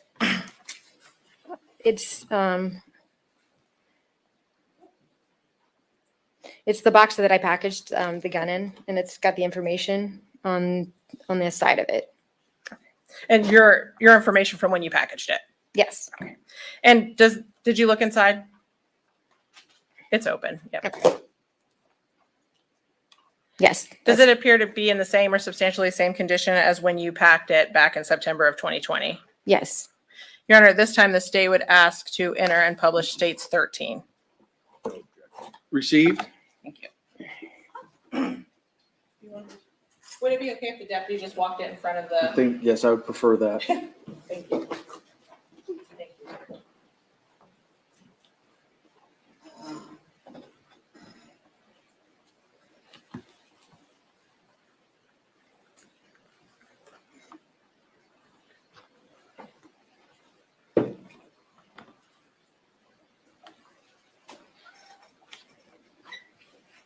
Thank you, Deputy. After you collected the gun, I think I got ahead of myself earlier. At some point, do you enter 11331 White Rock Terrace? Yes. Okay. And what is your, what do you do when you are processing this scene? You said you'd already taken outside photos? Yes. And so what's the next step? I start to take photos into the inside, and I entered through the garage door, which was open. I entered then into a hallway where there was a laundry room on the left side of me. And then as I continued down the hallway, there was 2 bedrooms on my left side. And then there was a bathroom at the very end of this hallway. And so do you document the entire inside of the house before there's any searches or evidence collected? Yes. And is that what you did in this case? Yes. Ms. Conlon, I'm going to show you states 34 through 82. It'll take you a minute, but if you'll go through each of those and let me know when you're done.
You looked at them all? Yes. And do you recognize states 34 through 82?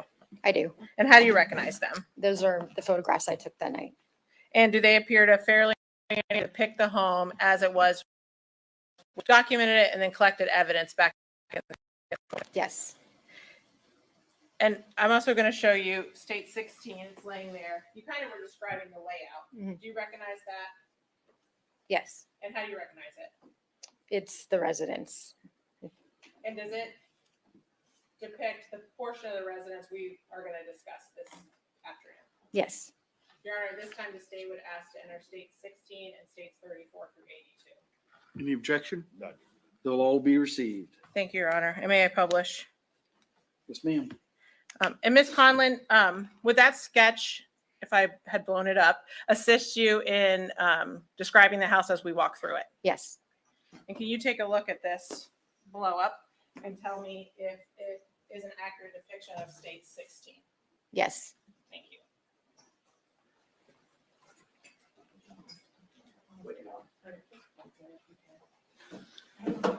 Mr. Taylor, feel free to reposition yourself as you need to get a clear view of what's going on.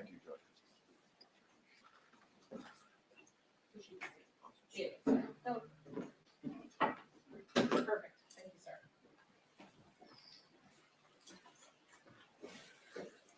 Okay, Ms. Conlon, we're gonna, you have a pointer there. So we're gonna kind of walk through this house, through your pictures and this you good? sketch if you don't mind. Okay, so you said you entered through the garage. Will you just point out for the jury where that is in this Right picture? Or the sketch, sorry. Right there. Okay. There's the garage. And then you already said you went in through a laundry room. So can you just kind of point to where you walked through? I walked through here. And I'm gonna steal those pictures.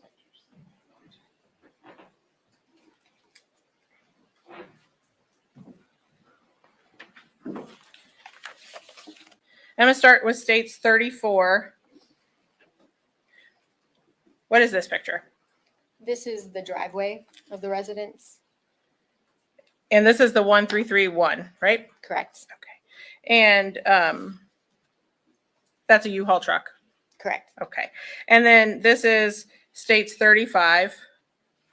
What is this? This is still the driveway, and this is one of the storage pods and the U-Haul. And then you said you went in through the garage. Correct. This is states 36. Where are you standing in this photo? When you take this photo, sorry. I'm standing its way of the garage. And then states 37. What do we see here? Still the garage. And what is that doorway that's depicted in the middle of states 37? So that's the hallway, and then once I enter that hallway, the laundry room's right there on the left-hand side. And states 38, is this laundry room you were just discussing? Yes. And then once you go through the laundry room, what's the first thing you encounter? Past the laundry room, there's a bedroom, which is right here. Did you enter that bedroom and document it with a photo? Yes, I did. And that's states 39. Is this that bedroom that on the sketch is labeled child's bedroom? Yes. And were there things in this bedroom that indicated to you that potentially a child lived in that bedroom? Yes. Such as? There was a small mattress, and there were some items in the closet. Now, after you went in there, where's the next area you go? I'm continuing down the hallway, and there's the second bedroom. And we're going to come back to that one. Eventually, do you go through into the living room area? Yes. So once I get to the end of the hallway, then I start my photos around here in the kitchen. And this is states 40. What area are we looking at here? You're in the living room right now. And this, we're going to have dueling laser pointers. This here, what door is that? That's the front door. Okay. So that's on the right side of this picture. Correct. Okay, thank you. And then here, is that the same front door on the left side of this picture states 41? Yes. Okay. And what are you depicting here? The dining room. And then in states 42, where are you standing now when you take states 42? So I'm standing in the living room, and I'm closest to the kitchen, like right in this area. Thank you. And did you document the kitchen? Yes. Okay. And where is this is this a pantry in states 43? Yes. Okay. And So where is it? It's right there. And then this is this sketch is only the part of the house that we're going to talk about today. Is that right? Correct. Was there something past the kitchen and those bathrooms there? Yes, there's a master bedroom and bathroom in this area. And did you go back and document that room? I did. Did you find anything of evidence in that room? No, I didn't. Thank you. Once you've walked through the whole home and you said you had gone into that bedroom we called Miss Benefield's bedroom on the sketch, do you also document any evidence that you find? Yes. So I'm going to show you states 44. Can you tell us what we're seeing here and then show us where this would be on that sketch? So that's blood, and that's the entranceway of this bedroom right here. So it would be going this way. And just to be clear, the wood part would be the bedroom and the tile would be the hallway? Correct. And then is this the same entranceway from a different angle? Yes. And were you made aware of what that smear was from or that blood mark? Yes. And what was it? It was from the victim being dragged out to be worked on.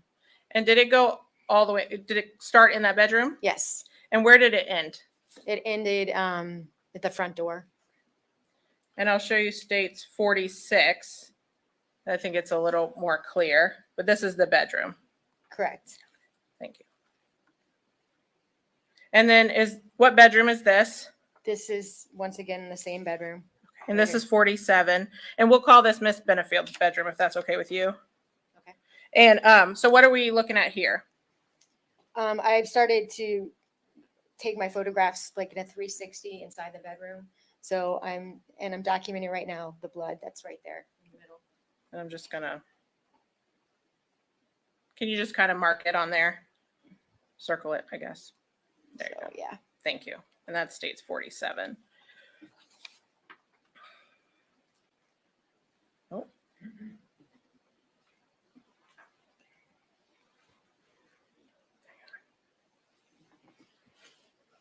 It states 48. There's some, would you call them bifold doors there? Yes. And what is that we're looking at the base of? That's the closet. And then this is states 49. Is that the same closet?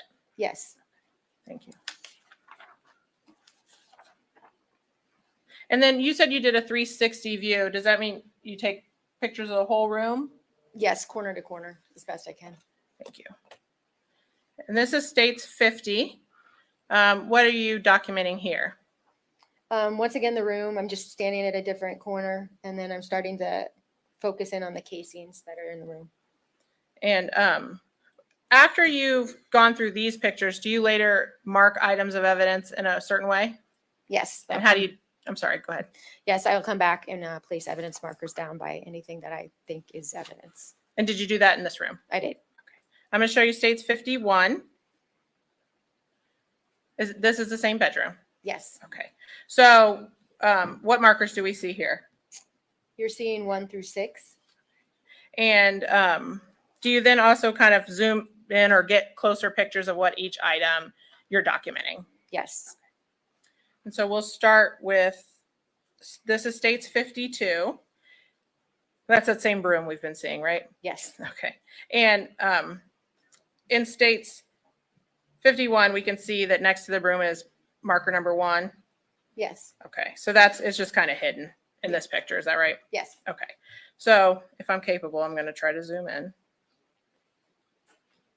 What are you documenting in state 1? I'm starting to get close-ups of the evidence markers and the casings that are next to them. And so at at markers 1, 2, and 3 here in states 52, what are those 3 items? They're casings.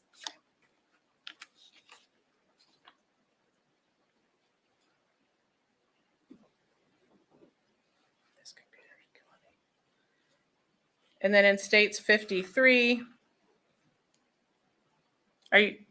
where are you standing now? Now my back is towards the wall, so I'd be right in front of evidence markers 1, 2, and 3. And we see 4 and 6. What other markers do we see that we have not seen before in this picture? So 4 and 6 and 5. 5 is in the corner. And then is that white sticker on the wall a marker also? Yes, that's 7 is. And states 54 accomplishes what I tried to accomplish a moment ago. These are the closer up pictures of 1, 2, and 3. Correct. Okay. And did you collect those 3 casings? I did.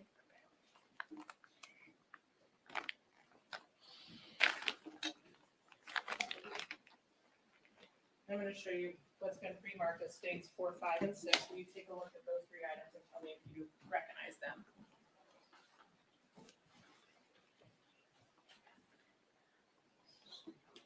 Yes, I do.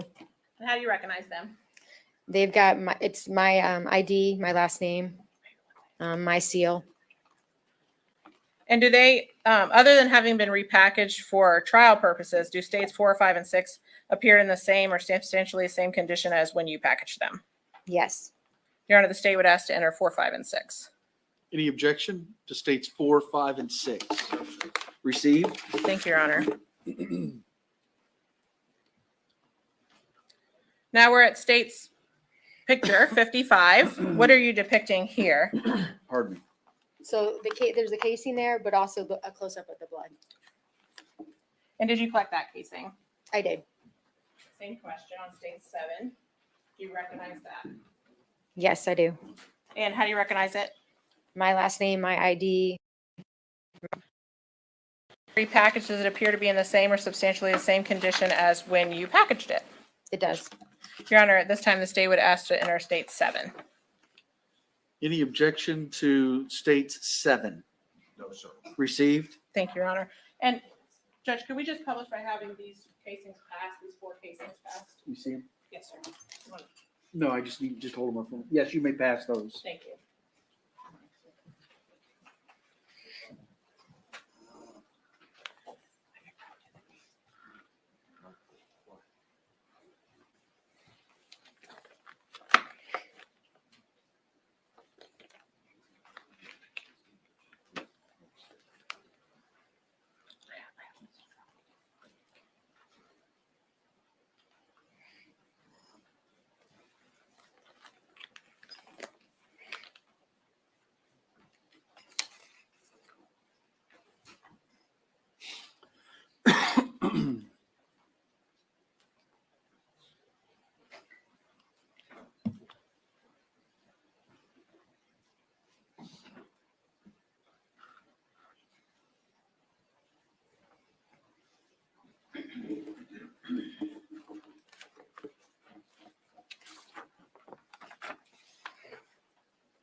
You got them all, Deputy?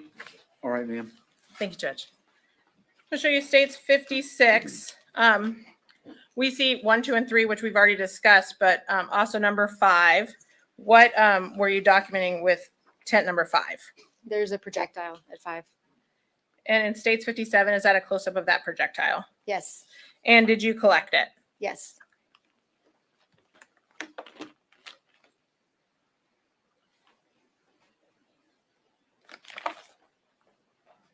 You take a look at states 9 and tell me if you recognize it.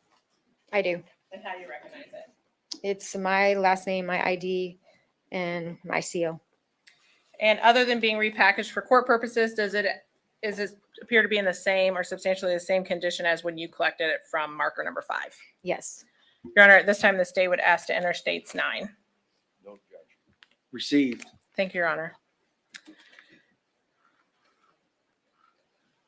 Now we're looking back out of the same bedroom. Is that correct? Correct. This is states 58. And we see a marker we have not seen before in the middle there. Well, a couple.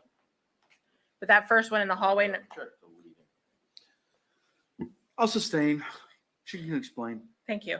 Can you tell me which markers we see in this picture?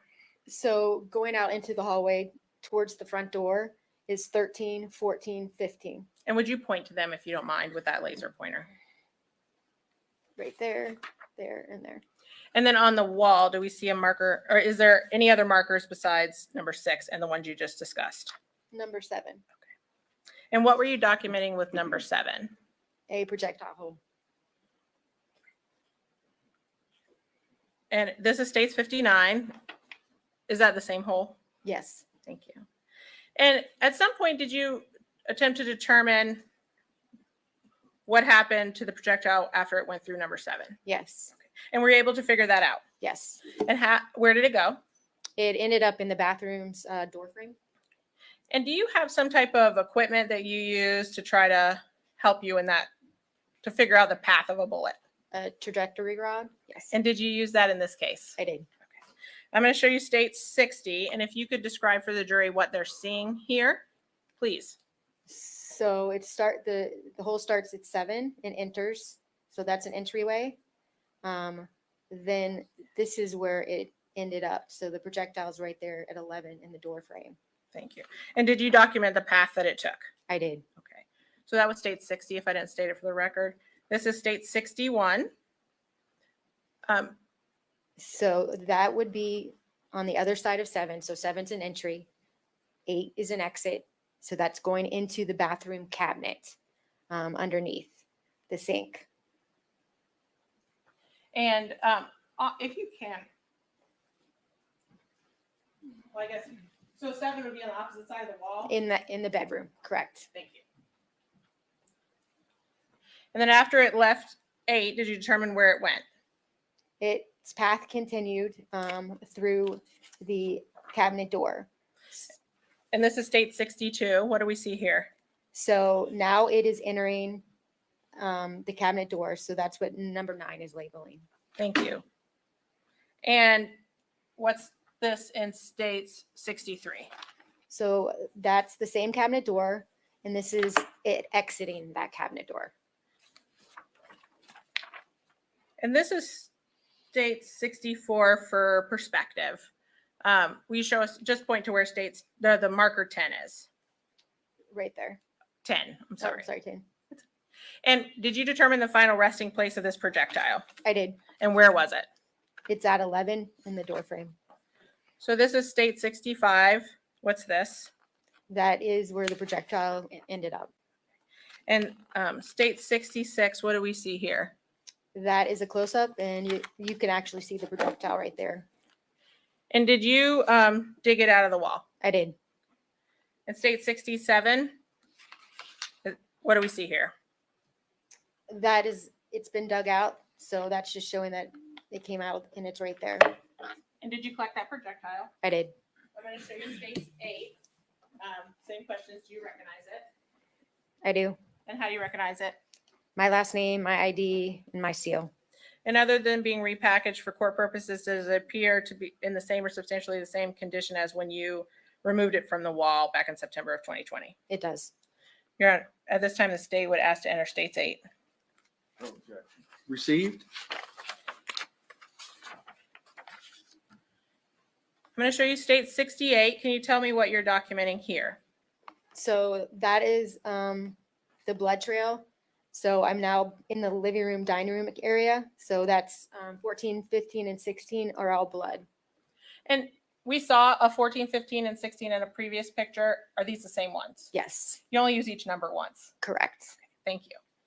And this door, what is the door in the middle of this picture? That's the front door. And then state 69, what do we see here? So I continued outside because there was more blood outside. So that is right in the front entrance outside the front door. So it would be right in this area. So that's 17 and 18 with blood. Thank you. And when you said this area, you pointed, but I didn't see. Would Yes, you mind? right in this area. Thank you. Did you locate any other projectiles in the home? I did. And where was it? Where was it? One or more? It's one more, just one more. And where was it? It's in the living room. And did you document that with photos? I did. I'm gonna show you state 70. What do we see here? And if you could just show us on that sketch where we're looking. So this is the living room and it's right by the front door. So it's and this is the front door. So it's right here in this area. So there's the window. So it's right there. Thank you. And what is this item in state 71, if you know? I thought it was some kind of shelving. And what are you documenting in this photo? The path that the projectile took. And can you just point to the jury what you used? Right there, and there's the projectile hole. Thank you. And this is state 72. Is this the projectile you just told us about? It is. And did you remove it from the wall? I did. And you collected it? I did. I'll show you states 10. Do you recognize it? Yes, I do. And how do you recognize it? My last name, my ID, and my seal. And does, other than repackaged for trial purposes, is it addition? Your Honor, the Received? pass 8, 9. Yes, ma'am. Thank you.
All right, State. Thank you, Your Honor. Ms. Conlon, did you find any firearms in this home? I did.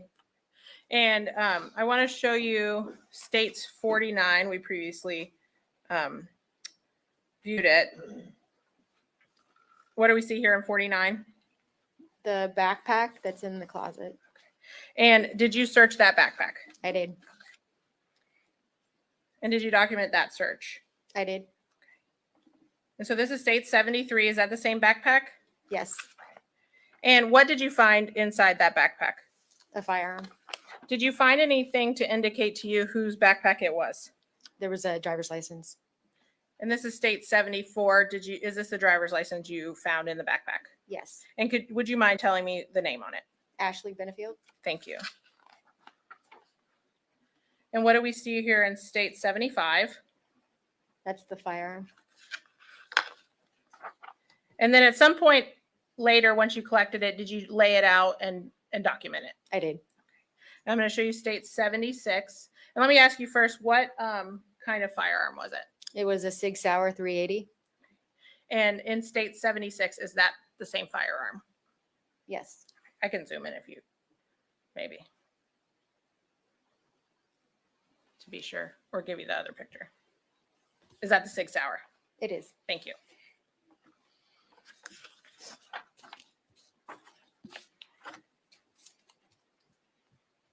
And I'm going to show you States 43. We saw this picture. This is in the kitchen?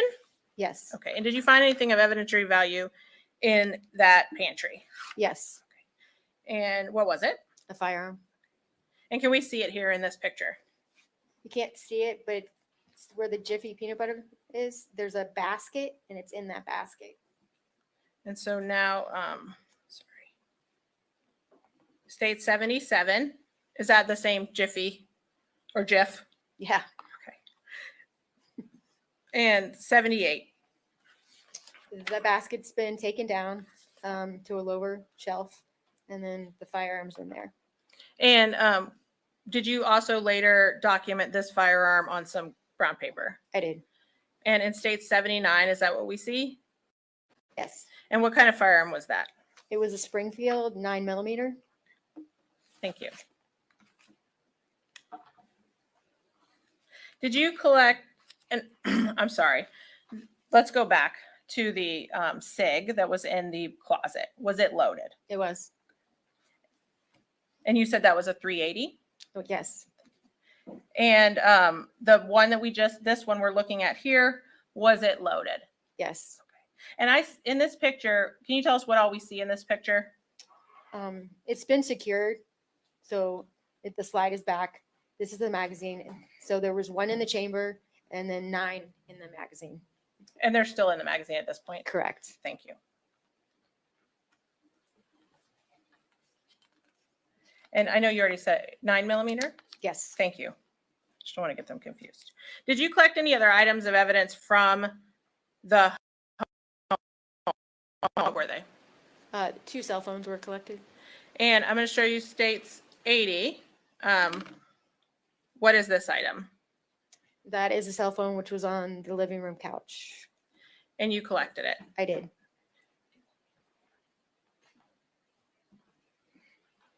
You're going to be a person clerk. Yes.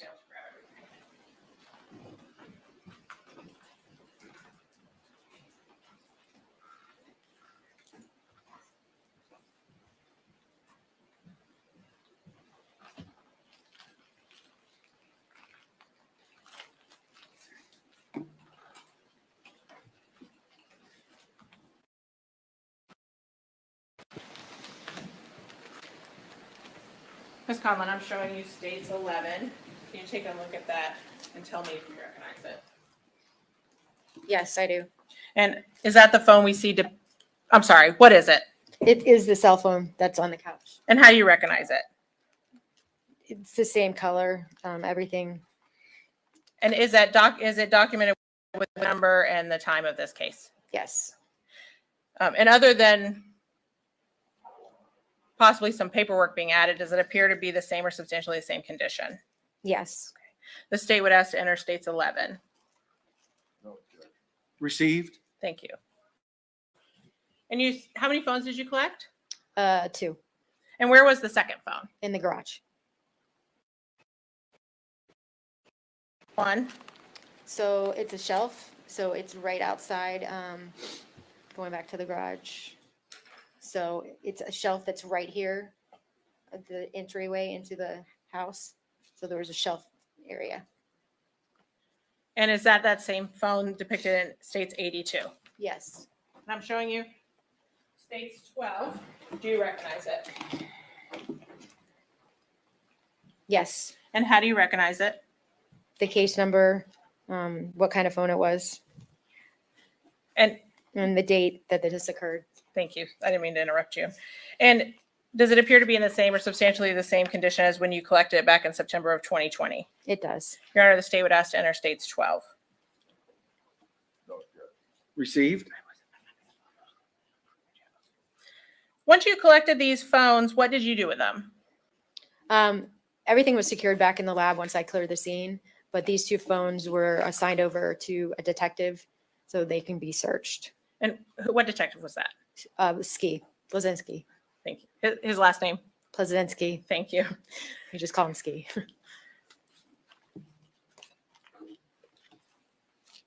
Other than after what we've just gone through from September 27th, were you later asked to do something else in this case? Yes. And when was that? That was on October 1st. And what were you asked to do? To photograph Ashley Benefield. And did you do that? I did. And where did that take place? In our CID.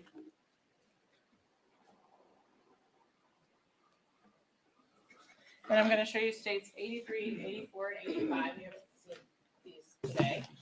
Do you recognize them? Yes. And how do you recognize them? They're the photos I took of Ashley. And do they appear, or do they fairly and accurately depict how she appeared to you back in October 1st, 2020? Yes. Your Honor, at this time, state would ask to enter and publish 83, 84, and 85. No objection. Received. And what was the purpose of taking pictures of her? So this was after the night that everything occurred. And I know Megan took pictures of her that night, but sometimes bruising does not show up for a couple days. So that was why I went back to take pictures of her. And did you observe any injuries on her body? There were scratches. Yes. I'm going to show you states 83. What's the purpose of this photo? It's just to show who I'm taking a picture of. And did you observe any injuries to Miss Benefield's face or neck? I did not. And then states 84. So that's the scratches. And just for orientation purposes, that's the right side of her body. Yes. Thank you. And states 85. The scratch in her back. And for orientation purposes, what side of her body would that be? Actually, I'm sorry, it's not her back. It's hold on, see this real quick. I believe it's right under her bra line. It's been cropped quite down. Yeah. So it's the right side of her body. Thank you. And were you asked to conduct any further investigation in this case? No. Your Honor, may I have just a moment with co-counsel? Of course. Thank you.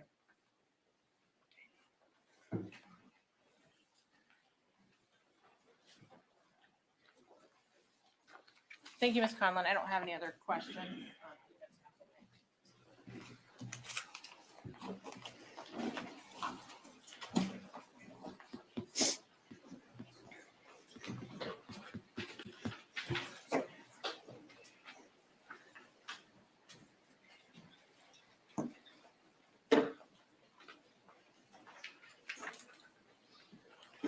All right, Mr. Taylor, do you need any of the displays?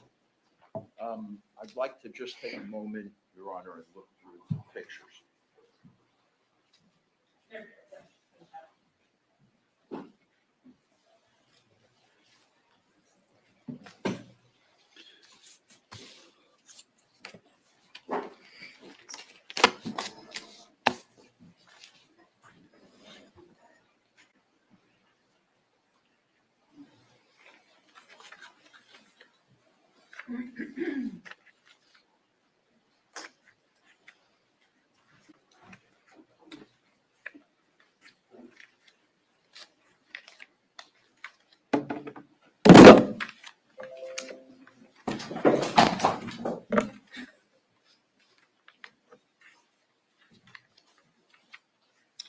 You break it, you buy it.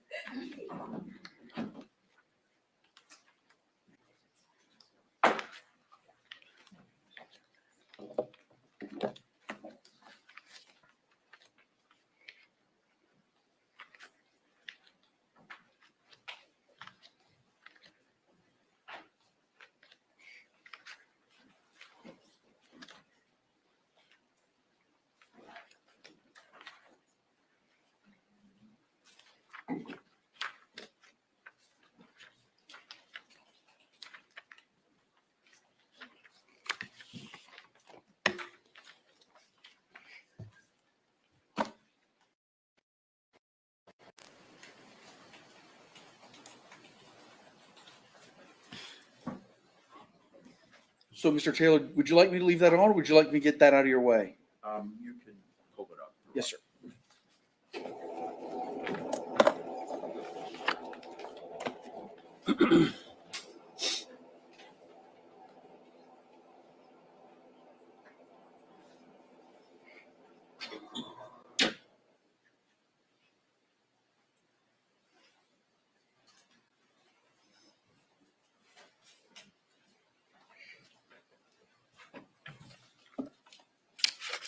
Good afternoon. Hello. You took more pictures on that day than were actually introduced here this afternoon. Correct. All right. Let me pass this one to you and see if it's one of the photographs that you took.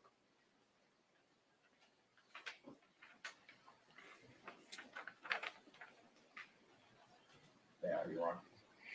May I approach? Yes, of course. Yes, I did take this photograph. Okay. State chose not to offer that to you, so I'd like you to identify it for us. It is Ashley. I'm assuming it's her maiden name, Byers. It is her, and it's her concealed weapons firearm license. Okay. And is it an accurate reproduction, just like all the other photographs that you took on that day? Yes. Respectfully introduce it.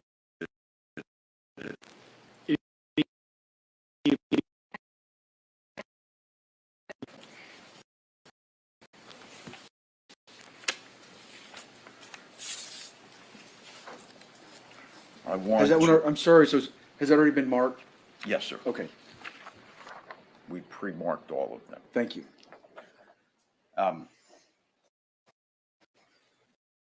Wanted that you said the couch that you recovered. Let me just try to refresh your recollection as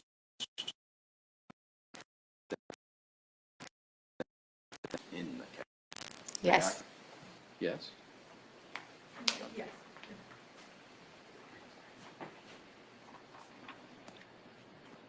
Yes, it was originally in the couch and then it was removed and put on top to take the photograph.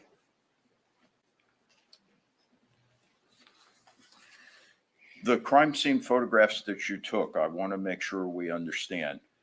You went in there and took these photographs and processed it after the deputies and EMS were in there. Correct. So what your photographs tell us, correct me if I'm wrong, is that that's the way the scene appeared at the time you took the photograph. Correct. It's not necessarily the way the scene was prior to the time you snapped your photograph. Correct. So in other words, the broom, just as an example, that was in one of the photographs, that broom may very well have been knocked aside when the deputies were working on Mr. Benefield, trying to assist him. Yes, that's possible. And that could apply to the shell casings as well when the EMS people dragged Mr. Benefield out of the bedroom. Correct. You would have no way of knowing. Correct. All your photographs tell us is how things looked when you took the photograph. Correct. The blood marks from the bedroom all the way out to the front door, once again, is the scene after the EMS went through there along with the deputies. Correct. The last thing I want to ask you is, you did, to my knowledge, 2 separate reports. Is that correct? I believe it was one. If you would show me what you're looking at. Sure. May I, Your Honor? Yes.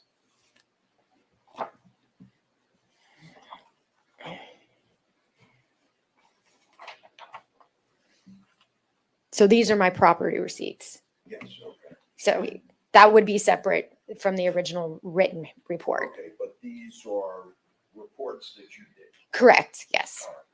And one of them, correct me if I'm wrong, I'm sorry, is it Deputy Conlon or? No, I'm a.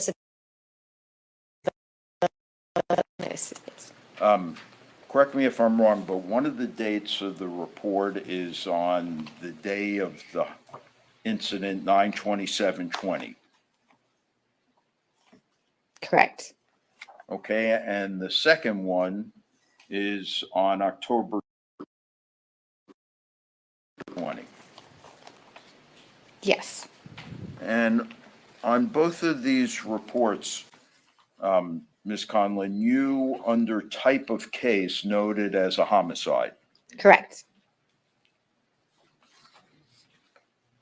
When you're photographing this scene and executing your duties, all you know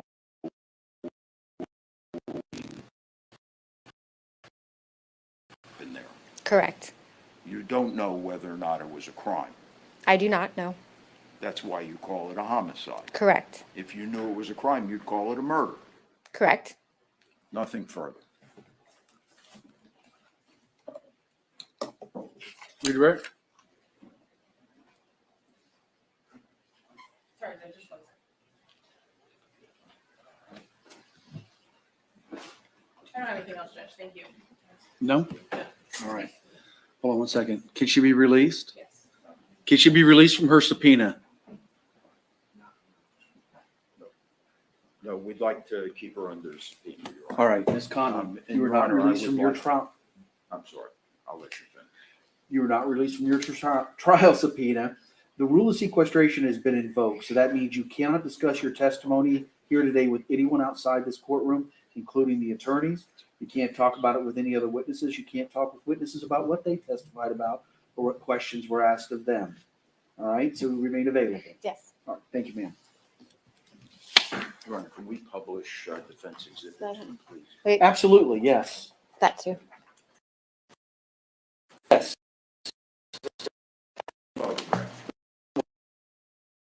That's the report. Yeah, that was his, That's yours. yes. All right. And we'll publish two. And Ms. Conlon, there's a lot of stuff flying around. Just look through your file, make sure that. That I did not. Yeah.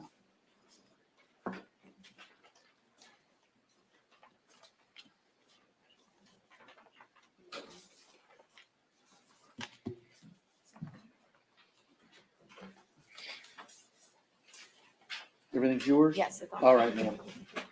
You're free to go for now. Be available if they need you again. Thank you. Judge, can we approach? Yes, while they're looking at defense two, go ahead and approach.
All right, members of the jury, so we've had a very busy day, and talking with the attorneys, we're right on time, we're doing great.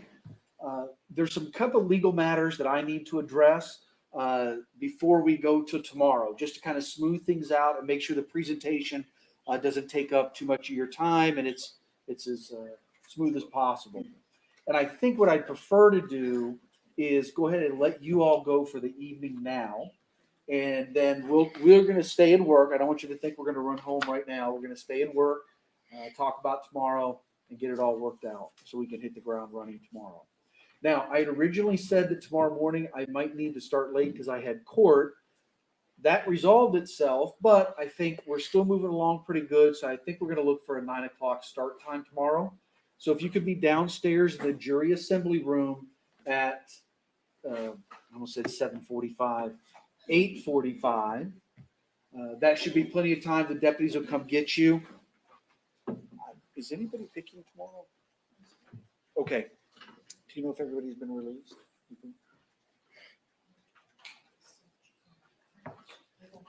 There won't be any jurors. Okay. I was just checking because a lot of times we'll pick juries on Mondays and Wednesdays. So I was just checking to see if there's going to be a whole bunch of people down there. The clerk says probably not. So you'll probably have the room to yourself. If there are people there for civil juries or something like that, if you all could kind of stay generally in the same area, sit right next to each other. But that way we kind of know where everybody's at. So you're free to go for the evening, maybe beat the traffic. Remember, please, last night you got home and family and friends were work was probably asking how's it going.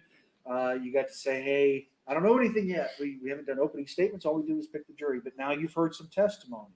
So at this point, it's going to become even more important for you to follow these rules of no discussion amongst yourselves, no discussions about the case with anyone outside of this room, and make sure you try and avoid the news or don't, look at your favorite websites, but try and avoid doing any research on the people, places, things, or legal topics that you've heard anything about. Remember too, I don't know about you, but my fingers and my toes are pretty cold. So dress warm or dress appropriate so you can come and adjust as you need.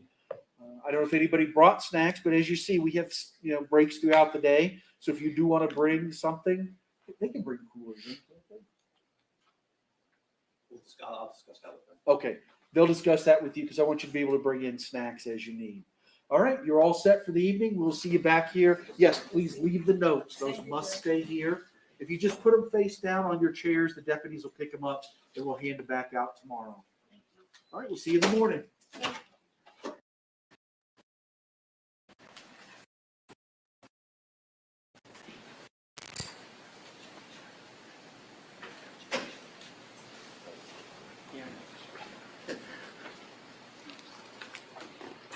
Okay, you all can have a seat.